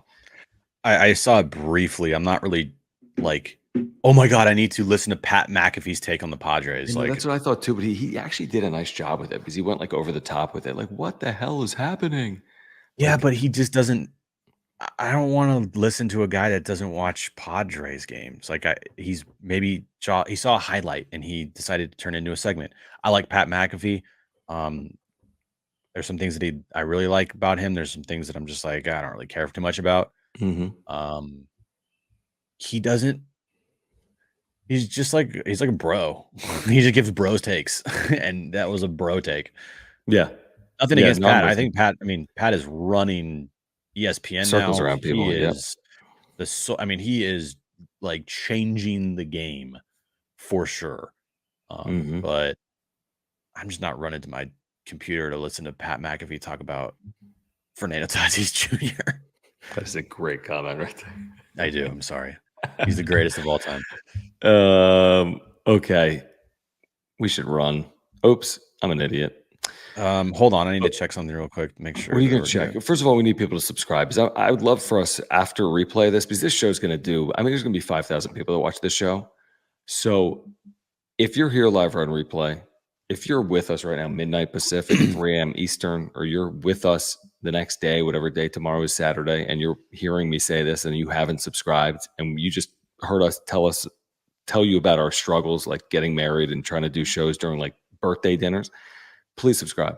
Okay. That's all we ask. Please subscribe. Oh no. Hit the like. What happened? What happened? Did you see that? Why did Chad get banned? I meant to. What happened to our chat? Oh no. It's been taken over by Superstar Skipper and Flipper. What? What happened to Chad? What happened to our chat? Did we just get like spammed out of existence? I think for a moment. But I think we then banned Chad. Did we want to ban Chad? No. Well, how do you get Chad back, man? Hold on. Go get Chad back. Lord help us. We've been pretty good on this. I didn't mean to. What the hell happened? The chat Maria, literally just can went someone who's a mod get Chad back? Or someone, if someone knows Chad, can you tell them to create another account or something? No, we have to get. No, we can't have him to create another account. Well, how do you get him back? Google that. I don't know. I'll figure it out. Chad, I am sorry. I don't know what happened. The entire chat like shit itself because these stupid fucking spam accounts from the stupid. So wait, what were you saying? What were you about to check? You're like, hold on, let me check something. How many likes we had on this episode? Oh no. God. You have Okay, some we're gonna. spam filters? You know what we got to do? You know what I think we have to do here? Is what? There we go. Is we need to make, and I saw this on someone else's stream. We need to make our chat just subscribers of the channel of over That's kind of 3 risky months. then, because No, it's that's not. smart. No, it's smart. Yeah, what are we No. talking about? Why wouldn't we just have subscribers to the channel? I mean, everybody in the chat has been a subscriber Yeah, for exactly. a long 99% time. of people subscribe that are in the chat. So why not just make them subscribe to be in the chat? I'll figure that out because this spam stuff that can't happen, and we got to get Chad back because Chad's one of our most loyal Oops. viewers. Maybe it's Richard Simmons. He's back. Chad's we probably need to sitting get there like, Chad. Chad's like, no. He's like, oh no, help hopefully me. he watches this back. But he can he even watch it back if he's been banned? That's a good I question. think so. He's like stuck in the negative zone. If someone knows Chad, Free Chad. if someone seriously knows Chad, can you please let Chad know we didn't ban him? I mean, we did by mistake. So we'll figure it out. But Jim's pretty good with this stuff. Jim will check this out once we end this stream. Okay, subscribe. Now that we've lost Chad, we need you to subscribe. Rip Chad in the chat. Yeah, rip Chad in the chat. Again, smash the like button for us. Follow us on X at John Schaefer at Jim Russell SD. We appreciate your super thanks if you're here on replay. We appreciate those of you that become members here tonight. Click join down below. You get the custom emojis, the new emojis: Shilty, Swarry, Crony, Toddy. So become a member and support our partners. Mark Nimitz at Farmers Insurance, our title sponsor since day one. If you have an insurance need, Mark can hook you up. He can save you $750 or more. Click the link in the description down below. If you're trying to get healthier, ORA.organic. Click the link in the description down below. What is this super that just came in? And Underdog Fantasy, again, promo code PADSWRAP, PADSWRAP, for a 100% deposit match. I'm a loyal viewer and you blocked me. Did we? I didn't block you. No. How did we block you? You're commenting. Yeah. Maybe we put you in timeout for a bit. All right. I don't even know what's happening. For Jim, happy birthday, Aaron. I'm John. This has been the wrap-up show. Peace out. Bye. Bye-bye. Well, it would have been one of the worst losses of the year. It turns into one of the biggest wins of the year. Jurickson Profar, the hero. Padres come back from 3 down, left for dead in the 10th. 19 consecutive Padres retired heading into the 10th inning. And then they come to life. Solano, Merrill, and then the big moment after falling behind 0-2 and being brushed back and falling to his backside and then delivering on a 2-2 splitter to give the Padres this remarkable, improbable, amazing win at Petco Park. Another walk-off win for the Padres, who are undefeated, by the way, in extra innings this year at 3-0. So John and Jim with you on the wrap-up show. We're just getting started. We've heard Mike Schultz speak with the media. Padres, on the day they put Fernando Tatis Jr. on the IL, on the day we learn Yu Darvish is out with elbow inflammation, winners find solutions, as Mike Schultz likes to say, and they win tonight, 7-6. So as you make your way in, all right, please subscribe. We have year-round content for Padres fans. We'll get to every single super chat here tonight. We need to get to 6,400 subscribers tonight. We're like 10 short coming in. We have to get to 6,400. We have to get 300 likes in this video. So this is on everyone here live and on replay. Follow us on X at John Schaefer at Jim Russell SD. We'll get to every single super chat. We appreciate your support of the channel. Click the $ below the chat box. Thank you for becoming members. Just click join down below. But this thing was back and forth. I mean, they jumped out to a 3-0 lead and then just sat on it. And after a 2-out rally by the Nationals, Jim, in the 10th inning, they scored 3 2-out runs, a 2-run home run from Nick Senzel, RBI double down the right field line. I mean, they had all the momentum in the world. From 3-0 down to a 6-3 lead. The Padres, like they've done so many times this year, kind of left for dead, looking for a big inning, another 4-run inning to absolutely shock the Washington Nationals tonight. Yeah, that was about to be one of the worst losses of the year, it felt like, because of the circumstances where you got shoved by Patrick Corbin. Patrick freaking Corbin had his best start of the year tonight, by the way. Best start of the year. And you're going into the 10th inning. Nationals put up 3. They get that 2-run homer, and you're like, and they had 2 outs in the inning. And then Ruiz gets to double down the right field line. And then right away, boom, 2-run homer. And you're like, are you fucking kidding me right now? And Solano hits the double in the bottom of the inning. The biggest at bat for me was the Merrill at bat, because that's where you get the life and the hope. Because Merrill, say, strikes out, pops up, they don't score there, and now you're like, okay. And it's just completely different, I feel like, inning. Jackson Merrill getting that 2-run single, to me, kind of broke the Nationals back a little bit, like, oh shit, here we go. And then you get to the circumstance where Peralta has a bad at bat, and then, Tyler Wade puts down the perfect bunt, which I'm sure, I guarantee you is going to be one of Schulte's favorite plays from tonight, was the Wadey bunt. And then you're in a situation like, who are you going to face? Are you going to face Arraez, who does not strike out, or are you going to face Profar, who's having an all-star season? It was kind of like a lose-lose situation if you're the Nationals, frankly. And I don't know what their pitcher was doing, Harvey, but the second he threw a curveball, boom, game over. He was throwing, Mudd even said on the broadcast, the last time he threw a curveball in that inning was the 2-run single by Jackson Merrill. And he went fastball, pumping fastball, got 2 outs. And then the final pitch of the game is a curveball. Splitter. It wasn't a fastball. It was a breaking ball. But it was a breaking ball. Yeah. And game over. Padres win. It was incredible. Tough spot. Win. If I'm managing the Nationals, I'm doing the exact same thing with Arraez.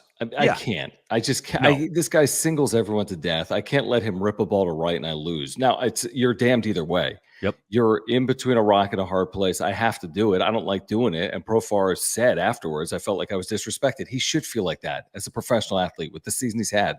He should be fueling himself. So I'm entirely on board with that. He falls behind 0-2. Then on an 0-2 pitch is brushed back. Not just brushed back. He was nearly hit. He was nearly hit in the head and falls down. And then, like you said, fouls off pitches. The more pitches you're seeing in that spot, the better you got to feel if you're a 330 hitter like Jurickson Profar. And I don't know how he reached for a breaking pitch like that, was able to pull it, and still hit it 365 feet or whatever he did. He's got such good awareness right now and discipline, and he's playing with so much everything. He's just playing the best baseball of his career right now that he's coming through in that spot where I don't know if Manny is right now. I think Luis Arraez has come through time and time again in those spots as well. But it was an unbelievable moment for Jurickson Profar. 19 consecutive Padres had been sent down heading into the 10th inning. That's unbelievable. And by the way, you thought the Merrill hit was the biggest hit. I thought it was Solano, because Solano fell behind 0-2 as well. And once Solano reaches, everyone represents the tie. It's a 6-3 game with 2 on, and everyone matters, whether it's Merrill or Wadey or Profar. And the way they freaking have been hitting for power here recently, that once you bring the tying run to the plate, they believe they can win the game. And to do it today, by the way, we have breaking news. Marty Caswell reporting that Fernando Tatis Jr., in speaking with reporters, has said he will be out well past the All-Star break. So this will not be a 10-day stint for Fernando Tatis Jr. We can't even get 10 minutes? He will be out well past the All-Star break. But here's the thing. They are finding ways. And this is not going to be easy. But you're competing against teams like Washington to make the postseason. And when you win a game like this, the difference between losing this game or winning this game is 2 games in the standings. So it's a big win. Does it make the season? Of course not. But it is a big win for the Padres into the second half of the year here tonight. Yeah, talked about it all on John and Jim today. Overcoming injuries, you're just going to have to do it. You can't sit here and be like, woe is me, and oh my God, season's over if you lose a guy. You know how many teams have lost key players this year or in any year to go on and win a World Series? A lot. Okay. Yes, Tatis is a big piece of this team. I don't consider him to be lost for the season, but until after the All-Star break, that's a significant amount of time. That's 16 games there, and probably more if you go into the 17, including tonight, to the All-Star break. Now, the good news is they don't play a lot in July. He could miss July and miss 21 games. 21 out of 162 is not a season. But the point is, the others got to step up. And truthfully, looking at this lineup tonight, it wasn't the worst thing in the world. No. It was. Well, it kind of was. Well, because the lineup or the way they performed? No, the lineup. Oh, no, lineup's good. The Yeah. lineup has enough in it. Lineup has enough in it. I mean, Yeah. the way that here's the key parts of why this lineup they have enough is Profar's an all-star and Merrill has emerged. He's emerged. So you have the consistency of Cronenworth now. Arraez is going to be Luis Arraez.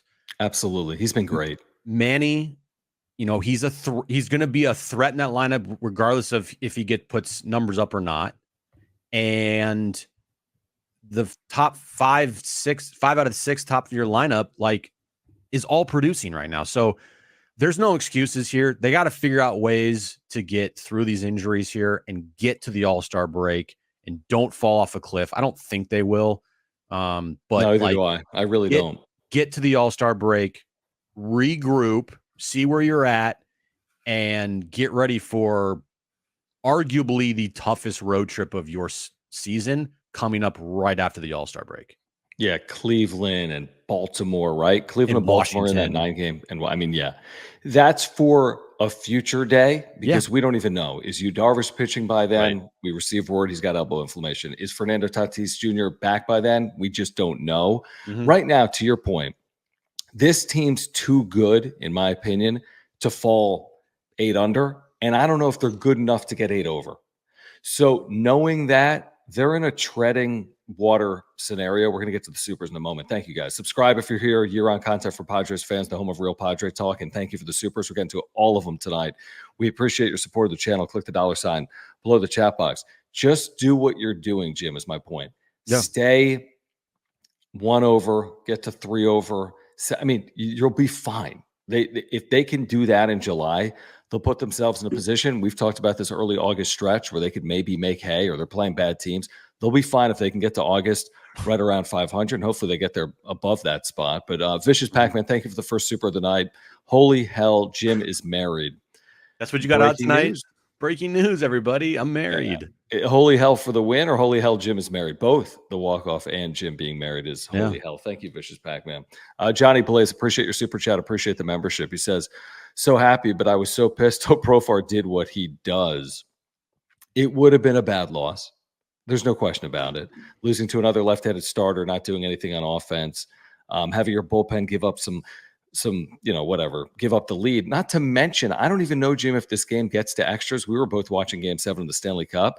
Washington had a run off the board because of a ground rule double. Right. When they scored off Waldron to make it 3-1, the second run was in. I was like, why did they go back to third? I was like, what? So they took a run off the board. Otherwise, the Nats have a 4-3 lead, theoretically, if the game plays out like that. So Padres might have been fortunate to get that game into extra innings.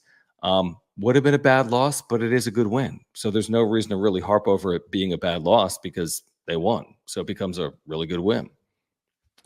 I'm just looking here. Of the last 4 walk-offs that this team has had, been in the last, 6 home games? 7?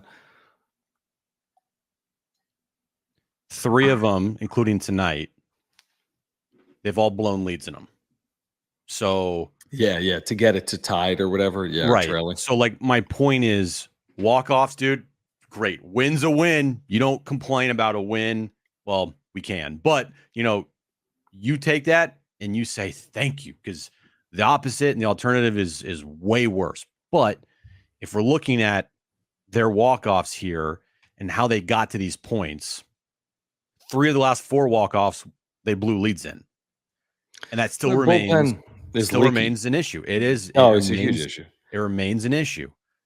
But thankfully, this team is overcoming those issues right now and getting the wins and pushing off them going out and getting another reliever and making it. I mean, it's still a huge, massive need for this team, but it hasn't killed them in the last 4 because you're giving up leads here, but I mean, you're not saying to yourself, all right, we had that game in the bag and we lost, at least for the last couple of weeks.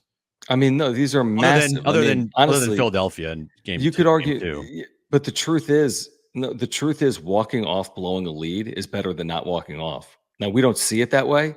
They would prefer in the clubhouse. They're not saying, "Man, it sucks we had to walk off and get to the bottom 9th." Right, In the clubhouse, exactly. they're celebrating walk-off wins. They celebrate walk-off wins way more than any Oh, I know. 3-1 win. Like, oh, where we they gave up hold a the lead all there. night. We had to walk off. No, like they're celebrating the walk-off wins to be way more impactful than not having the walk-off wins. This is how they've got real momentum. I mean, look at For what's sure. going on at home right now. They're playing really good baseball at home. I mean, that's impossible to argue. They're playing in front of these ridiculous crowds.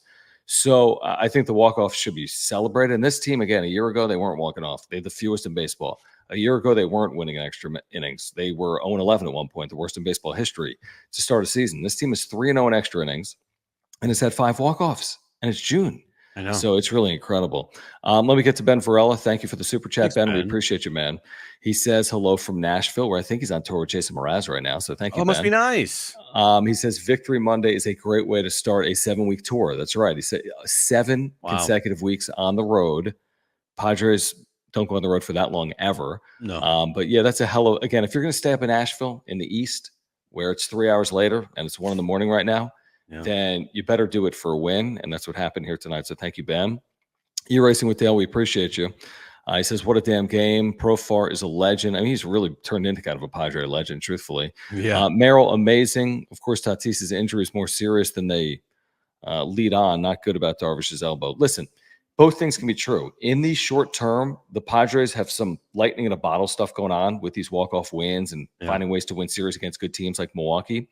But in the long term, like in the long-term vision, there are real concerns. Darvish, Tatis, Bogarts, Musgrove. I mean, there's some real concerns. Machado's overall health, Profar's overall health. Of course, he's overcome it all. So both things can be true. Enjoy what's happening in the short term. Know that there are rocky waters ahead is what I would say. I don't think it's smooth sailing with all these guys on the IL. $80 million in contracts right now with those 4 players on the IL. That's half your payroll. But we didn't know Jackson Merrill would be Jackson Merrill. We didn't know Matt Waldron would be Matt Waldron, Profar, et cetera. So I think you take it all and just say rocky waters ahead, but get through it. When you have as many injuries as you have right now and you continue to win games and you have guys stepping up and you have unsung heroes like, I mean, the weighty bunt tonight was a perfect example. You Donovan Solano. Jackson Merrill's not turning into, he's not an unsung hero. He's like a main piece, he's like a hero. But when you can win and you can overcome adversity and, have moments like they did tonight, have these walk-offs, which just builds the confidence of this team and this fan base, truthfully, because going now into another game that's tied late in the 9th or going into extras, there is now a belief from this team, from this fan base at home that, they're going to get the walk-off. I mean, last year was the complete opposite. There was a belief that anytime this team went into extra innings or tied late, they're going to lose. And more often than not, they did lose. So that is all great. And when you have the unsung heroes and you have overcoming the injuries, I said it the other night, this team, it just becomes more endearing to a fan base. And these are the types of teams that fans fall in love with the most, is like the underdogs or the, like, who was that? Like, that guy did, like, super teams are great and having the best players on it are great. And it's great if it works out. Well, obviously it didn't work out last year. Sure. And I guarantee you, if this team won last year, everyone will love last year's team too. But if you can win with this group of guys, with the injuries that they're dealing with, that says a lot about this clubhouse, a lot about this team. But it is only one game over. It is 42-41. I want to see, like, the consistency that they're showing right now at home carry over to the road and them not trip over their dicks like they have before constantly this year, where they play great for a stretch and they immediately go in a 4-game losing streak or a 5-game losing streak. Like, can you keep this up?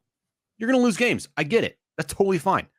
But can you avoid that 5 out of 6 losing streak or 4 in a row and keep your head above water until the All-Star break? And hell, maybe be 3 games over or 2 games over or 4 games over, hell, at the All-Star break. That'd be amazing.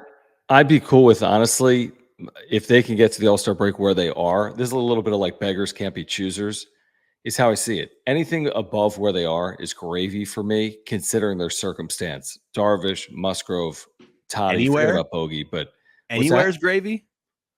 It's staying here, a game over 500. Oh, Get to the okay, yeah, All-Star break. okay.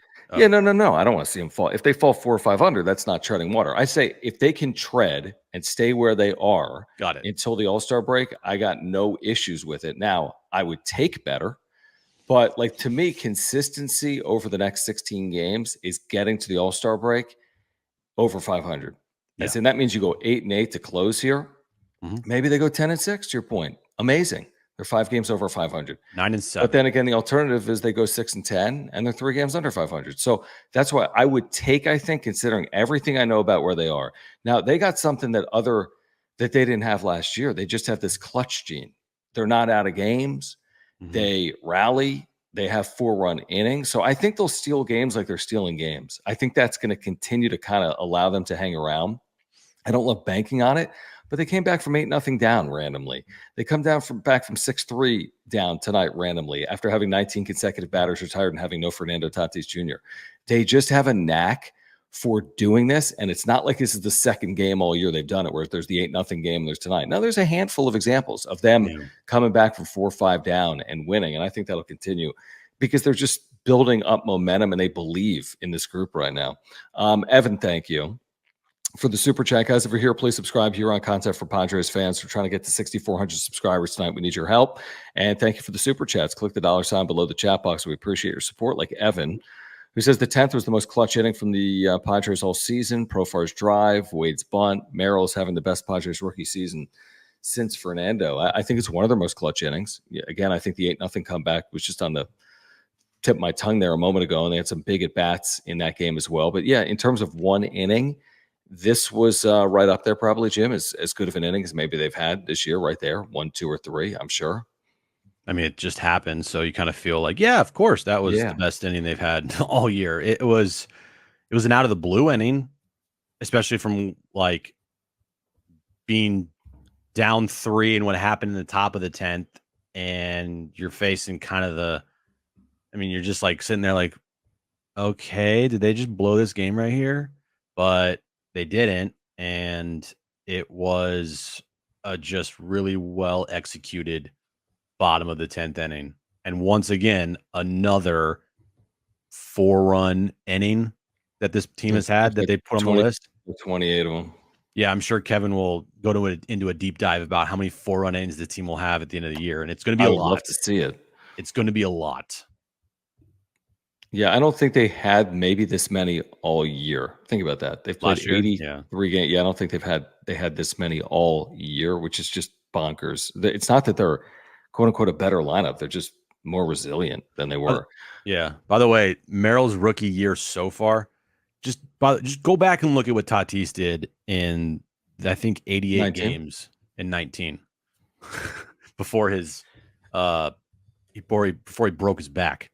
Yeah, it was 84 games, and he had a 969 OPS, 22 homers.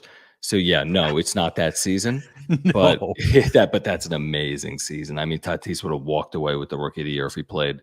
And I think he still finished top 3 or something. Yeah, he finished Jim third. Yeah, that's amazing. Retod, thank you, man. We appreciate you. He said, did the last at bat prove Profar has balls of steel? It proved he's as good of a player in the National League right now as there is, because he's been that consistently good. He's going to be the starter in left field in the All-Star game. He's the top vote getter in the National League among outfielders right now, as he should be. It just proved that he's in the midst of a career year. I think we'll look back on this year, and this will be potentially an outlier for Jurickson Profar. This will be as good as he's ever going to play in the big leagues. It's hard to replicate this. It's hard to do this over 162. Let's hope he's able to do this over 162, because if he does, it's an amazing story. Just that alone is an amazing story. Is it the best bargain in baseball? I mean, no one's putting together that production for $1 million. No one. Nobody. Not a veteran. If there is, young guys. And if there is, tell me, because it would have to be a rookie on a rookie deal. Exactly. There could be rookies, but no veteran. Making like $850,000 or something. But again, I don't think there's anybody right now at his age too on a 1-year deal making $1 million, putting together a top 5 MVP season in the National League. Like that is what Profar is doing at this moment. And that's not just blowing smoke because Profar had a walk-off tonight. It's a legitimate top 5 at this moment MVP season for Jurickson Profar. You know, you have the Otanis, you have the Harpers, you know, and then you have Profar.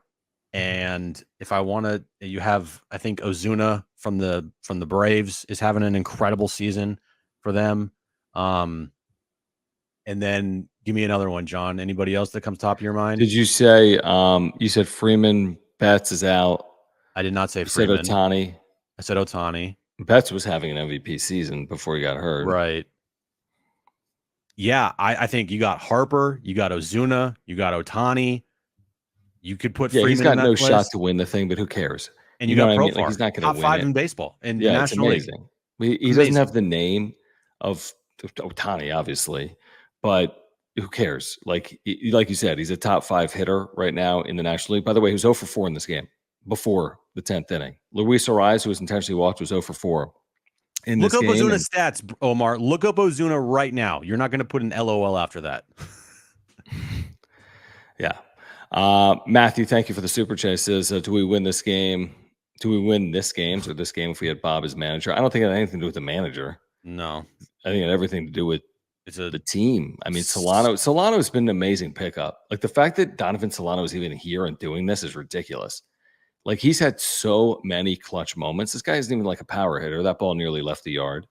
Donovan Solano is an incredible pickup. Like we talk all about Arraez and Cease and whatever else. Estrada, Donovan Solano has had some huge moments. He's worth like a win and a half, in my opinion, because he won a game for them. He's worth a portion of some wins in there with his play. Mm-hmm. Really, really, really good move to pick him up off the scrap heaps to have him play the role that he's playing right now for this team. That's the other thing about this rally, Jim. This started with 6, 7, 8, 9. This wasn't Arraez, Profar, Machado, the guys that have been productive. This was the scrap heap guys that started this thing. And it's not really, but Solano. As for much criticism as I give AJ Preller, and a lot of it's warranted, what he has found this year, and some of it's luck, and a lot of it's just the players actually performing for once, right? But the Donovan Solano pickup has been massive. Without him, where is this team? Bringing up Jackson Merrill to start this year. Where are they without Jackson Merrill? Signing Jurickson Profar to a 1-year deal. Where are they without Jurickson Profar? Trading for Luis Arraez when they traded for him. Where are they without Luis Arraez? Dylan Cease, he struggled of late, but still started off hot. Where would they be without Dylan Cease, who has been in that rotation constantly for the entire season? Where would they be without Jeremiah Estrada, who they picked up from the Cubs and started the year in the minors? You know, if you're looking at one player that he's picked up that's not done anything, it's David Peralta. Okay, cool. I can live with that. Cares? You're not going to hit 1,000, you know? Yeah, and I would expect, but those guys we're not expecting anything of. Right. Like that's a stopgap signing, just like Solano, just like Estrada. But when you catch lightning with just like Profar, any team could add Profar. Any team could add Profar. But and again, you're right. There's some fortune and good luck and happenstance in there that allows it to occur. If Profar didn't work out, I wouldn't be like, "Hey, Preller, I can't believe you signed Profar." You know what I mean? It's 1 year, $1 million stopgap. Yeah, yeah. But when you hit at a good clip on guys that are on waivers or have no other opportunities, then you've done your team well. Caleb, thank you. Says, do you think they'll DFA Peralta for another bat? I don't think it's their number one priority right now. If I was guessing, my priorities are get some dudes healthy. When I get to the deadline, what do I need? I need starting pitching. I need bullpen help. The bullpen's been leaky. Yeah, you can upgrade. I mean, they just sent a Zokar down. I mean, they could definitely upgrade. There's some upgrades that they could be looking at, but I'm not terribly concerned about David Peralta right now. I feel like this team has bigger concerns than that. Again, it's not the biggest concern. He's going to be your 8-9 hitter right now. They just got Bryce Johnson, who sure you'll see more time from him, and you can't have everything. I mean, they're dealing with injuries, and so they're going to have some holes in their lineup. They just are. So Peralta's a professional hitter. You're not going to get much from him. Don't expect anything either, and just don't waste your time getting like uberly upset when David Peralta goes over 4 every night. Yeah, and whatever. There's always a 26th man on a roster. There's always your last reliever. There's always your last position player. Every team, because it's always like, well, if David Peralta wasn't on this team, they would have won that game. It's like, guys, no. That's way too much of a stretch. If they lost tonight, I would not have blamed it on David Peralta. I just wouldn't have. That in the 10th was not good, but yeah, still, but I wouldn't have. The game was not David Peralta. I mean, they had a 3-0 lead and didn't do anything against the starter, and then gave it up. Yeah. Kevin, thank you for the super chat. He says we could use Anthony Santander. Plays right, first, has good pop. Free agent extra 2 could definitely help us out. He's on Baltimore, right? He's a regular. Why would he be going anywhere? Yeah, I don't know about that one. My knowledge on the Baltimore Orioles isn't. Yeah, I don't know why Baltimore would get rid of him. I think he's a regular on Baltimore, and I don't know why Baltimore would be getting rid of regulars with the season that they're having, but maybe there's something I'm not familiar with. Let's look up Anthony Santander. Dude, this year he's hitting 234, not great, but he's got 20 home runs and 51 RBIs. Yeah, it's not happening. Not trading him. And they're like, guys, they're trying to win another division title and win a World Series. Yeah. I mean, I like the name, but unfortunately, he's got an 808 OPS. His OPS plus is 131. 2 OPS on the Padres. He's not going anywhere. He's not going anywhere. We're going to get back to the chat in a moment, guys. If you're here, please subscribe here on Content. As you know, home of real Padres talk. We'll get to all these super chats. Appreciate you. Padres in a remarkable fashion. Left for dead walk off in game 1 of this Nats series 7-6 on Jurickson Profar's 2-out, 2-run double that plates the tying and winning runs. We do want to tell you about our title sponsor, Mark Nimitz, who's been with us since day 1, 3 years on the wrap-up show. Great insurance agent. You can take that from us. I've got homeowners, life insurance, and earthquake insurance through Mark. He's an amazing insurance agent. He's a diehard Padres fan. He's a native San Diegan. He's a longtime supporter of the channel. And I always tell you, if you have any insurance need, just by switching to Mark, he can save you $750. So we could all use the extra money. He can switch you. He can save you $750. In addition to that, if you ever need him, he's there for you. He's got great service and communication. It separates him from most insurance agents. And he does auto, he does home, he does renters, he does life, he does everything. So if you have a renewal, before you renew, call Mark. If you're looking for a new policy, get in contact with Mark. He's going to save you time. He's going to save you money. I had to file a claim a couple of years ago. He took care of everything, saved us so much time and money. So if you support the channel, click the link in the description down below. Get free quotes online or get free quotes by calling Mark. He's the title sponsor of the wrap-up show, and we appreciate your support of our title sponsor and all of our partners here on the wrap-up show. Information, ticker below, mnimitz@farmersagent.com. When you reach out to him, let them know that John and Jim from the wrap-up show sent you. Let's get back to some of these supers that are rolling in. Over 400 of you are here live right now, so please subscribe if you have not as of yet, and thank you for the super chats. Talon, we appreciate it. He says, great win, need to get healthy somehow, and then a shout-out here in the political scene as well. The health thing, here's my thought on it real quick. Here's my thought on it. They're going to have to overcome a lot. This is not going to be some perfect second half where everything goes perfectly. I wouldn't think. That's not my expectation. Lightning in a bottle, 50-29 down the stretch, right? That's not where my head is right now, but where my head is that where other teams would fold with the adversity that this team is dealing with, they don't look like that type of team to me. It looks like they're fueling off some of it. They're finding ways, like Schulte says, winners find solutions. So, the health is a concern, but I feel like they've overcome it to this point relatively successfully. And I expect that to continue, although I also expect them to deal with adversity, and it's not going to be some straight line all the way into the postseason, would be my guess. Yeah, I would say that sometimes a team having to go through this and coming out on the other side better for it plays better for a team going into a potential postseason run than what we've seen recently of a team winning 110 games. That's another good point. Yep. Like, would I choose the 110 win season? Probably. Yes, I would choose the 110 win season almost every time. But you definitely can make a case and make a point that battling through adversity and, dealing with some struggle, but then coming out on the other side better for it, and you persevere, that is a really, really good trait and a good thing, a good quality to have in a team going into a potential postseason where you've seen it all during the regular season. There's nothing that you've not seen. You've trailed in games, you've come back, you've blown leads, you've had big, huge comebacks, you've blown teams out, you've had bad losses, you've won in extra innings, you've given it up and late in the game, like all of it. You've seen it all. And not just like one time in a season, like multiple times in a season. So hopefully this team doesn't, fall off a cliff anytime because of the injuries, and they use this as a strength and go forward and have a good second half and potentially, make the postseason and have a good postseason run. We'll see, but yeah. But by the way, I don't know if this was on the Padres post-game broadcast or if it was on the Nationals.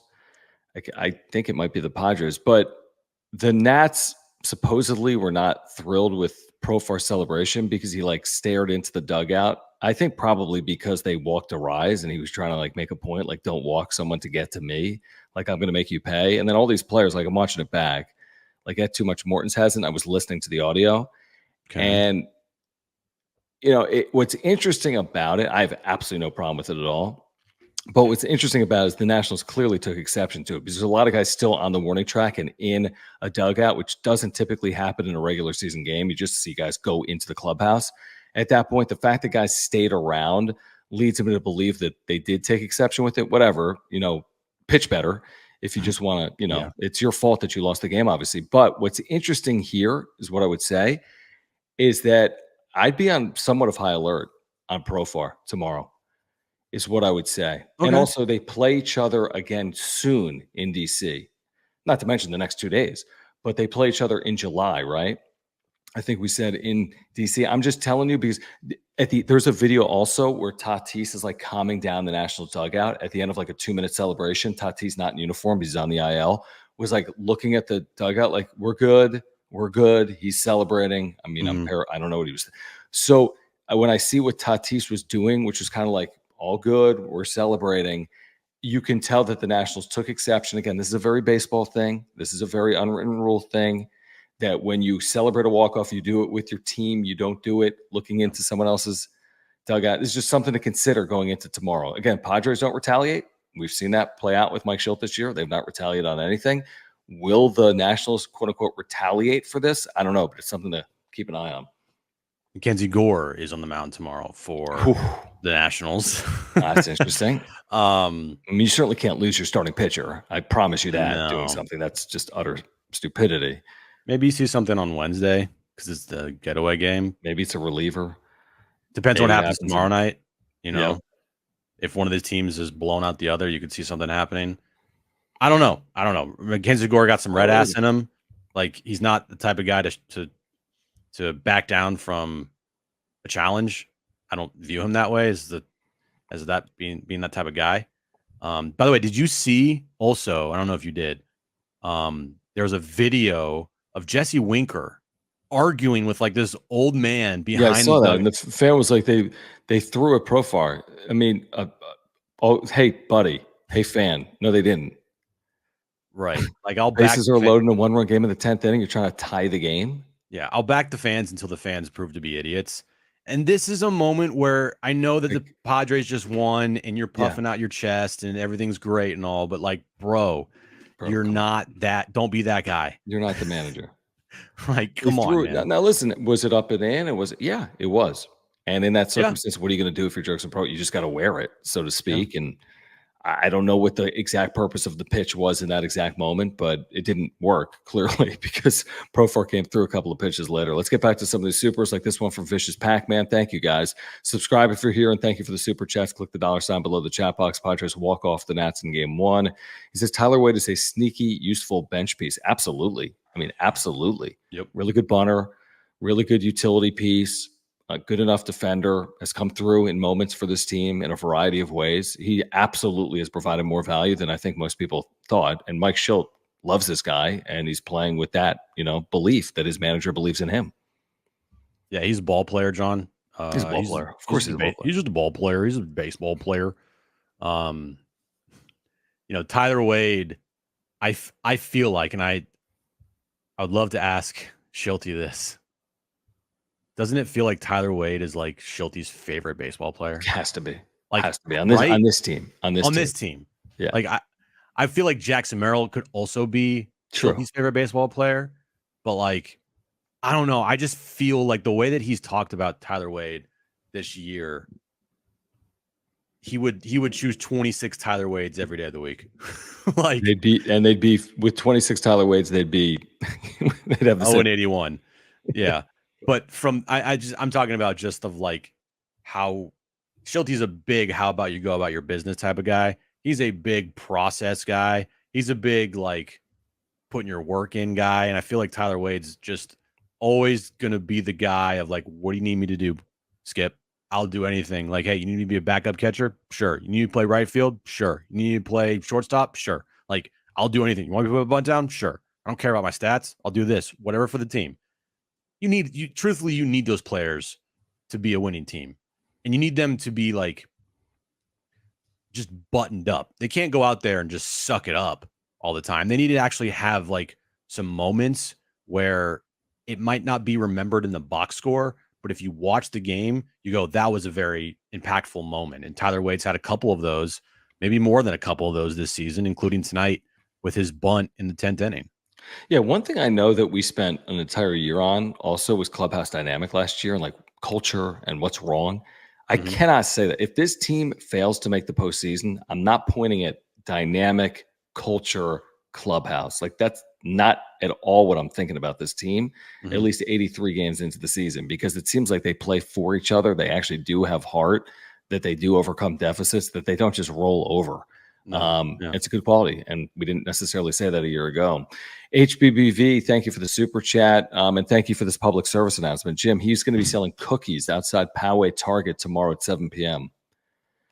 Don't know if I'm going to be able to make it. Yeah, respectfully, HBPVBPJJJ, if I saw you selling cookies outside of Target, respectfully, I wouldn't eat one.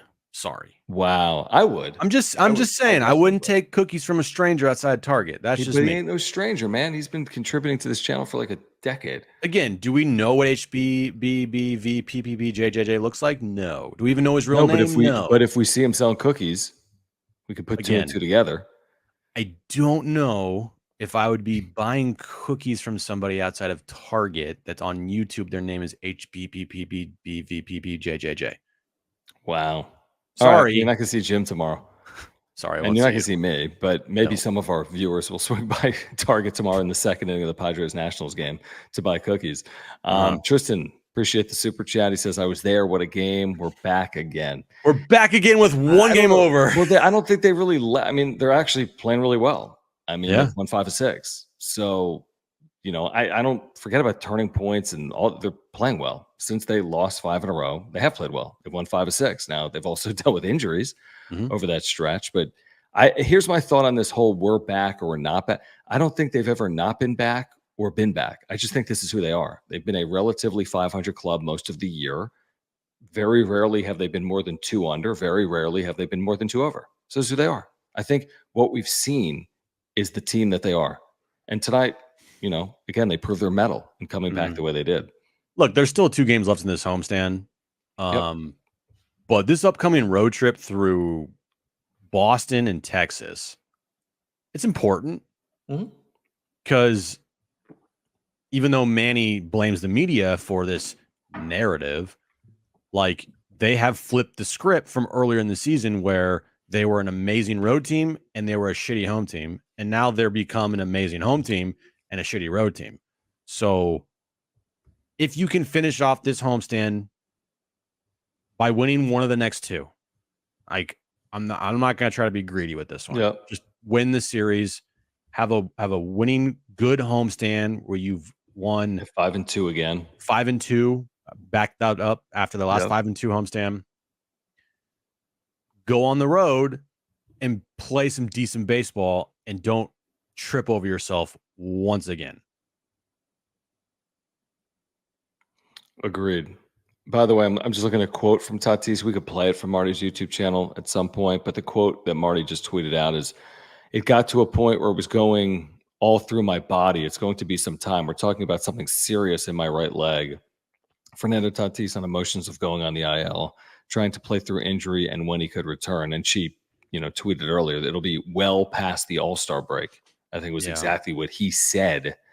Like that is a little scary. Now, you did some WebMDing and played Jimmy Doctor earlier, and I think the stress reaction / fracture timetable 6 weeks. 6 weeks, a lot of time. I mean, so let's hope it's not that long, but I mean, I'd say be prepared for it to potentially be as long as that, if not longer. So anything better than that, hopefully, is kind of gravy. But this guy's missing the next 17 games tonight and 16 more into the All-Star break, and it could be many more beyond that. And they got to overcome that. What's 6 weeks right now? 42 days. I meant, like, is it the beginning of August? Is it second week of August? Like, where are we at? Yeah, second week of August. Okay. Yep. Would it be, John, the worst thing in the world if you made sure that he was right for the stretch run in August and September? Or are you pushing it to come back right after the All-Star break when you're not maybe fully ready to go, but you feel like you can go out there and you can still play? They got to do what's right by him, but some of it is going to be contingent on where you're at. You got to do what's right by him first. But there's a big difference between wheels fall off 5 under and play really good baseball in 4 over. Because I think with 4 over, you're buying yourself time. I 4 think over, they've been 4 over all year. What's that? 4 over, they haven't been 4 over all year. Fair. They need to get there. Fair. They absolutely need to get there. Let's just say like 2 over. Let's say 3 over tops. Well, I think the longer, it's kind of like, it's like the college basketball conversation. Like, you can keep Nathan Mensah on the bench at 2 fouls in the first half with a lead. All of a sudden you go down 11, you want to get him back on the floor. Same thing with Jaden Ledee. I think if you can stay over 500, you could be content with your standing, your positioning, because you're likely not being lapped by anyone if you're able to stay over 500. I think if you get under, maybe you're tempted to do something, but I think you got to do what's right by the player who's under control for the next decade plus, and that's probably what they're going to do here. I'd be surprised if they made any decision that had anything to do with anything that's what's right in the circumstance. Yep. I would agree with that. Get him healthy. Don't bring him back before he is ready to go. If it means an extra 2 weeks, it's an extra 2 weeks. Okay? Like we've said, they have enough in this lineup to get it done. It's a loss. It's a big loss, but I would much rather have a closer to 100% Tatis in the middle of August than a 75%. Than a 75% and the risk of him getting re-injured before then. I agree with he you. Pushed it to come back because the motto of this team is post and get and play through injuries. Now, I will say, and we talked about this today on John and Jim, that like this is just, I mean, the 2 narratives on Fernando Tatis Jr. that are going to stick with him for a long time. The first is the suspension, not necessarily locally, but nationally. And the second is he's never healthy. Whether it's fair or not, it's a legitimate narrative. We looked it up today. He's played 494 career games out of 790 he's been eligible for, we think. Yeah, it's like a 60% right there. And by the way, that's only going down because he's going to miss the next 20-something games. Yeah. So like if he would have been healthy for the first 6 years of his career like a Juan Soto, he'd be over 200 career home runs. He'd be a 600 home run threat guy for his career, where now you're like, can this guy play 155 games anytime? Will he ever play 155 games in a season ever? Like, I think that is a very fair, legitimate question. Maybe, but maybe not. You know, I mean, again, he was healthy last year, to your point, but he also missed 20 games because of suspension, and that's on him. It's just so unfortunate because since 2019, truthfully, at the player's best, there's nobody in baseball more that I enjoy watching more than Fernando Tatis Jr. Like, when he was at his best, if you want to have the argument, if you want to throw out the steroids, whatever. But for me, seeing what he did when he was healthy, it was just like, holy shit, this guy is a freaking unicorn. And he hasn't been the same since 2021. It just hasn't. I mean, the 17-game hit streak was really nice, and there was some power in there. And there was a moment in there where I'm like, wow, he's fully back. But he wasn't, because he wasn't healthy. And it was a very nice period of time. But you're right. You can't compare. Like, you just read his rookie number stats. They were unbelievable. And then go look at his 2021. He had 28 home runs in the first half of his season. Where's that player? I mean, again, that's the best player in baseball. But is he ever going to be the best player in baseball again? Because previously he has been. There's been periods of time where he's been the best player in baseball. Will he be able to do that for half season ever again? I think it's a legitimate question. Yeah, it's tough. It's tough because I thought that narrative was slowly going to go away because he played a full year last year. And I'm like, okay, maybe there's a corner that he turned, right? maybe he's not going to be that guy that's constantly injured, right? Well, now halfway through this season again, he is dealing with a major injury that could sideline him for potentially a month and a half or 2 months. I don't think it ever will go away with him. Like, injuries? Because like you've said before, like he's going to have to play like 3 full seasons in a row. But I mean, I'm the biggest Tatis fan like you are. I mean, I've watched every single game of his career essentially. Yet, I mean, let's be honest. Like if you're going to be unbiased here, why would you believe in him being a guy that's going to play 3 consecutive years, 150 plus games? Why would you believe in that? That would be fool's gold thinking. That's biased thinking. That's rose-colored glasses thought. Yeah. Until he does it, I'm thinking it's not happening. And that's the way the organization might have to plan for it, because this guy's missed, like you said, 40% of the games he's been eligible for in his career. That's really bad. I mean, that's ridiculous. Like, truthfully, like this team it's just, I don't want to say it, but if he does not get healthy, and if he has a career, John, in the next 4 years where every year is an injury concern or something new pops up or whatever the case may be, I mean, that's another contract that you're just sitting there being like, what the F, man? Because at his best, and he plays 150 games, which he's never done before, by the way, but if he did, and he has that 2021 type of year, right, it's 48 home runs, like, that contract's a steal, right? I mean, it feels like it. $30 million a year. Like, that's not. It could have. When they signed the deal, we're like, oh wow, it seems actually very reasonable from the Padres' perspective. And of course, from the player perspective, how can you turn down $340 million? So it's like a win-win. But knowing what we know now, he's got real work to do to live up to that. That's one of the richest contracts in the history of the sport. So you don't just have to be good. You got to be consistently damn good to live up to that. And truthfully, a lot like Machado, at some point, you got to win at the absolute highest level. You don't sign 14-year deals and not get to World Series or win them. And now there's a long way to go.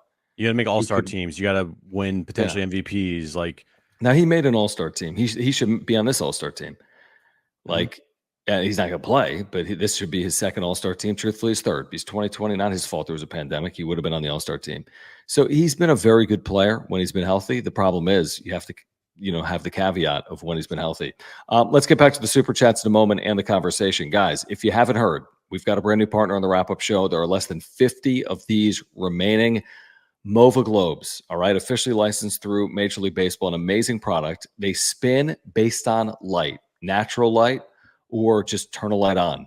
But they're really an incredible product. Also, there's magnets in them, and they rotate because of like the magnets in the earth. We don't fully understand it, but it's an amazing technology and such a cool company. The technology was actually invented in Cardiff by the Sea, right here in San Diego. They have all 30 Major League teams. In addition to Major League teams, they have globes, they have planets, they've got really cool products. And if you use promo code PWS10, that's PWS10, you're getting 10% off. You can click the link in the description down below.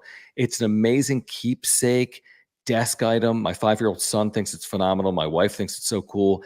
It's very like peaceful. Like there's a serenity feeling when you watch this thing all day long, just spin and spin and spin in natural light. So we think this thing is the coolest product in the world. It's available by clicking the link in the description down below. There's less than 50 of this exact product available. The San Diego Padres MOVA Globe that's officially licensed. So if you want it, click that link in the description down below and use the promo code PWS10. Yeah, this is a definite must buy for Padres fans. Gifts for your office, for your desk at your work, for your bookshelf at home, for a bookshelf at work, like wherever you could, put little trinkets or memorabilia or whatever. You need to have this because this is awesome. If you're a Padres fan, again, must have. Use the promo code that we have given you. Pods PWS 10, PWS 10, not pods. That's a different thing. PWS 10, and click the link, go to Movo Globe, and you can check out all their globes. And if you're not a Padres fan, well, that's fine, totally fine. They have globes for every team. So I know last night we had someone purchase a Dodgers globe. I think we've had some Yankees fans in the chat. Like they have, as you see on the screen there, a globe for every team. So go check them out. Use the promo code and get one of these today. And this is like my favorite video ever, other than the fact that there's not a Padres globe among these 16. Yeah, what's up with it's that, super Michael? cool to watch them spin, but they need to put a Padres globe up there. Come on, Michael. I don't know if you're here right now, but come on. Let's get this graphic updated. Let's clean it up. Clean it up, all right? All right, let's get to some of these supers. People have been very patient. There's a number we need to get to. Click the $ below the chat box. We'll get to all the super chats and appreciate you guys subscribing as well. Trying to get to 6,400 subscribers here tonight. Tristan saying Profar was amped. Nothing wrong with the celebration. Listen, I tend to agree. I'm all for like screw the unwritten rules like the Tatis Adidas ad back in the day, but whatever. It is what it is. If it irks the Nationals, it irks the Nationals. If the Nationals retaliate, the Nationals retaliate. I can't do anything about it. So listen, I'm all for the celebration and it's an amazing moment. And who the hell cares really what the Nationals think about it in the grand scheme? But I'm just saying there could be something that comes of it potentially. We'll see because we know baseball and baseball's weird when it comes to stuff like this. Would you say of the 4 major sports, baseball, basketball, football, hockey, and the newest, greatest sport on the planet, not the newest, but hockey. Go Oilers. Oh, they lost. Brutal. Damn it. America's team. Well, actually, they're not in America, but whatever. Would you agree that baseball players, I'm not going to say that they're the softest, but they're the most sensitive when it comes to stuff like this? Hockey has it too. I don't know enough about the intricacies. I mean, they go crazy, but I'm saying they fight over slights. That's fine. They still fight. Like checked in a three goal game. But baseball, they're all talk. They're all talk. Yeah, it's a lot of talk, especially today. There's so much less like true fighting than there was previously. And then if you trash talk, it turns into a bench is clear and everyone's just standing around. Nothing happens. Yeah. Basketball, you can trash talk, but like you go at one another. And I wish the refs would kind of stop putting their foot in and getting involved in all this shit because it would make the game better. In football, you just literally can go out there and tackle somebody. Yeah. There's no unwritten in football, really. Yeah, I mean, just go knock someone's head off. No, baseball, I would just say it's very intricate and nuanced, and it's very dependent also on organization and manager. Like some managers are old school, and therefore they're going to take those slights way more personally, and others are more new school, and they don't deal with it the same way. It just depends on the organization. I honestly, I hope I'm wrong here. I think the Nationals retaliate. I'm not saying it happens tomorrow, but I think the Nationals use this slight as a reason to retaliate in some form or fashion between now and the end of the regular season in the season series. That's my guess. I could be wrong. It would not surprise me in the least bit, though. Knowing everything that we know about professional baseball, I just would almost be surprised that they didn't retaliate based on the reaction I'm seeing and the commentary that we're observing from their dugout. Doesn't make it right. And again, they lost the game. So sorry, you lost. Tristan says tomorrow, obvious loss versus Gore. I don't know about that, but the Padres do need to prove that they can hit left-handed pitching as we continue to talk about. It doesn't make me feel great when Patrick fucking Corbin shoved tonight for Patrick Corbin standards. Like, how many did he retire in a row? I mean, they retired 19. I don't know what he did. 13, maybe? I think, 13 or 14 in a row from him. He goes 7, striking out 5, walking 0. Yeah, it's not great. The worst pitcher in baseball over the last 3-4 years. It's not really even close. And he goes out and he has his best start of the season versus you guys. It's a little weird. Like, thank God for the walk-off, because I know what we would have been talking about all night tonight. We'd be killing him. I mean, we'd say, how are you going to now you don't have Tatis and you can't beat left-handed pitching and you got real problems.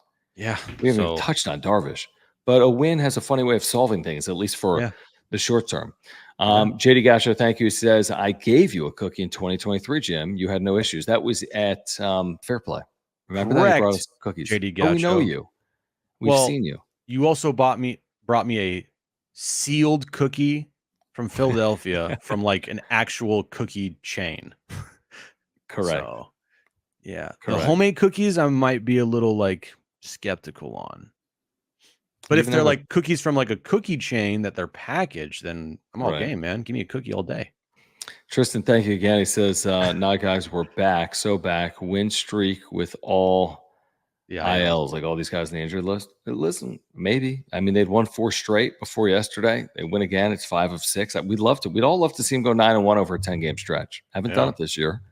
They're positioned maybe with Washington at home. You win a couple of games here. Again, that's maybe getting greedy where you've actually, you're 7-1 over 8 games if you win the next 2 days, but they got to win the next 2 days. Yep. Cruiser, thank you, says, if they throw it pro, which Padres reliever responds? Well, then who even knows? Because at that point, does it end it? No, it probably doesn't end it, because if Profar gets thrown at, you probably do retaliate in some form or fashion. So who knows? You're not having Adam Major go out there and retaliate. No, maybe you do. Starter. And probably if Pro got hit, you probably don't retaliate in the same game, would be my guess. Who knows? By the way, I'm not overly concerned about it. I'm just thinking about it. Yeah, and I would call out the pitcher for the Nationals tonight if I thought he was throwing at Jurickson Profar. But you literally have to be out of your fucking mind if you think with the bases loaded, up a run in the 10th inning, the pitcher is intentionally throwing at Jurickson Profar's head. And this is stupid fan who decided to, talk a big game and puff his chest out, like, give me a fucking break, dude. Give me a break. I'll defend Padres fans when they need to be defended, but I'll also call out Padres fans when they need to be called out. And that particular fan, like, you're lucky that Winker didn't come up there and slap you in your face, because if he did, that'd be obviously a bigger problem. But like, dude, what are you doing? Well, I will say this, and you're spot on, but Profar, I'm reading Kevin's post-game article, and Profar's quote is saying this in terms of like being disrespected. There were 2 things. Because Profar broke loose from his teammates and repeatedly raised his hands emphatically toward the crowd. And he's quoted saying this: there were 2 things, he said, of what had him even more exuberant than usual. The walk, he's talking about Arraez, right? Intentional. And then this pitch up and into my face, that pumped me up a lot. Now, again, from a player perspective, all good. Use everything to your advantage. Feel slighted. Use your feed off it. But from a fan perspective, and truthfully, I would tell Jurickson Profar, and they're not throwing at you. No. You may use that to your advantage, but they're not throwing at you. Like, that's absurd to even think that they would consider it. But again, he used this to fuel him, and it worked out beautifully. So, again, those are quotes from Jurickson Profar. And when you're a professional athlete like that, dude, who's the best at it? Michael Jordan. He would use the most petty shit on the planet to fuel him to go out there and just like kill the other team. If you got to use a guy who threw it up and in at you to probably try to move you off the plate, or the ball just got away from him, and you got to use that in your head of like, that motherfucker just threw at me, then use it. And that's totally what should be done. And I'm glad that he said that. But at the end of the day, I don't think Schulte's sitting there being like, what are we going to do tomorrow to retaliate? Well, I know he's not. No, he's not. Yeah, he's definitely not. Let me get to this from Joshua. Thank you, man. Appreciate the generous super chat. He says, safe to say no more winter ball for Fernando. It kind of feels that way. I mean, this guy's a, I hate to say it. I mean, it's When not did he his get hurt? fault he gets hurt. When did he hurt himself? No idea. No idea. Didn't Darnay have a tweet about it? Didn't it have something to do with when he went first to home on a play within the last month? Look at Darnay's timeline and go back like a handful of tweets or however long. He tweeted it today. I'll look at it later. Yeah, you don't care. You're like, when did he get hurt? I'm like, I'll tell you when he got hurt. You're like, yeah, whatever. It happened at some point in the last, I don't know, 5 weeks or something. Okay. So he's been dealing with it, and he's kind of gotten by dealing with it until now. It just like looks bad. His running, like everything, kind of looks bad. San Francisco? It's been that long? Jesus. He said in San Francisco after Korea. Now, yeah, that's crazy if it's been that long. If it's been that long, it's like, what are you doing playing on it that long? And did it make it worse by playing on it? Like, was it a fracture or was it just a strain? If he would have just shut it down earlier, who the hell knows? Guys, UnderdogFantasy.com, the best and easiest place to play fantasy sports. If you use promo code PODSWRAP, you are getting a 50% deposit match up to $250 free dollars plus a free special pick. Promo code PODSWRAP, PADSWRAP. Padres pick'em's going on right now for tomorrow night's game. Let's see if that game is up yet. It is Tuesday. You got Mackenzie Gore. You got Manny. You can get your plays in right now. Let's see, with Gore right now, I mean, you could play whatever you want. I mean, if you think he's going to walk fewer than 1.5 batters, that pays 1.25 times. If you think Manny's going to homer tomorrow, I mean, he's always kind of quasi-due, but he's only hit 7 home runs. I mean, just that right there, by the way. If Gore walks 1 and Manny homers, $10 pays 112. $100 pays $1,000. So I kind of like that play. But in addition to that, like who feels slighted? Profar? Let's see what Profar has tomorrow. I mean, Profar, take him at a bag and a half because that's who he is. I mean, all of a sudden you're at 24-1. Give it to me, $2,300. And you flex this, by the way. Like, look at this. You flex this thing $100. You can still win $1,200. You can still walk away with $300+, even going 2 out of 3. So use promo code PODSWRAP, PADSWRAP. Get that 50% deposit match. And also get a free special pick in the process as well. It's so simple and easy, Jim. We've been playing all season long. You've won hundreds and hundreds of times. I've won dozens and dozens of dollars at times. You can play right now at UnderdogFantasy.com. Yeah, use the promo code PODSWRAP when you sign up. QR code right there. Download the app. Promo code PODSWRAP when you sign up. Go start winning some money right now, everybody. Did you hear Schulte talk about rally popcorn? Yeah, what the fuck was that? Talking about Tatis, they've been great teammates. They're cheering us like crazy. Toddy came up to me because I think he knows I love popcorn. He gave me some rally popcorn, actually the 9th, and we carried it over to the 10th, but it was great. We've got to figure out a way to win games. There's a lot of different ways to do it, including popcorn. I mean, I do love popcorn. I like popcorn, but I always say it's a bad broadcast food. But here's the thing, John.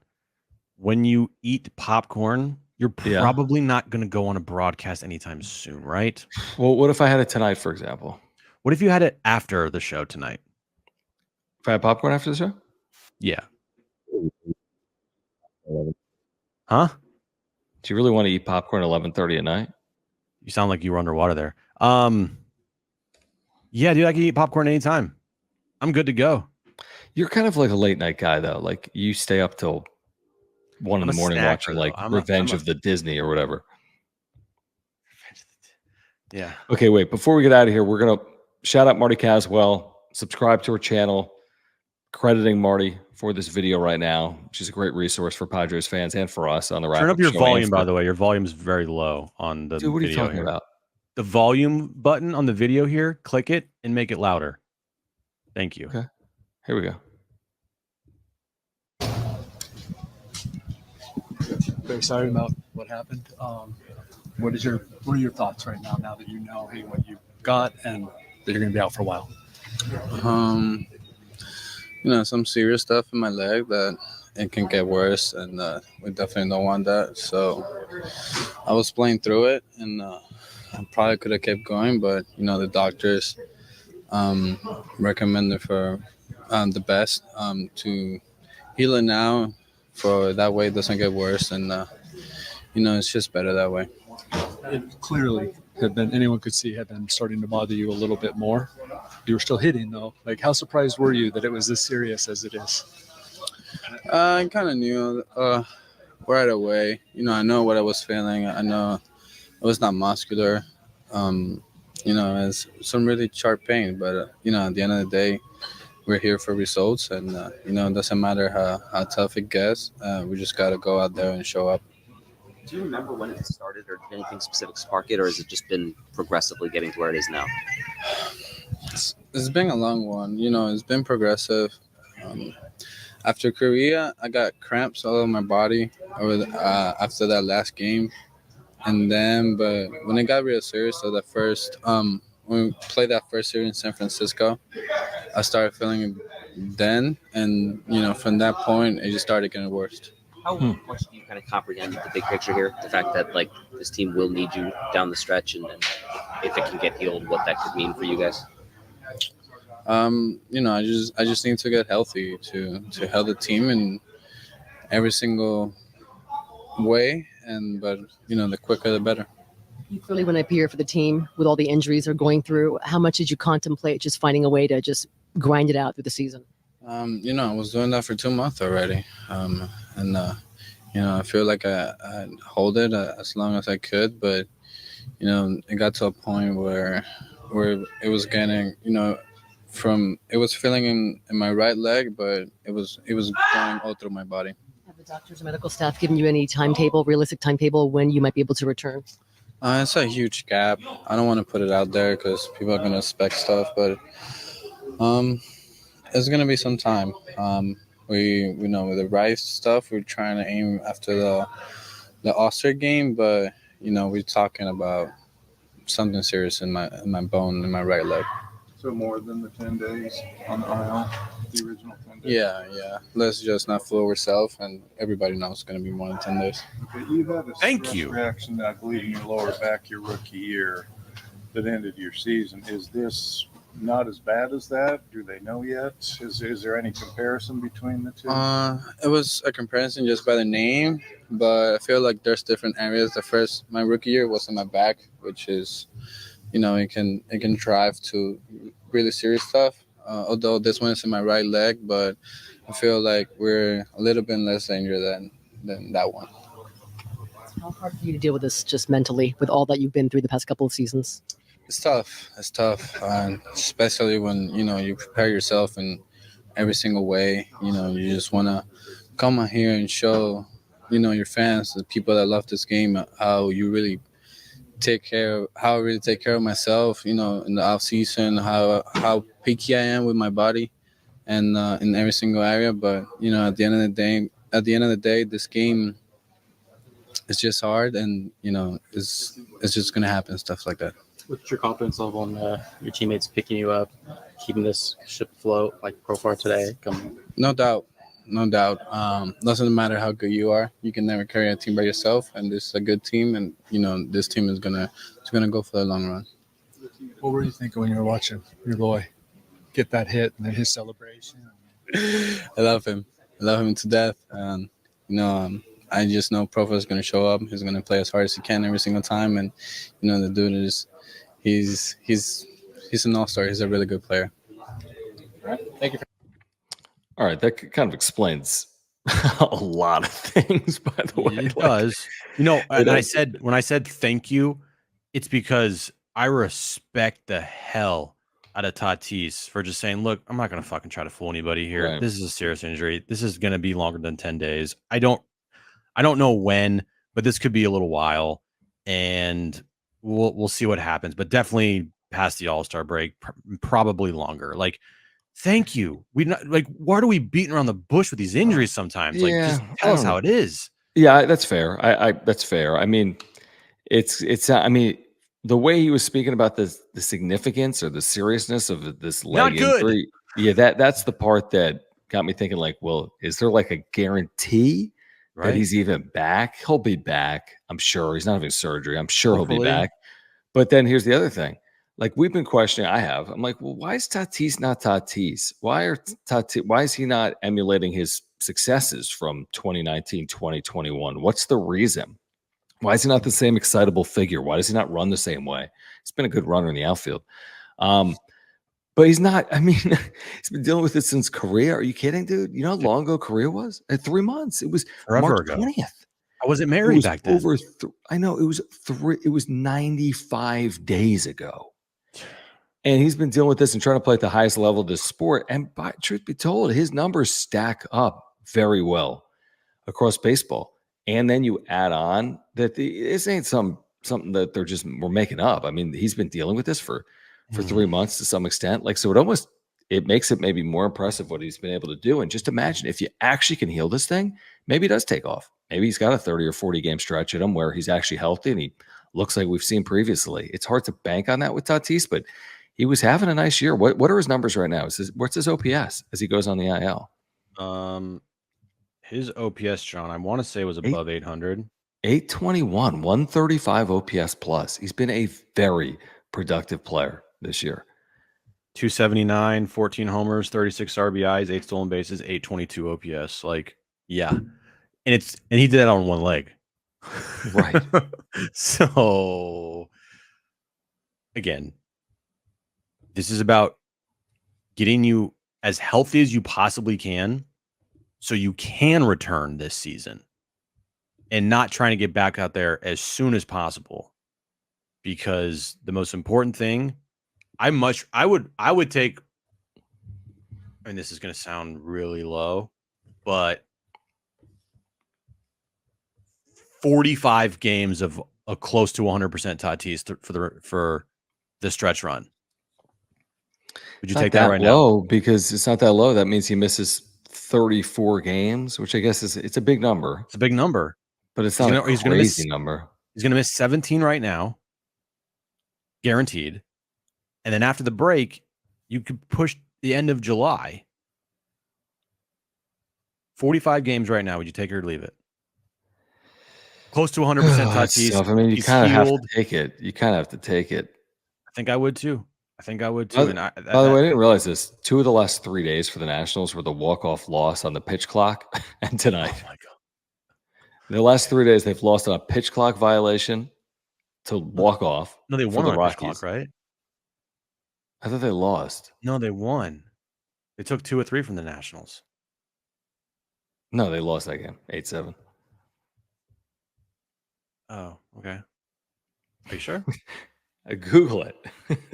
Well, they won the other. They took 2 or 3 from the Nationals. That's great, but they lost that, and then they lost today with a 3-run lead in the 10th inning, having sent down 19 consecutive Padres. That's a tough couple of days.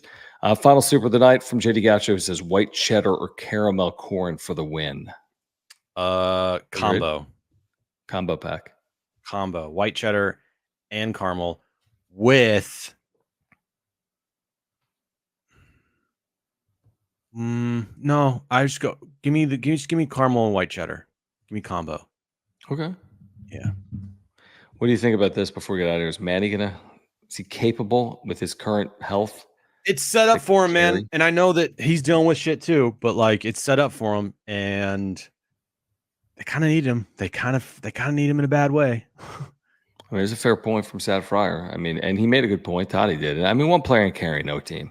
No. You know what I mean? It is a fair point. Like Tatis wasn't carrying this team. Manny hasn't been carrying this team. Trout didn't carry the Angels in 2020. You get the point. I mean, that 2022 team had significantly better starting pitching than this team does. Yeah, no, that's a big part of it too. That's a big part of it. Not even close, really. Yeah, no. I mean, we just looked it up. Darvish threw 195 innings at a 3 ERA. And Snell had an incredible second half, which got him, I think, the Game 2 start in New York. He did make that Game 2 start. And the Padres have had good starters this year, but yeah, they don't have the same starting pitching. Walton's been really good. That continues. He might be June pitcher of the month, by the way, in the National League. He's got sub 2 ERA in June. He's been great. Can Merrill be player of the month? I haven't seen anybody else in baseball. I don't know. I mean, his numbers are good. It's a fair point. Maybe.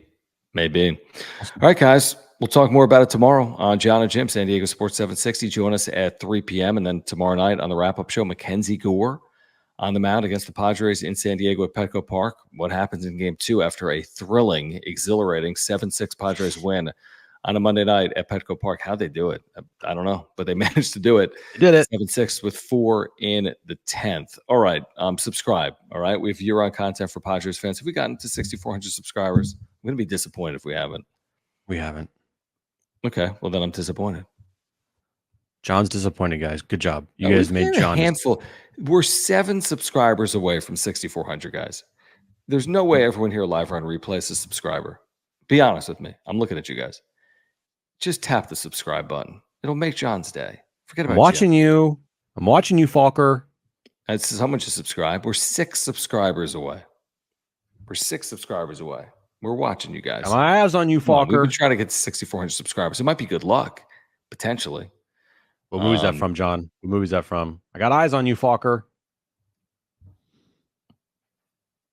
Field of Dreams. We're 5 subscribers away. I have no idea.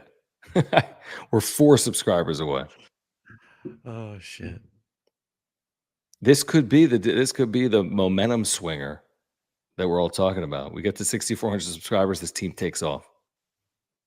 Who knows? Okay, What we're not movie is waiting. that from? We We're get not to waiting. 6,400 subscribers. The team takes off. Avengers. No, Durham Bull Durham. All right, guys. Peace out. Bye. Whoa, Subscribe. whoa, like button. What? No. We've gained 4 subscribers in the last 2 seconds. Smash the like button for us. Follow us. No, now we're 2 away. We're 2 away. Okay. We are not leaving. We are not leaving. Seriously. Don't you want to celebrate with us? We'll celebrate if we get to 6,400 right now. Meet the Foggers. Is that the movie? Thank you for the super chats. Thank you for subscribing. We're 2 away. Everyone here is subscribed? Come on. Support our partners, Mark Nimitz at Farmers Insurance, a title sponsor, Mova Globes, PWS 10. If you want 10% off, get those Padres globes before they're gone. There's less than 50 remaining. Thank you, Flipper.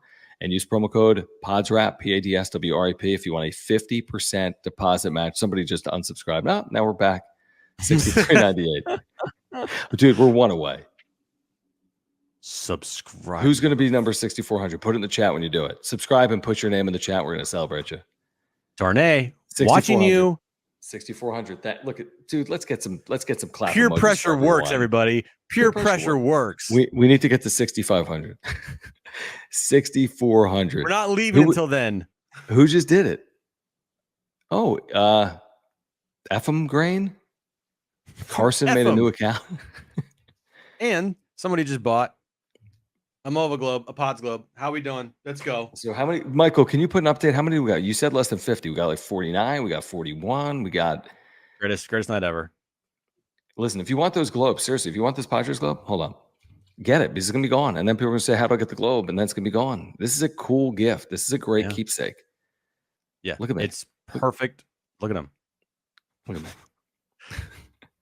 PWS 10% off. There we go. All right. Thanks, guys. See you All right, tomorrow night. guys. Wrap up show. Bye-bye. 47 left. Let's go. What 47? 47? Come on. Get them. Get them while they're hot. Hard to get better than that. Wow. What a game. What a ninth inning. Back and forth. Arizona the lead. Profar ties it. Manny wins it. His unbelievable stretch continues since he has taken off. So have the Padres. 12-3 in their last 15 games. He's hit 377 with 6 homers in those 15 games, including a walk-off 2-run homer tonight at Petco in front of the largest crowd in Petco Park history. It's the kickoff of Star Wars weekend, and the Padres are rolling, if not the hottest team in baseball, one of the 2 hottest teams right now in Major League Baseball, within a game of the top wild card now in the National League. So make your way in and subscribe. We're with you as long as we need to be with you on this Friday night. So the schedules are cleared. Make your way in. We appreciate your support. Please subscribe. Smash the like button for us. We need 500 likes on this video. We're just a few subscribers away from 6,500. So please subscribe. Get us to 6,500 tonight. Follow us on X at John Schaefer, at Jim Russell SD. We'll get to every single super chat. I see one has rolled in from Vector 53. Click the $ sign below the chat box. We really appreciate your support of the channel. If you want to become a member, you get emojis and badges.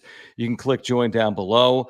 There have been a lot of amazing games this year, a lot of walk-offs for the Padres. Jim, we've been talking about how well this team is playing here recently. But this thing was literally remarkable because from a game that was signed, sealed, delivered to losing in the 9th inning, a grand slam and a 2-run home run against Robert Suarez, for them to find a way to win this game was truly impressive considering what happened at the top of the 9th inning, burning through Suarez. He gives up 2 home runs, and they still win the game. Amazing. We'll get to the bullpen. No, but no. Saturday night. We'll get to that Friday. later. We'll get that in a bit. I understand. We got plenty of time. I get it. This is a quote from Manny Machado about 2.5 weeks ago. I got to do it. Absolutely. I got to play. I'm fucking frustrated. I'm fucking pissed. I can't get there. I do think I found it. I think we made a couple adjustments that got me in the right direction. But I just can't get there. I got to get there. It's fucking frustrating. I know it's going to be there. I'm just too fucking good. I have to figure it out. I will figure it out.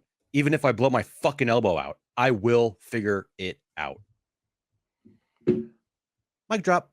He's kind of figured it out. He's kind of figured it out. And ever since that moment in that quote, this team has just, skyrocket, rocket to the moon. 12 of 15. They are never out of the game. I kind of jokingly thought to myself,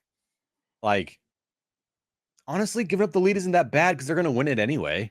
It's just, you had that feeling, especially knowing what part of the lineup was up in the bottom of the 9th inning with Profar, Cronenworth, Manny. And you're like, they're going to win this game. Seawald sucks. I mean, he's not like an overpowering pitcher. True, but his numbers are pretty filthy. They're fine. They're okay. Fine. He had like a 1. Versus the Padres? Well, for the year. Oh, for the year, he's been really good. But I'm just like, I don't know. I just had a feeling of no problem. I mean, there was a shot of. Now, I only felt that way, honestly, after Jurickson hit that home run. Profar home run. Yeah, exactly. After the Profar home run, I'm like, oh, they're winning this game. I mean, Right. there's no way they're losing. And there was a shot after Cronenworth got on, and Merrill was on the top step of the dugout with Victor Rodriguez and Schilt there, and it was almost like a tiger ready to pounce on its prey. I'm thinking to myself, that's every single player in that dugout right now. Nobody is going to be worrying about this. Nobody's going to be freaking out that they just gave up 6 runs in the top half of the 9th inning. No one's worried. Nobody.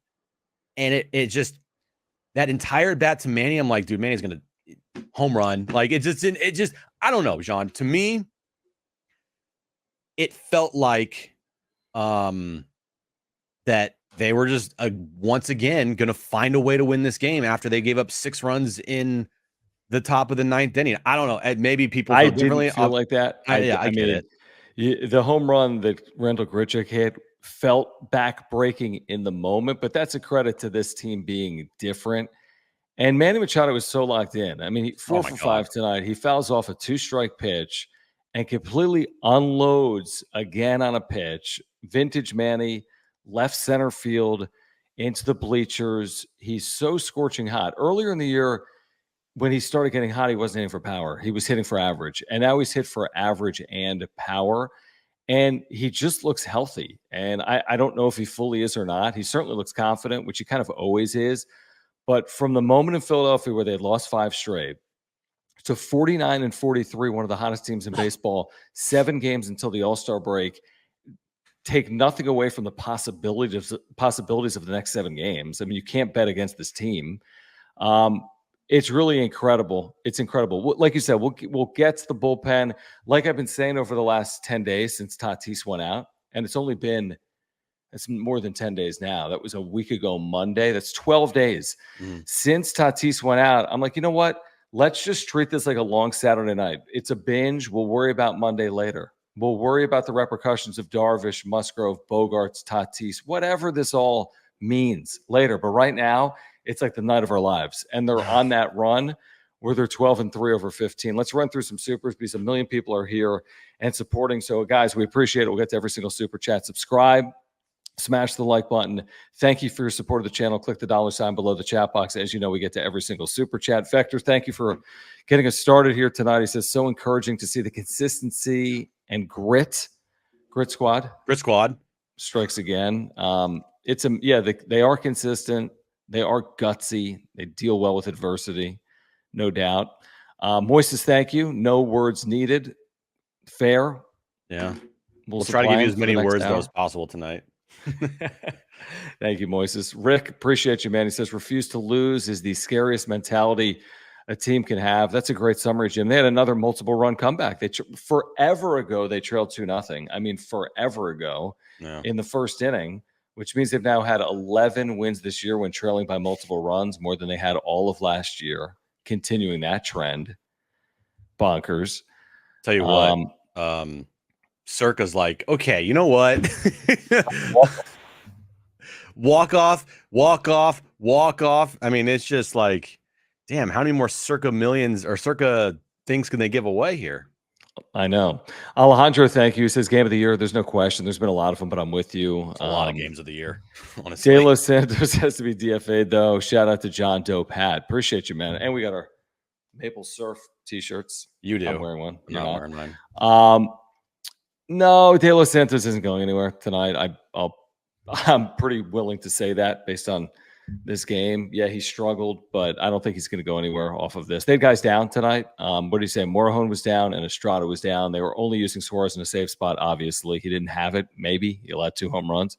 They tried but to I don't think not De Los use Santos is Suarez. going anywhere. What's that? I said they try to not use Suarez. He said it in post game. He's like, we did everything we possibly could to not use Suarez. We'll get to that again in a bit here. I think tonight it's, again, Manny Machado, 4 for 5, walk-off 2-run homer. I mean, I've been critical of Manny in his career here, obviously, but when he is rolling, he is so fun to watch play baseball. And as he goes, the team goes. I think it's pretty evident now of that sentiment here is like when Manny's hot, more often than not, the team plays really well. You know, for whatever reasons you want to say, because in baseball, we know it's just not one person. It's not, hey, Shohei Ohtani goes out there. It's, he's 4 for 5 with 2 home runs and 8 RBIs. Team loses 12-8. Like, no, usually if Manny goes out and has, 4 for 5 night with a 2-run homer and a couple RBIs or 3 or 4 RBIs, like more often than not, the team's going to win those games. Just for whatever reason, when Manny goes, the team goes. And what he has done right now, and it's not really just him, by the way. It's not like he's the only hot person in the lineup. You have the all-star Jurickson Profar. I mean, we're not even talking about his game-tying home run off Seawald in the bottom of the 9th inning because we're not even here without that. Jackson Merrill should be an all-star. His triple tonight, 2-run triple. Huge. He is amazing. He's special. And Jake Cronenworth has just been solid for them all year long, coming up in big moment after big moment. I said it when all these injuries, and like they have enough. There's no reason to say or use the injuries as an excuse because they have plenty. They have plenty in this lineup to get it done. The pitching side, yeah, okay, they might need help for sure, but like offensively, I mean, they've been doing it all year, and they still have they have pretty much, John, if you think about it, Manny could definitely be an all-star come Sunday. Good. Arraez could definitely be an all-star come Sunday. Good. And Jackson Merrill could be an all-star come Sunday. So you have 4 all-stars in your lineup potentially come Sunday with all the injuries and with all the pieces that they're missing right now. So like, I mean, they're proving it. It's amazing to watch and it's super fun. Yeah, no, it's been amazing. I mean, again, I think the injuries are probably significant still, but From a pitching standpoint, I think. In the moment, they've overcome all of it. And honestly, The pitching thing too. I mean, Randy Vasquez has been great. Like Randy Oh Vasquez my was God. terrific tonight. And also, this Yeah. is a circumstance that wouldn't play out in the postseason like this. You wouldn't have Estrada pitching a third straight day down. You wouldn't have Morejon pitching a third straight day down. And you wouldn't have Suarez pitching a third straight day because after 2 games, it'd be an off day for travel. So this is a regular season circumstance. It's like a regular season problem. I'm not saying don't go out a high leverage reliever. They should.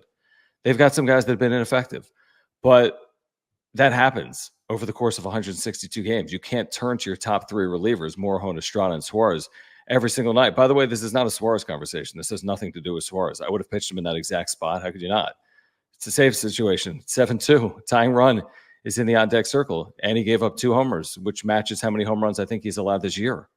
So what else would you do if you're – and don't tell me, I would have pitched Matsui. I would have pitched Kolek. No, you wouldn't have. You would have pitched Estrada. You would have pitched Morejon. They were just down is what you would have done. And every reliever in baseball should hold a 7-2 lead. And they didn't. That happens over 162. But I don't fault strategically what they did. How can I fault Jeremiah Estrada and Adrian Morejon for not being available? And how can I fault Robert Suarez for allowing 2 home runs in the 9th inning? I can't. All of these walk-offs are masking their, deficiencies in their bullpen for sure. And obviously we're going to take it. I mean, everyone in this chat right now, all the 500 people watching us live, like everyone's going to take the walk-offs every single day of the week. But to continuously always have to rely on that, and maybe they could just do it for the rest of the season. Maybe they have 20 plus walk-offs this year. I don't know. But no, not 20. But you get my point is big number, yeah. To always rely on a walk-off, it's going to be tough. So the bullpen needs to be a lot better. And it's great that the team is overcoming those issues right now. Because imagine if they weren't. Imagine if you took 3 walk-offs off the board here that this team has had this season. Because, by the way, I don't have it in front of me, but I remember we talked about it. Like, when they had those 4 consecutive walk-offs, 3 of those were all blown leads by the bullpen. Right? So they weren't like they were coming from behind or it was... Well, tonight they came from behind, but yeah. Those were games that were tied up, but tonight they came from behind. Because the bullpen blew it. Yeah, but I mean, I honestly, and I said this 2 weeks ago, you're right. I mean, stylistically, you'd want to hold every lead you ever have in the history of baseball, but what is actually the desired result? I mean, if you could just go in the clubhouse, what would they prefer to have done tonight? 1-7-2 or win with Manny Machado hitting a walk-off home run, the same inning Jurickson Profar hit a game-tying home run? No, they would choose that. They prefer the latter. Your point's valid, and I'm with you. If this is game 6 of the World Series, right? I'm not trying to rely on overcoming deficits in the bottom of the 9th inning. Like historically, that's not a good idea. No. But in the regular season, you're right. This team is far from perfect, and they've got all these injuries. They've played 92 of 162. They have 70 remaining. They've figured it out to this point. I trust that they'll continue to figure it out. Now, they need to improve the roster with health and with the deadline. And then they just need to be the team that they are, which is gritty and overcoming deficits and never out of games. Let's get to some of these supers because they're rolling in. Guys, if you're here, subscribe. We need to get to 6,500 subscribers tonight with your help. So please subscribe. We're getting closer.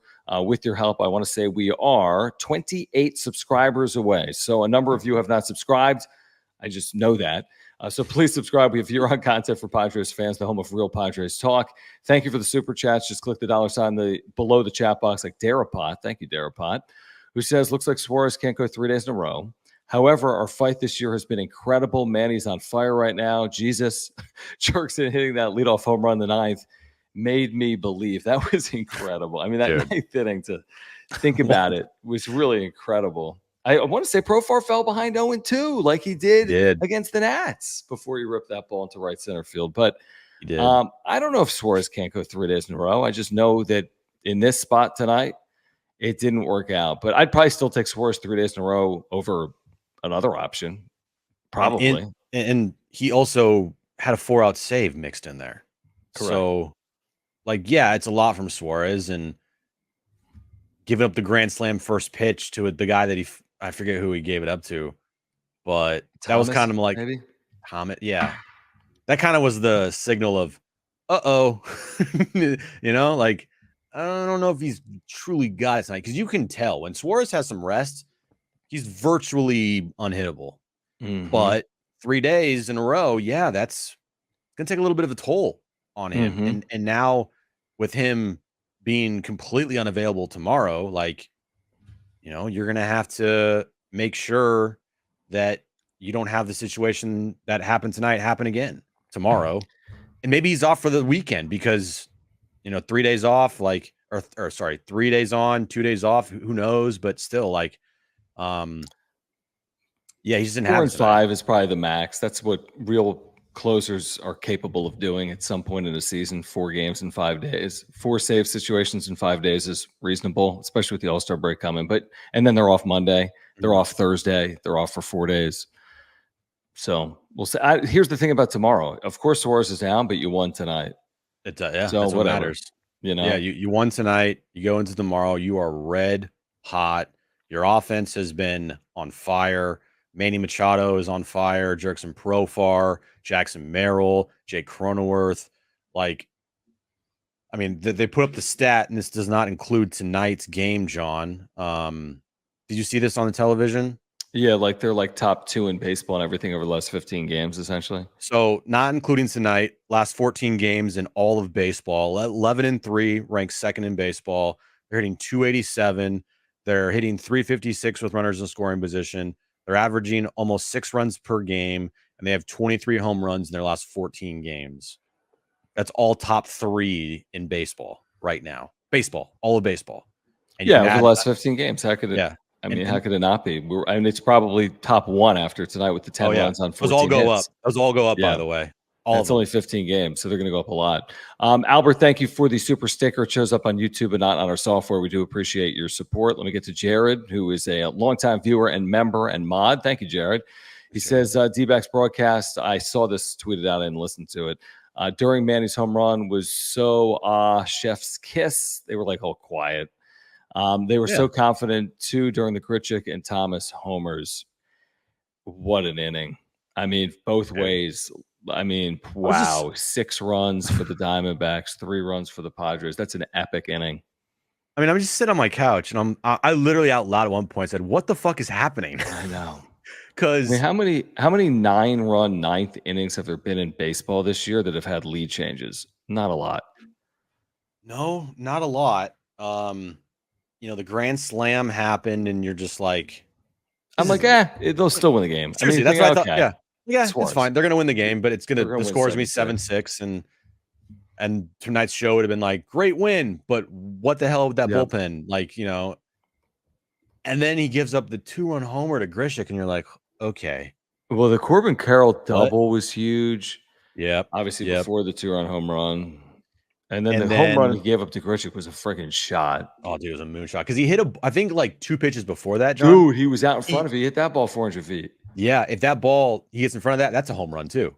So he was on. Oh, yeah, he was just out in front of it. Yeah. But the second that Profar hits that home run to tie it in the 9th, I mean, did at anybody point, in this chat, right? I mean, everyone thought they were going to win this game. At that point. Yeah. Like, they're going to win this game. I mean, absolutely. Yeah. So, Jose, thank you, man. Appreciate you. He says Profar has been real relevant. Manny effing founded this team. As long as we have a chance, we can come back from anything. Also, Petco, ? Electric crowd. I mean, This was the Nando Star Wars figurine theme game. This is the largest crowd in the history of Petco Park, which is crazy. Right. Over 47,000 announced tonight. I think a lot left at 7-2. I mean, by a lot, I mean a few thousand people. And then all of a sudden it's 8-7 Diamondbacks. And then those that stuck around, which is 40,000 plus, saw the heroics in the bottom of the 9th inning. But yeah, this combination of the Padres are now 12-3 in their last 15 overall, but they're also 12-3 in their last 15 home games. This was a bad home team for 2 months, a bad one. Team. And now they're really good. I mean, 12-3 over a 15-game home stretch is incredible baseball for any team. That's an 800 winning percentage. So I don't know what their overall home record is, Jim. We can look it up, but it's become all of a sudden better than half decent, probably, by going 12-3 in the last 15 games. This is what Manny's done over his last 15, by the way. So, including tonight, 15 games since his quote about "I need to be fucking better. I got to be better." Tweeting this actually. Yep. I mean, these numbers are insane, John. 6 homers, 16 RBIs. He's hitting 377 with an 1105 OPS. Yeah, 400 on base, 705 slug. is that good.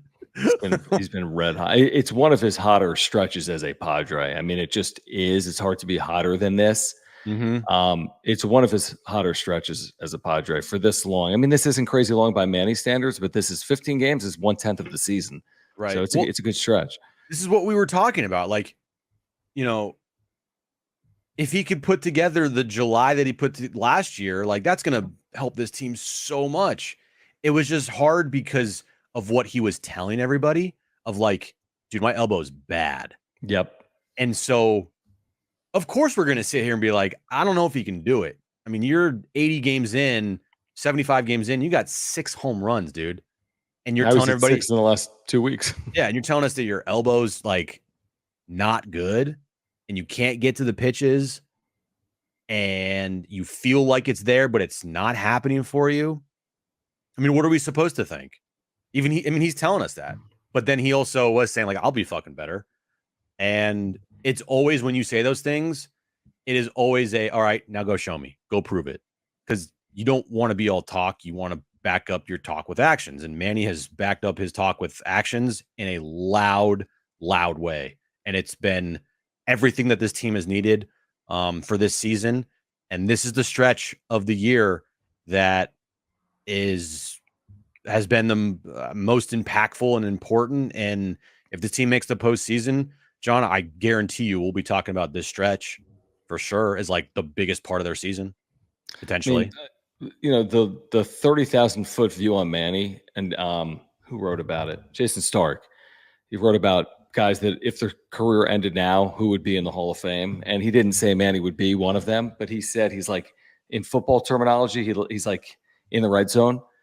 The dude's going to be a Hall of Famer. I mean, he just is. He's still got 9+ years left on this deal, and the numbers stack up. And Manny Machado is going to go into the Hall of Fame one day with a very good chance of going into the Hall of Fame one day as a San Diego Padre. And we've watched it play out. I mean, there have been highs and lows with this thing, but his career numbers stack up, and he's been a clutch hitter in his career. He has not always been a clutch hitter as a San Diego Padre, but he's had some clutch moments here recently, obviously, for the Padres during this 12-3 stretch. Eric, appreciate you. By the way, we're 23 subscribers now away from 6,500, so we appreciate you guys. We're getting there tonight. Please subscribe if you're here. Please smash the like button for us, and please, we appreciate your support of the channel with the super chat. Just click the $ below the chat box. We do need to tell you about our title sponsor, Mark Nimitz, in a moment. But Eric, thank you. He says you guys are awesome.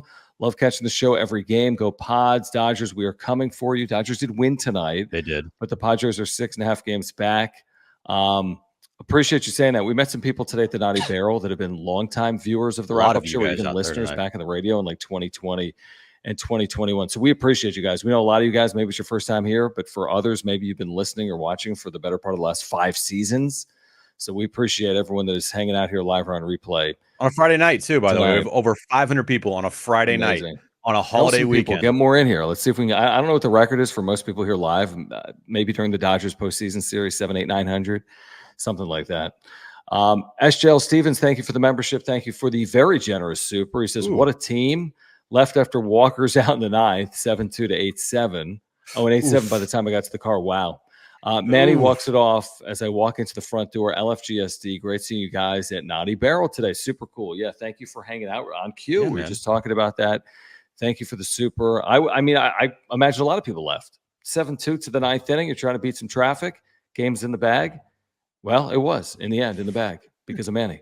There's never in doubt. I mean, 47,000 people there, John. It's like an NFL game. It's a big number. I mean, you're pushing 50. You're pushing like Dodger Stadium, like 50K. Yeah. I mean, dude, that is. I feel like there's a kind of a fire hazard out there. Well, it's the new freaking Gallagher. I know. You couldn't see a part of the artificial grass. You couldn't see the cement. The entire the playground was packed. Everything was packed, dude. I know. But it's understandable because one, it's a theme giveaway night. Not everybody gets it, but members do get it, and they're going to be there all the time. But two, it's a holiday weekend. A lot of people didn't work today. It's the perfect day of the year. It's a Friday night. Exactly. Perfect day of the year. I think also it was Beer Fest out at Gallagher Square. It's so that everything. makes it even crazier. They're red hot. Oh, they're 11-3 coming in. Right. They're playing great baseball. Yeah, everything. Everything's set up perfectly for a the most people ever at Petco Park, which is crazy. I mean, So crazy. awesome. The SCC, appreciate you, man. Thank you for the super. He says LFG Padres Discord. We don't have one, but yes, LFG Padres Discord. Padres games streamed every day, no matter what network. Oh, okay. Also, John and Jim, where's the point of contact for ads on the channel? Thank you. Padres wrap up show at gmail.com is the point of contact. If you want to support the channel, Padres wrap up show at gmail.com. That is very kind. He has followed up by saying, and thank you, he says, reminder that this is the 7th game where Higgzilla had an instrumental RBI leading to a Padres win. We haven't even by talked the about way, this. for a moment, he was going to be the game-winning homer because after the grand slam, it was 7-6. He had hit a 2-run home run. I mean, Campusano, I'm sorry, you can watch, you can enjoy, you can play every 5th day. Yep. But you can't catch for this guy. No. We said this, Jim. You have to ride this out until the wheels fall off. Until it's 4 consecutive 0 for 4s with 3 Ks. He has to start because he's going to hit 25 home runs somehow, and it makes no sense. Right. Like just how this team is playing right now, just how Manny's playing right now, and just how just how Higgy is playing right now. You ride this out as long as you can. That's why the All-Star break for me, John, could be one of those things where like, no, don't stop playing. I know. Chill. Yeah. Let's keep playing. Keep playing because of this team and how potentially hot they could be going into the break. But yeah, you play Higgy. He is this team's starting catcher for the foreseeable future. Probably honestly for the rest of the season, in my opinion, even if he does cool down, John, because what he brings defensively, the way he controls the base pass, the run game, I think there's no doubt in my mind that if and when this team makes the postseason, Higgy's your starting catcher. Like that's what it is. And you said today, you made a great point. Like Nola, like not only is he the starting catcher in the postseason, he catches every inning. Yeah. Because once you get into the postseason, you don't get cute. You have days off every 3rd day. And if I would rather shut down someone's run game than actually have the offense from the position. But he is the offense and shutting down the run game and calling games. So there's no question here. And again, the season's not over now and things can change. But if the season did end now, there is no question Luis Campusano would not appear. I mean, he might DH. He may pinch hit somewhere, but he's not starting and he's not catching, in my opinion. Dude, Higgy was 3 for 4 tonight, John. I know. It's like good. What? And the thing with him is his career high in home runs. Like every year for the last 3 years, he's hit 10 home runs, 10 home runs, 10 home runs. And he's at 10 home runs right now. I mean, he's got a 795 OPS, John. It's amazing. I can't believe it's that low, truthfully. I really can't. I know the power he's had. Yeah. He's been, I figured it'd be 850 at least. He's been incredible. And so like he's your starting catcher. And we this channel and especially me like has been very critical of AJ Preller, but recently the last couple of weeks, maybe a month or so, like we've been giving a lot of praise to him and he deserves it for the players that are performing that he's brought in this season. You know, a lot of it's on the players actually performing and then it makes the GM look smart, but like Higgy tonight, Randy Vasquez, Michael King, Jurickson Profar. Who else did he bring in? Donovan Solano, like scrap heap guys. David Peralta had a moment the other day. Jeremiah Estrada, they picked him off the scrap heap. You know, every single one of those guys has performed and helped this team out in huge ways. So credit there, credit deserved. And I mean, this team is this is the most fun, John, that I think we've all had since the 2022 postseason. Easily, right? Yeah, definitely. Of course. Easily. Not even close. Not even close. Let's get back to this conversation and the super chats in a moment. Again, if you're here, please subscribe. We need to get to 6,500 tonight, and we're within like 20 of doing that. So please subscribe. Year-round content for Padres fans, the home of Real Padres Talk. We appreciate your super chats. Click the $ below the chat box. We'll get to all of them. We can't do this without everyone here right now, live or on replay, and we can't do it without Mark Nimitz, title sponsor. We've been texting with Mark throughout the course of tonight's 9th inning specifically. He's a great insurance agent. You can take that from me. I've got what do I have? Homeowners, life insurance, and earthquake insurance right now through Mark. And he could save you a lot of money, like $750 or more by switching your insurance, but it goes well beyond that. He's just a great insurance agent with great service and communication. How good? A week ago, there was a fire in Del Mar Heights. He sends me a text asking me what we need. On July 4th, yesterday, my wife's birthday, he sends me a text saying happy birthday to Kristen. He's just a great insurance agent. He's a great dude is who he is. And he does everything that you could possibly want. Auto, home, renter's life. He can save you money and time. I had to file a claim 2 years ago. He saved us so much time and he saved us so much money. So click the link in the description down below to get to his website. It's on the screen. Or just call him and he'll talk to you about the Padres. He'll talk to you about saving money on your insurance as well. He's a San Diegan lifelong Padres fan. If you support the channel, please support Mark Nimitz, who has been with us for 3 years on the Wrap-Up Show. Yeah, all his information's in the ticker below, and Nimitz at farmersagent.com. And reach out to our buddy Mark, let him know that John and Jim from the Wrap-Up Show sent you. All right, we appreciate you, Mark. Let's get back to these supers. We apologize. We're a handful of minutes behind, but we appreciate your support of the channel. Slotting ain't easy, thank you. Says, hate to even bring this up. Padres seem to be better without Tatis. 2022, for example, as well. Thoughts on why this might be or just coincidence? My first thought, I would always say coincidence with this, but it is interesting. But I would always say coincidence because I'd always rather have them than not have them. So that's why I have to say coincidence. I'm going to say coincidence too.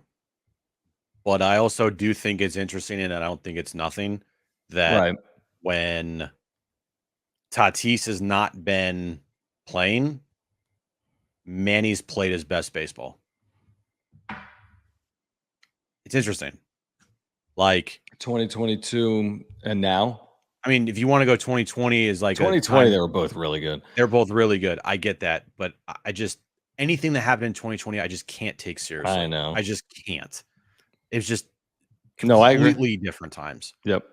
2021, he had an okay year for Manny standards. It was okay, but it wasn't better than Tatis, and the team won the tank and they hated their manager and everyone revolted.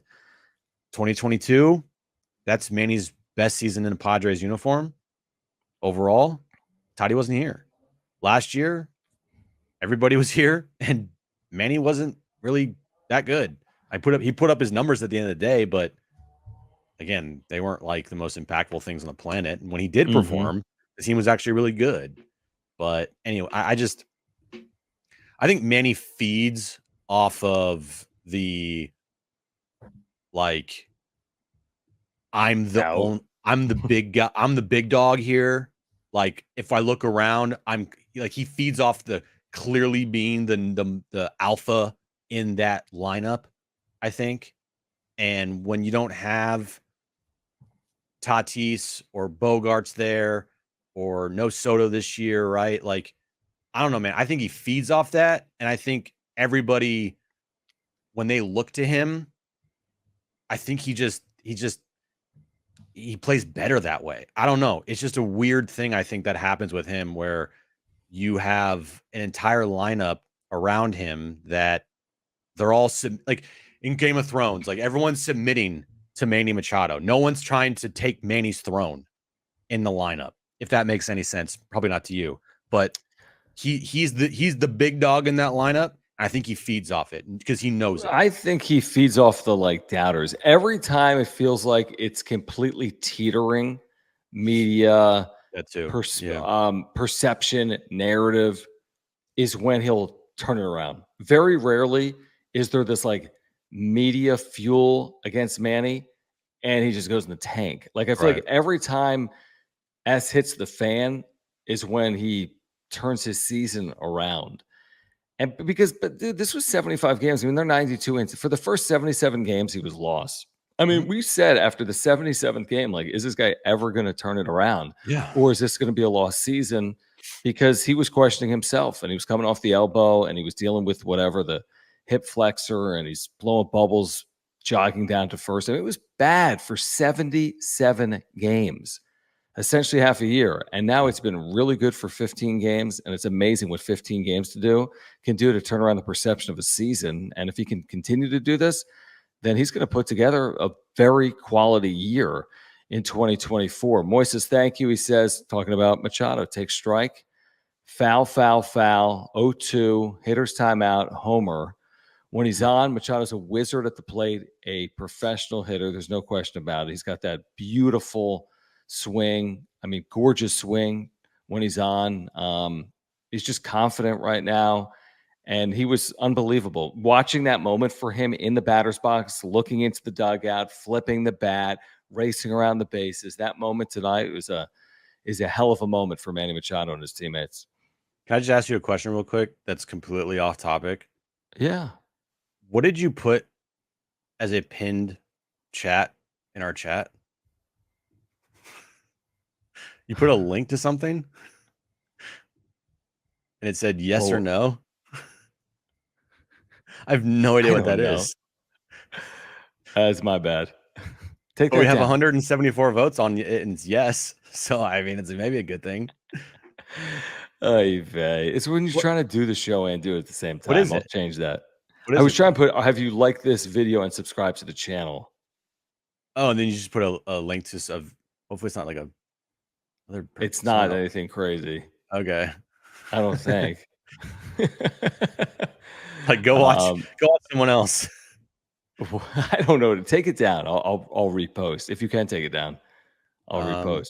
Hold on. Well, you do that. Tanner, thanks for the super. He says he's still pumped up. Like Afida. Yeah, you should be pumped. That's why there's 500 people with you here live right now, Tanner. You should be pumped. I'm pumped. It's going to be hard to sleep after that. Moist says, thank you. Manny has inspired me. I need to be effing better too. Okay. Very cool. He's yeah, I get it. That's cool. Hey, man. He follows up by saying $1 million salary. Where would we be without Profar? It's getting to be stupid. Leading baseball in on base, I want to say. Consistently a 320 hitter this year with power, with slug, 900 roughly OPS. I don't know what else you could say about him, Jim. I have no idea. We've said a lot, and I guess we'll continue to say a lot. He's making himself a lot of money. That's what he's doing. I hope so. Truthfully. And I know it's the conversation that no one wants to have right now, but extend him. Potentially pricing himself out of being with the Padres next season. Don't say that. I'm just being honest, bro. Why don't they offer him double the money? Imagine that. If someone offered you double your salary, would you take it? I would even go 2 years, $4 million. Ooh. No, but what I would do right now, what are you going to go? Can you do 2 for 20 right now? Take it or leave it? I mean, dude, a guy that is going to finish top 5 in MVP voting in baseball, and he's an all-star starting left fielder in the all-star game. Right. If I'm him, I'm asking for minimum 3 years. Yeah, actually, faulty sport. I mean, 3 for 35. 3 years, dude. Chill. I'm just saying, I'm looking at it from a Profar's perspective. If I'm him, I'm not asking for anything less than 3 years. I just don't know if you can catch lightning twice. Yeah, but he also means so much to this clubhouse, as we know. Okay, that's true. And 35 is an absurd money. That's not like a Hosmer deal for the clubhouse, $100 million. But okay, you convinced me. I'll do 3 for 33. I like I'll this. do 3 for 33. How about 10 years for $769 million? Not enough years. True. Needs more years. We need about 15. What would you guys give Profar? Years and dollars. Realistically, years and dollars. Put it in the chat or put it in the comments. Please subscribe. We need to get to 6,500 subscribers. Thank you for the supers. Click the $sign below the chat box. We'll get to Randy Vasquez. We can have the bullpen conversation as well. We can talk the trade deadline, which is 25 days away as well. Grit Squad, thank you for the super. Grit Squad, winners find solutions. What did Schulte say postgame? That's why we're a team. That's what teams do. Winners find solutions. That was basically his opening statement. Mm-hmm. We're a team. That's why we're a team. That's what teams do. Winners find solutions. I kind of love the winners find solutions line. Yeah. Grit Squad. Yeah. It's okay. But I like Grit Squad's kind of funny. Grit Squad is kind of funny. But Yeah, Schulte's Schulte. It's always a fun time when Schulte. I mean, regardless, you were going to get an amazing post game press conference from Schulte. It was either going to be after a horrible loss or an amazing, win. Yeah, he was almost like tired after today. It wasn't like epic. We both watched it. It was good, but it wasn't epic. How many walk-offs has Manny had with the Padres? Is this like no his idea. third or fourth? Like I don't walk-off know. home runs? I don't know. Someone know? Chucky D, thank you. He says, shout out Randy Vasquez. Take a line drive to the wing at the end of every start, amigo. I mean, Jim actually called himself out tonight because when the Padres made this trade, let me find the exact tweet from Jim. He's such an idiot, like I always say. The exact tweet from Jim, who then found the tweet and quote tweeted himself to say he's an idiot. If you're excited tonight about Michael King and prospects, I don't know what to tell you, LOL. The hashtag Padres just traded a top 10 player in the sport tonight. You can't spin that. Will Holder replied, shut up, and that got 90 likes. And you've basically been roasted over this, but you called yourself out tonight. You said, LMAO, I'm an idiot, haha, by quote tweeting that. I mean, Randy Vasquez has been a big piece of the puzzle over the last month. Kyle Higashioka is the second coming of Johnny Bench. Better. Michael King is the second coming of Cy Young. Better. And Johnny Brito's like the best pitcher in AAA right now. Sure, he won Better. like 2 innings, allowed 4 runs in his first start down there, but whatever. So, and Juan Soto's on the IL? Well, the Yankees have lost, I think, 14 of 18. They're still 18 games over 500. Somehow. Something along those lines. And it's crazy how many games, how bad they're doing right now. And Aaron Judge is still pacing for 70 home runs, but we digress. Yeah. So I forgot what the hold on, let me just see what that. Yeah, I mean, Randy Vasquez, again, he's been great. He makes you, forget a little bit about where you are to start the year. Darvish, Musgrove, your top 2 starters, those guys are out. Yeah. But Randy Vasquez is filled in nicely. HBBBV, thank you for the super chat. He says, did you all watch me celebrate with Manny's home run Dude, on that TV? Was that you, dude? Funny. That was freaking hilarious. Was he wearing a Yankees Alex Rodriguez jersey? It looked like it, yeah. Because it was a 13. I think it was a Yankees jersey. It's and like a tourist, just like, hey, it's my first time in San Diego. Let me go to the big game. Bleached blonde hair. Manny's sitting there like, what the He was like celebrating with it for 1 second. Yeah. And then dude got tackled by 4 security guards. He gets so speared like Roman Reigns spear out of nowhere. Sugar Muffin, thank you for the super.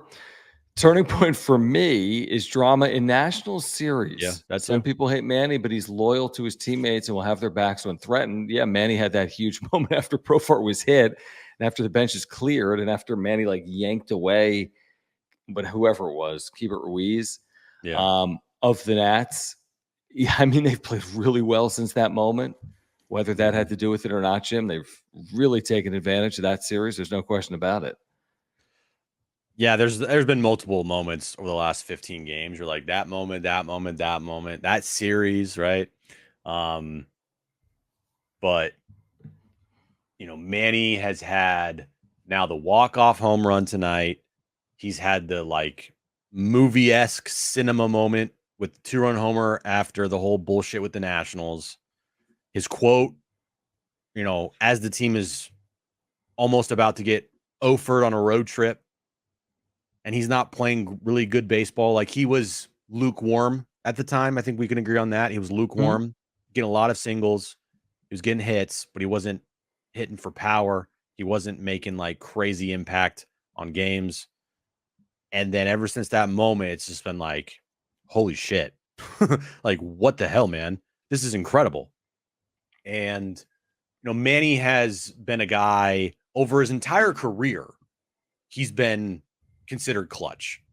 If you just want to talk about Manny career numbers, yeah, They're really good. There's really good. Clutch. With men in scoring position, 2 outs. He's been really good. He's been clutch.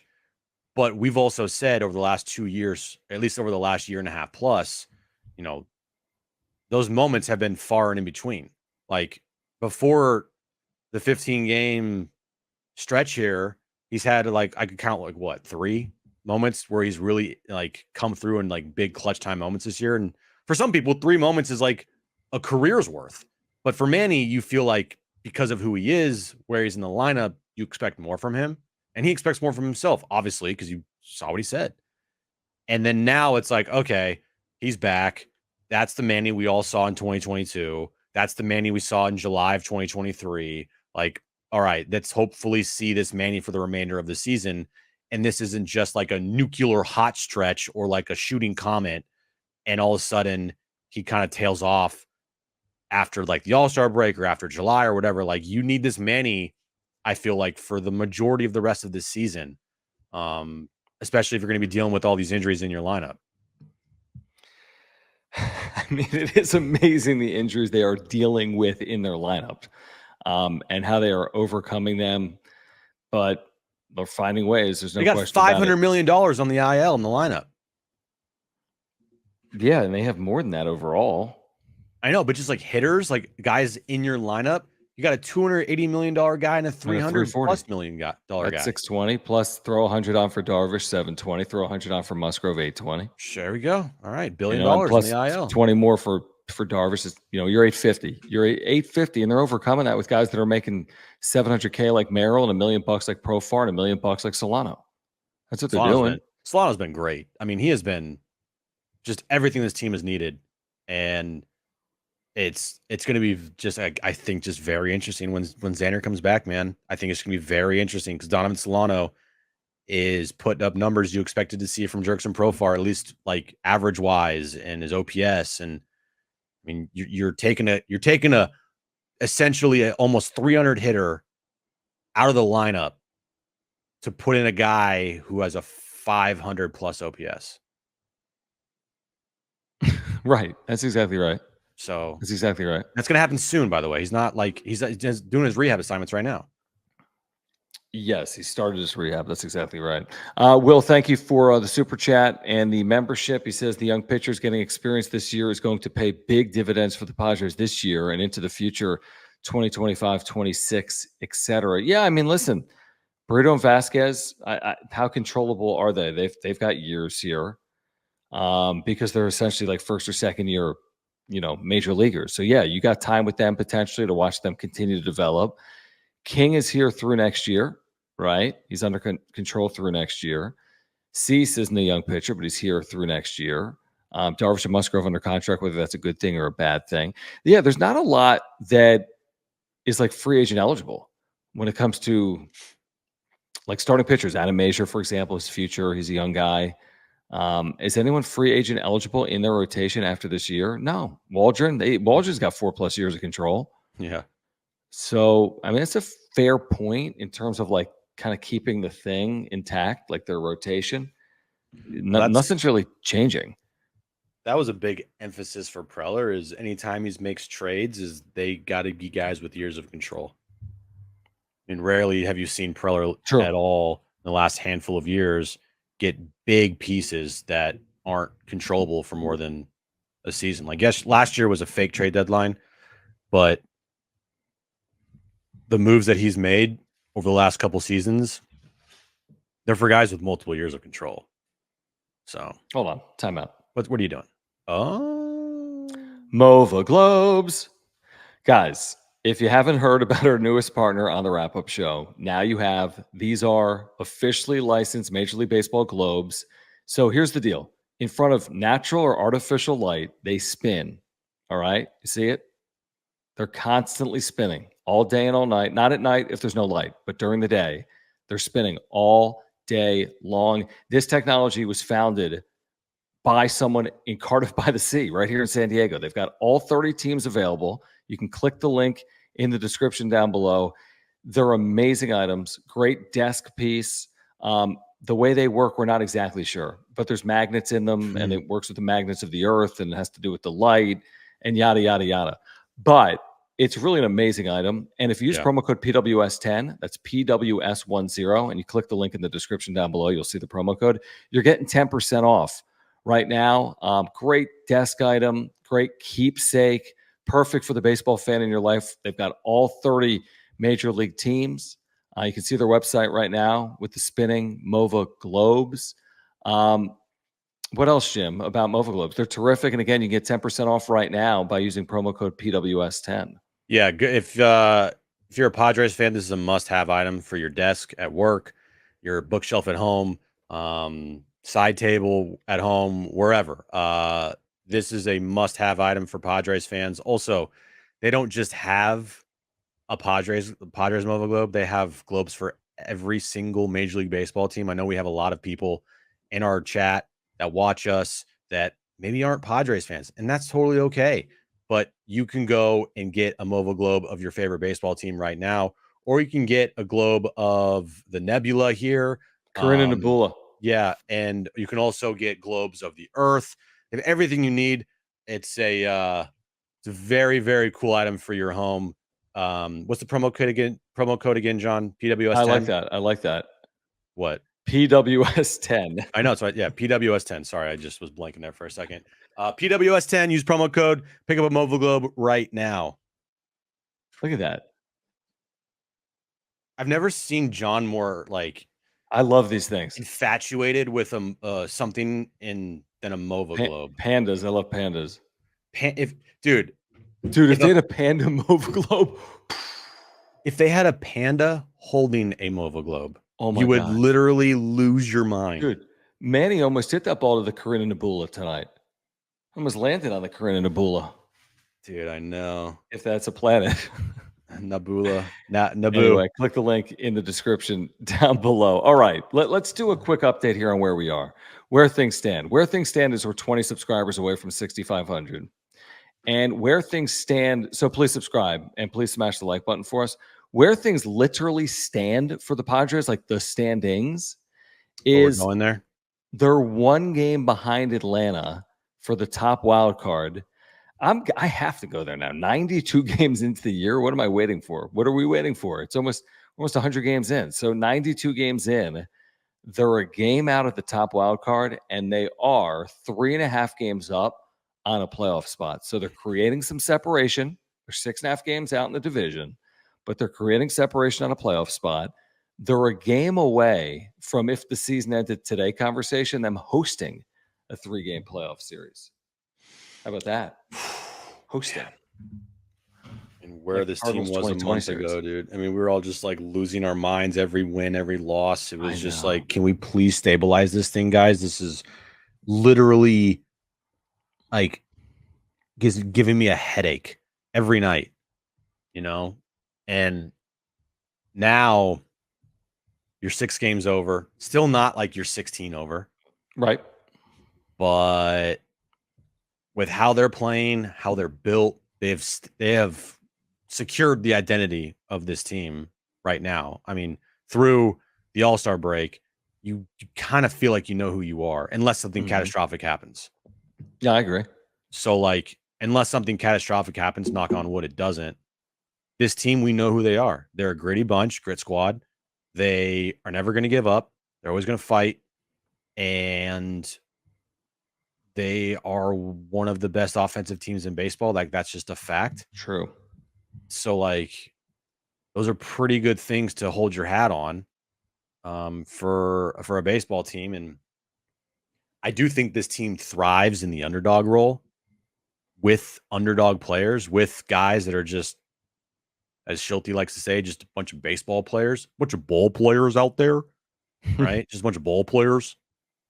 And they just are all playing for one another. And it's just really fun to see. And it's the conversation of like the chicken and egg, right? Like, how do you build chemistry? Do you have to win first, or can you build it before you win? Like, what? How does it work? Like, I don't think you have to win first. That's why I've never been a believer in like, first you make the playoffs and then you win a round and then you win no. Sometimes, or other teams, just Arizona goes to the World Series because, or the Phillies 2 years ago go to the World Series because. So you don't always have to build to win. It can work both ways. Johnny Blaze, thank you, man, for the membership, and thank you for the super chat. Very generous of you. We appreciate you guys. Man. He says, let's go, with lots of exclamation points. Our key players came through big time tonight. All these guys are key, truthfully. I mean, it's so crazy how you get production from, again, it's Donovan Solano, it's David Peralta, it's Kyle Higashioka, it's whomever. It's Randy Vasquez. These aren't your household dudes. Preller is going to be trying to make some of the craziest trades ever. You watch, dude. I mean, give me an example. Why?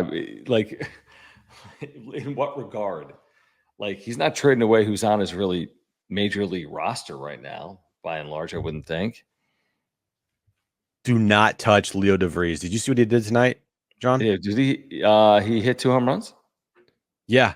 And his second home run, first as a first left-handed home run. I mean, his bat flip, and he turns the dugout, points at the dugout, and I'm like, holy shit. I just love that stuff, by the way. I love Keep it. him. Keep him forever. I'm going to prospect. Unless you get Garrett Crochet. No. Leo DeVries, don't trade him. Don't ever trade him. 2027.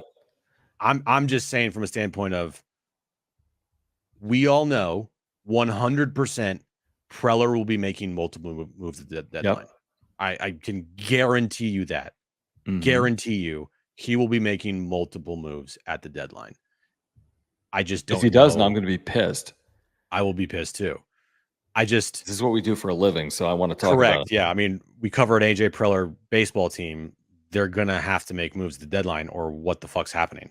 They just rolling. They win like 25 of 31. Just like, hey, it's all good. We've won 25 of 31.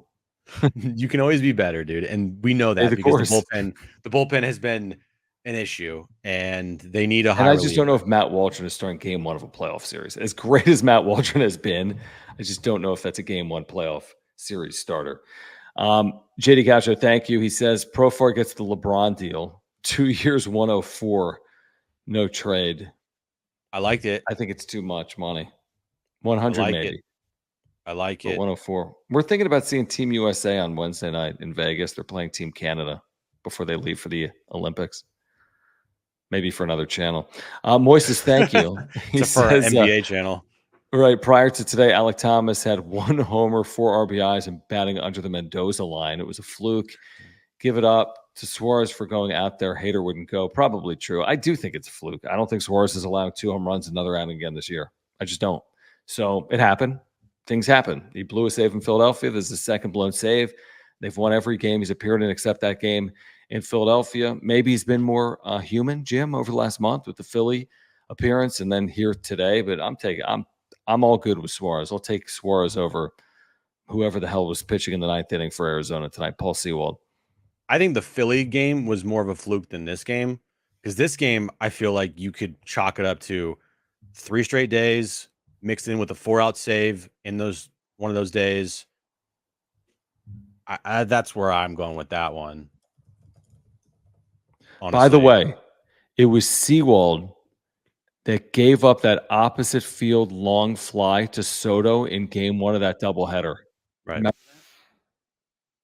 Mm-hmm. Like where Soto and everyone in the world thought he had homered and the ball died on the warning track. Marine Layer.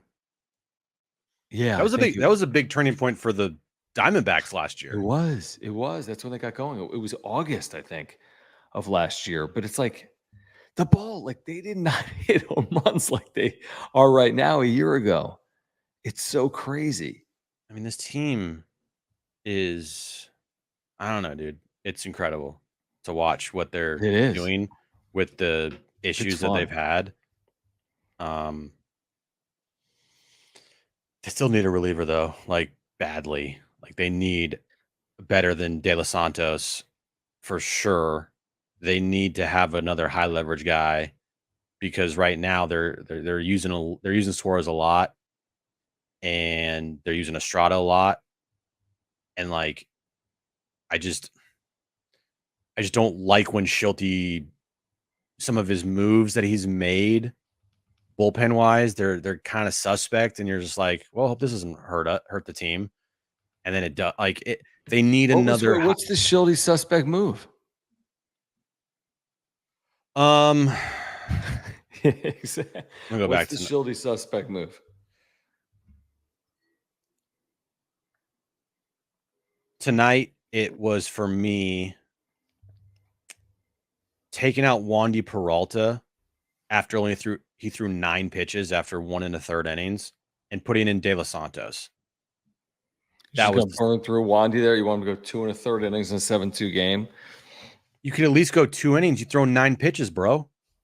Yeah, but it's like you're not thinking about Wandy Peralta. You've got a 5-run lead. So you're trying to keep him from having to be down, maybe. Oh, you're right. 9 pitches. You throw another inning. If you threw another 15, is he going to pitch tomorrow?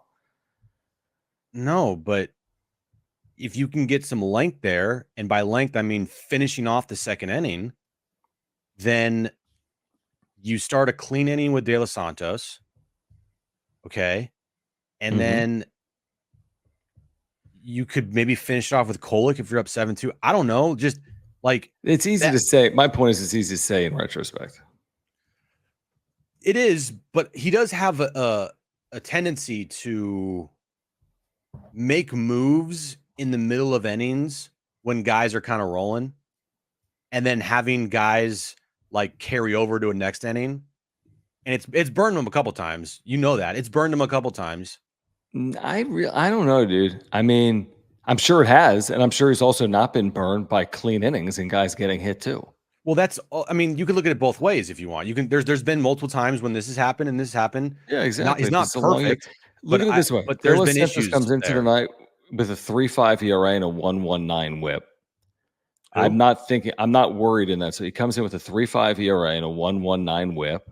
He's had moments where he's been bad. He's had moments where he's been good. But I mean, why wouldn't you think he could hold a 5-run lead in that spot? It's but like, also I know, but like, why are you bringing him in there? Because who else are you going to bring in? Just because Wandy Peralta only threw 9 pitches, so he has to stay out there? That's not a reason to keep someone out there. It's all matchup dependent. It's not because of how many pitches someone has thrown. Well, I mean, he was rolling 9 pitches, 4 outs. Like, again, and what happens if Wandy Peralta allows the first 2 to reach? Like after he retired 4 in a row? What if the next batter reaches? Then you go to De Los Santos? I mean, I don't know. Potentially. Retard. Or you let him finish the inning. I don't like. Where are we? Wait, what inning are we now in? Hold on. Let me pull up this box. We're in the 8th, John. I'm in the 8th inning.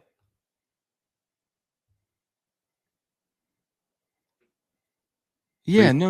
Okay, he finished off the inning. Yeah, I then got he started no the next problem with inning. He finished off the inning. He started the next inning. You're right. Right. But still, Right. why are you? Okay, hold on. There's a lot of shit happen.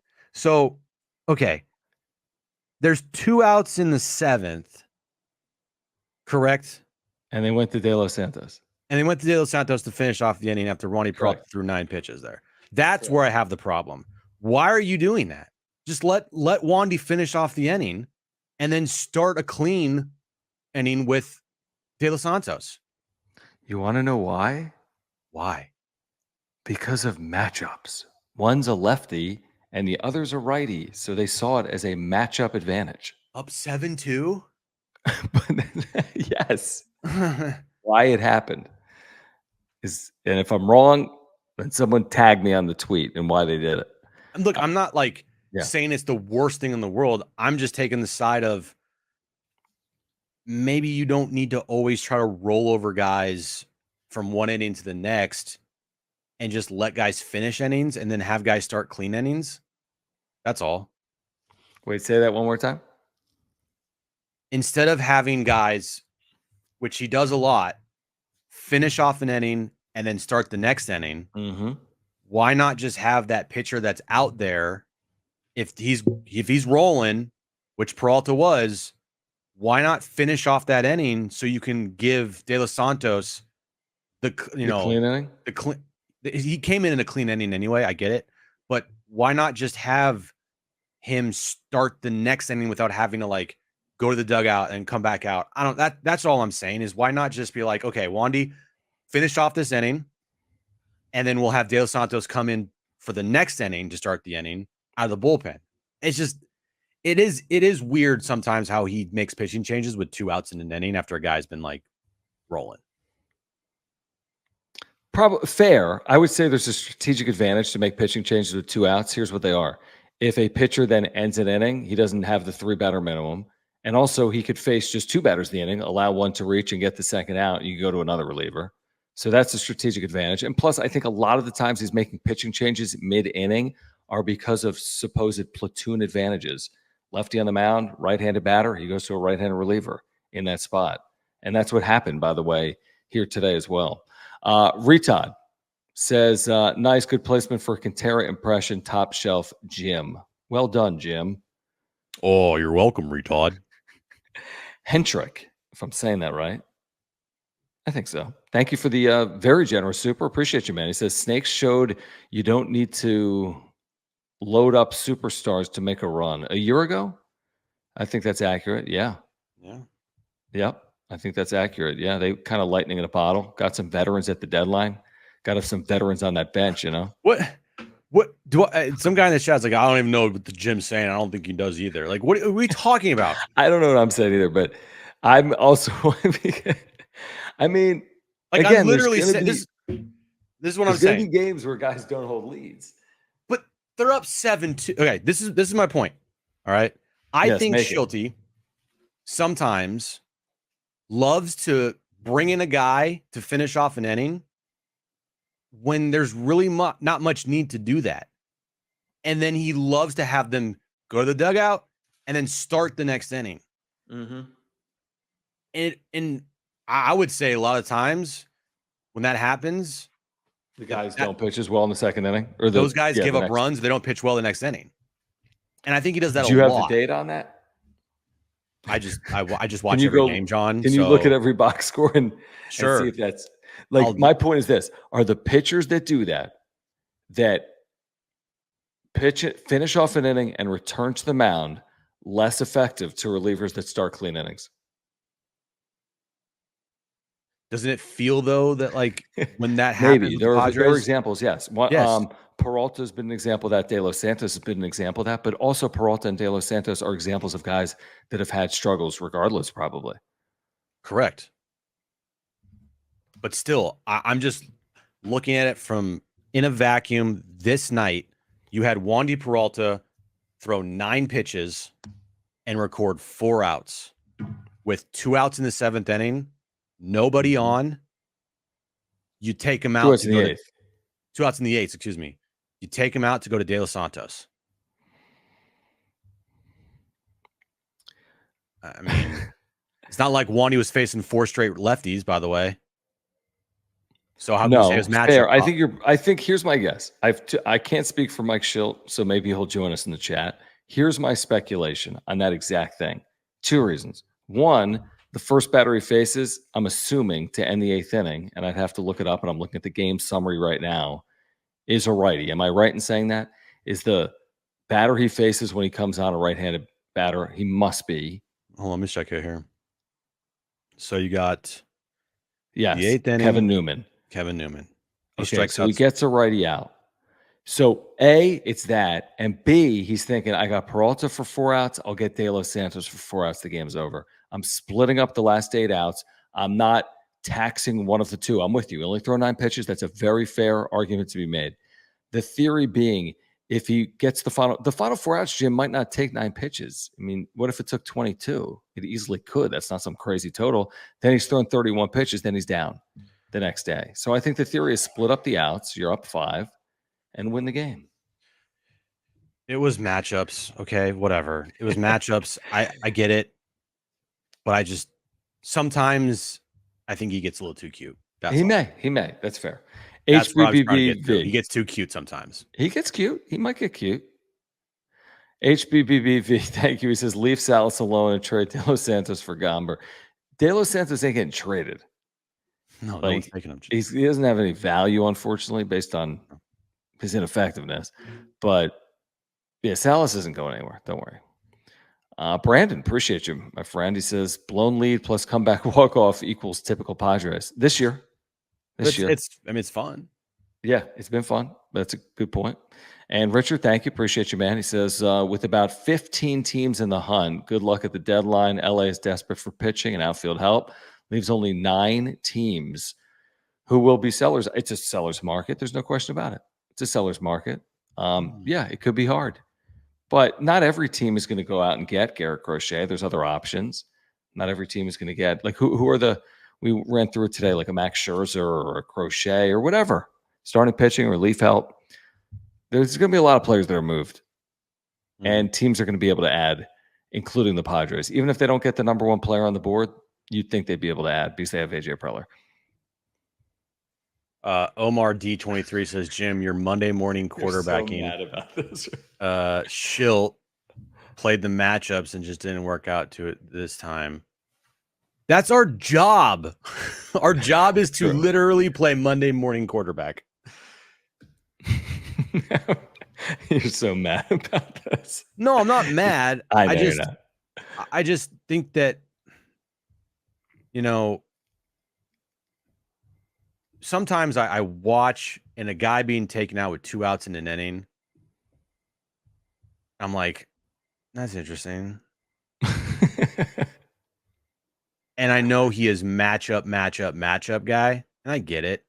And a lot of times it works out.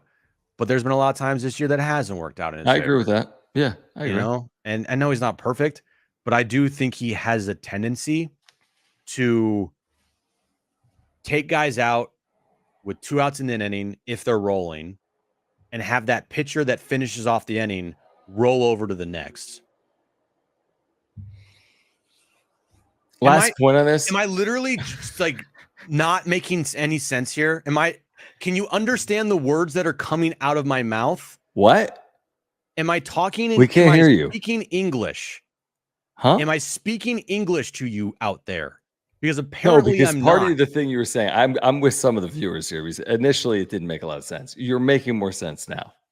I had to get there. Sorry, I had to get there. Sometimes it takes me a little bit. To get Can to I the just place. give my opposite? Let me devil's advocate it. It's not Shut up, your John. point. Your point's you. valid, but hear me out. Are you talking about me or someone else? No, John Wilkinson in the chat. It's like shut up. Anyway, What did he say? Whatever. Who cares? Just hear me out for 1 second. Your point's right. I'm sure he's gotten beat sometimes in matchups or going to relievers with 2 outs and then throwing him back out there to start an inning. I look at it like poker. It's like when you have the better hand, you still lose 2 out of 10 hands or 3 out of 10 hands. But that means you're winning 7 out of 10 hands or 8 out of 10 hands, right? So I'm just playing percentages. Percentages mean if you have an 80-20 percentage chance of something going your way, that means 20% of the time it doesn't work.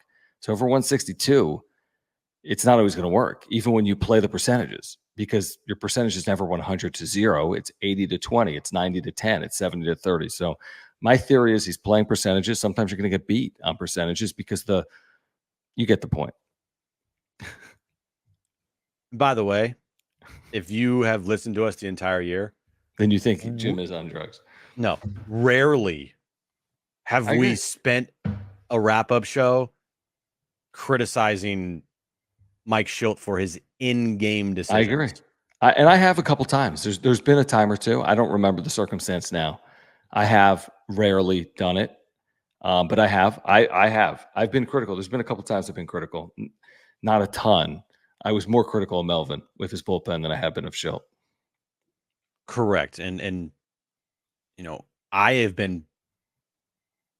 I've said that I've praised Mike Schilt for being aggressive at times early in the season with Robert Suarez to kind of set a tone, send a message, and it's worked out because maybe this team has 2 or 3 fewer wins without him being uber aggressive with Robert Suarez at the beginning of the season. Probably, yeah. And 2 or 3 wins is a lot of wins when you're 6 games over 500. Because 1 less win is 1 more loss.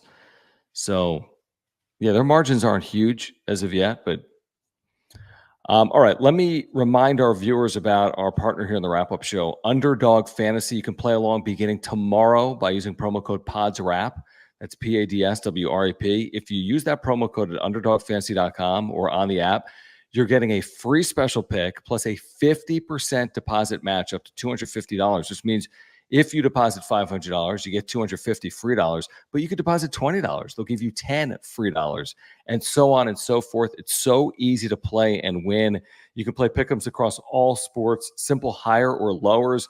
Manny Machado, higher or lower than a half home run. Luis Arraez, higher or lower than 1.5 total bases, and so on and so forth. You can play Padres games. You can play college football, NFL when it comes back, WNBA, across Major League Baseball. Do it right now by using promo code PODSWRAP. That's PADSWRAP. Click the link in the description down below or scan the QR code over Jim's head right now. Get the free special pick and the 50% deposit match up to $250. I love the Underdog Fantasy app, Jim. In fact, I'm opening it up right now. Yeah, come on, guys. Scan the QR code right there. Use promo Right there. code PODSWRAP, PAWSW, I'll scan that. or dude, I'm tired. PODSWRAP, PADSWRAP, PODSWRAP. You're right. Maybe I am drunk and on drugs or something. But download Dude, the that app. QR code doesn't even work. I'm kidding. It works. Yeah, dude, don't do that to me. I It know. works. And go play some Underdog Fantasy, win some money, and you're welcome. Hold on. Look, I am- Caitlin Clark in here for tomorrow. I think Boom. I am tired. Dude, clean it up. We got it. 1 second. Let me just find Padres for tomorrow real quick. Who's pitching? Dude, I'm taking higher on Manny Machado home runs. 3.5 times. So I want all 450 plus people in the chat right now to know that if Manny Machado goes 0 for 4 tomorrow, that's on John. And if he hits a home run, it's on me too. That too, but either way, it's on John. I don't care. Donovan Solano free money higher than a half total base.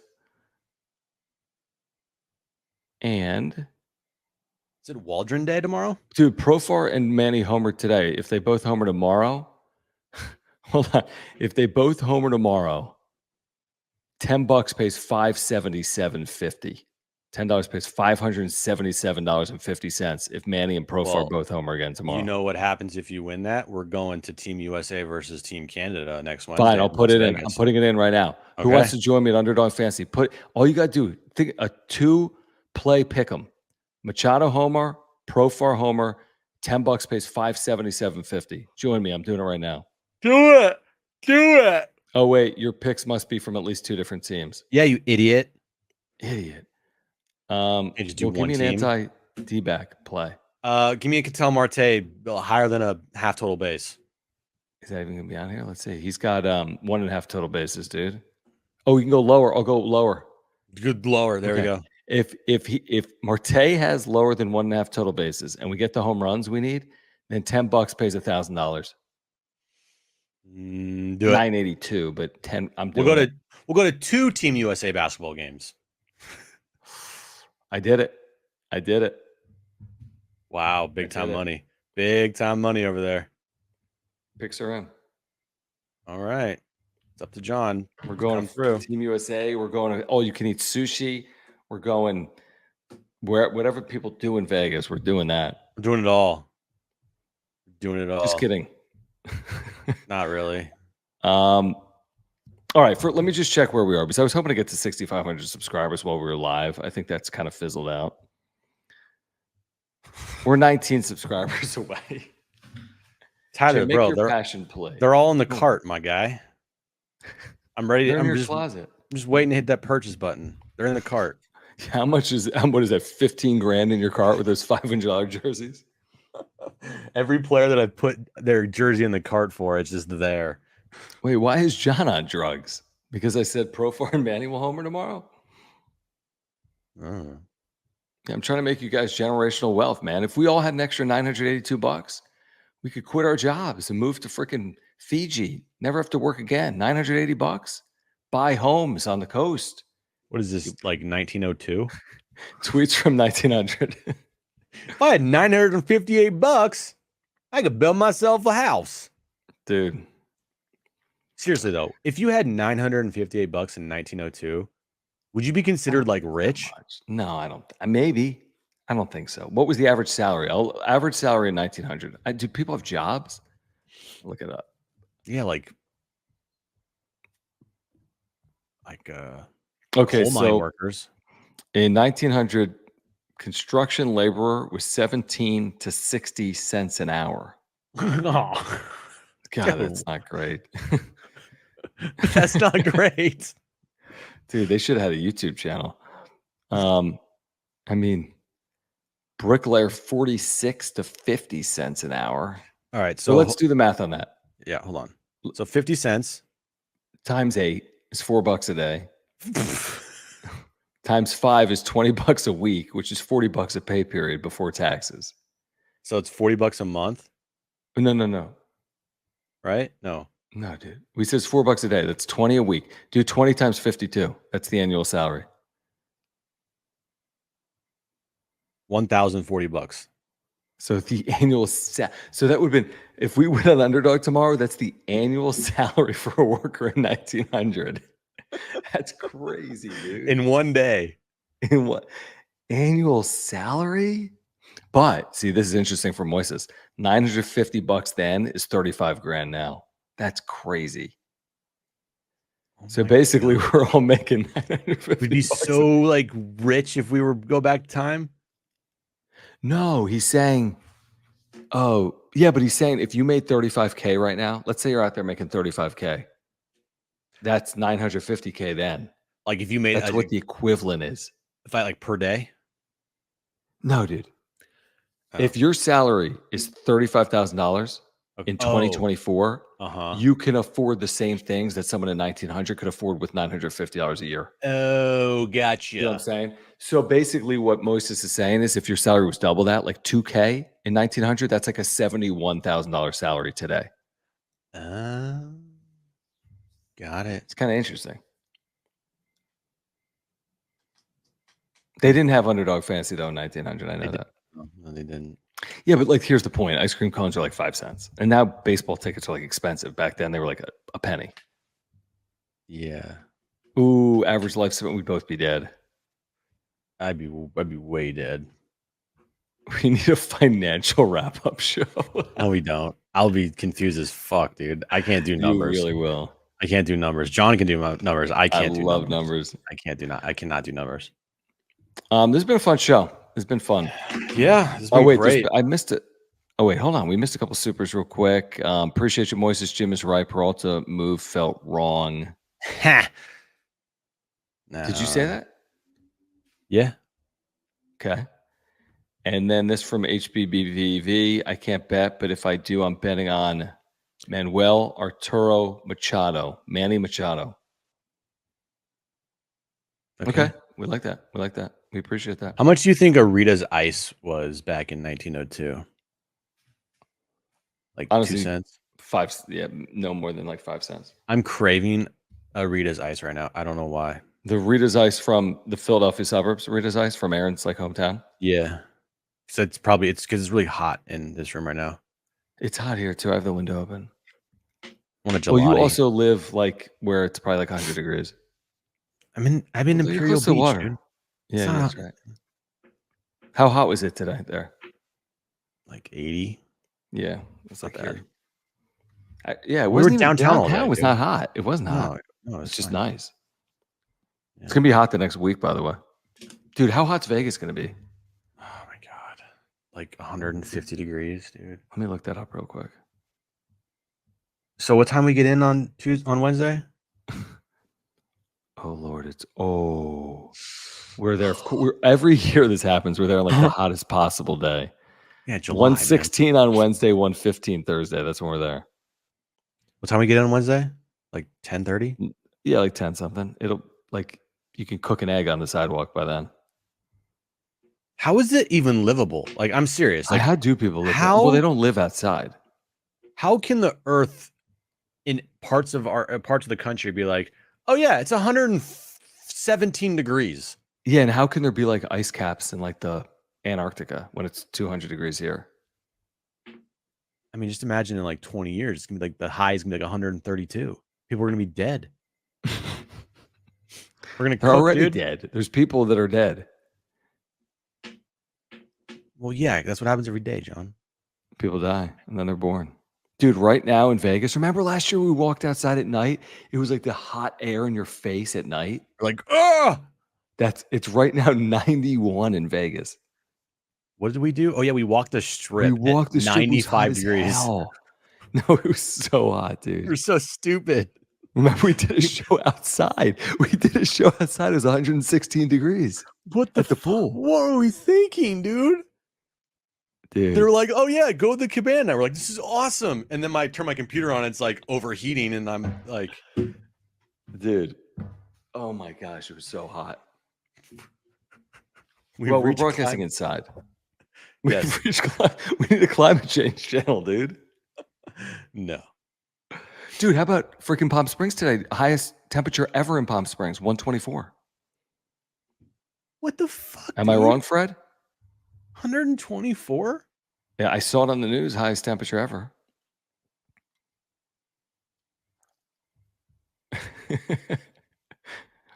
What is going on?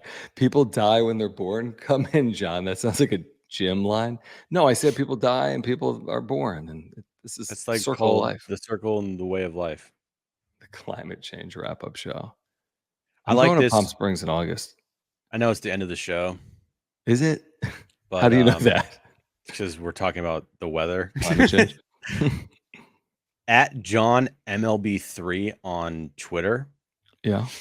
he just posted the top 10 Padres wins so far this year. Thank you for doing the They're all, work like, for amazing. everybody. And just like here's his top 10 wins. Tell me if you agree, and you'll bring back a lot of good memories. Number 10, the Oakland Higgy walk-off. Yeah. Yeah. Number 9, remember the Giants home opener when they came back from down 7-4, I think it was? Or they Yeah. came back, they came and won that game. I was in Boston, but yeah. The Brewers walk-off. Remember that walk-off, the first game of that series? Kind of. It was the game right after they beat the Phillies and Ranger Suarez. Yeah, I remember that. Yeah, like to start this 15-game stretch. Yep. I don't particularly remember this one a lot. The Braves 5-0 comeback. Yes, you do. It was game 3 of that 4-game series. Game 1 of the doubleheader before they lost game 2. Oh, yes, I do remember. They were left for dead. Remember the Dodgers 8-7 game when Will Smith called Profar irrelevant? That was incredible. Yeah. The Mason Miller walk-off. Yep, sure. That was recent. The Nats walk-off. I think There were multiple, weren't there? Did Cronenworth hit the walk-off there? Or no, is that Jackson? Or I don't know. Merrill? We forget everything. The Profar hit by pitch game when then Manny hit the 2-run That homer was right after great. that. That might be like number 2 or 1. The tonight, the Manny DBacks walk-off. And then the 8-0 comeback win when Toddy hit that home run Against the Cubs. Is that even number 1 anymore? I mean, that was improbable. Largest deficit overcome, but I don't know. Maybe that's number 1. I think I take tonight. Recency bias. Sunriser, appreciate the very generous super chat. He says, this team is different. Feel so fortunate to watch 4 walk-offs live. How about that? He's been at 4 walk-offs this year. Thanks for all you do. Thank you, Sunriser. That is very cool. Appreciate you, man. Congratulations. I mean, being at 4, shoot, you could go years without going to 4. They had 2 last year. 2. Yeah. So, I mean, this team. so how many walk-offs have they had now this year? 6? 6, Something I think. like that. I've lost track because, like you said, they had like 4 in a row. There's 1 or 2 others. There's tonight, maybe 6 or 7. Kind of crazy. Guys, we take Saturdays off, but we will see you Sunday night here on the wrap-up show, wrapping up a series between the Padres and the Diamondbacks. See if San Diego can win a series, if not sweep a series, and we talk to you guys on Sunday night. If you're here live or on replay, if you would not mind subscribing, a number of you have here tonight. We're trying to get to 6,500 subscribers. Jim, we're 18 away. So thank you for your support. Jim sees you. I see you. We appreciate you. Mostly, if you're a Padres fan, we are the home of Real Padres Talk. Please subscribe. Smash the like button for us. I don't know how many likes we have tonight, Jim. I'm imagining it's at least 200. We need 1 million likes on this video tonight. No less than 1 million. And if we don't get 1 million, then we will be upset. So like it twice. Cry. Now follow us on X at John Schaefer at Jim Russell SD. Appreciate the super thanks if you're here on replay. Thank you for those that become members. Click the join button down below. Thank you for those that support our partners. Mark Nimitz at Farmers Insurance for your insurance needs. He's our title sponsor, has been since day one. Mova Globes, grab them.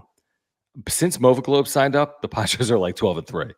Use promo code PWS10. They did have a little brief losing streak to start, but they've all turned it around. Oh, did they? Yeah, remember Michael's like, dude, maybe Oh yeah, maybe we're the that's problem. right. That's right. I do remember that.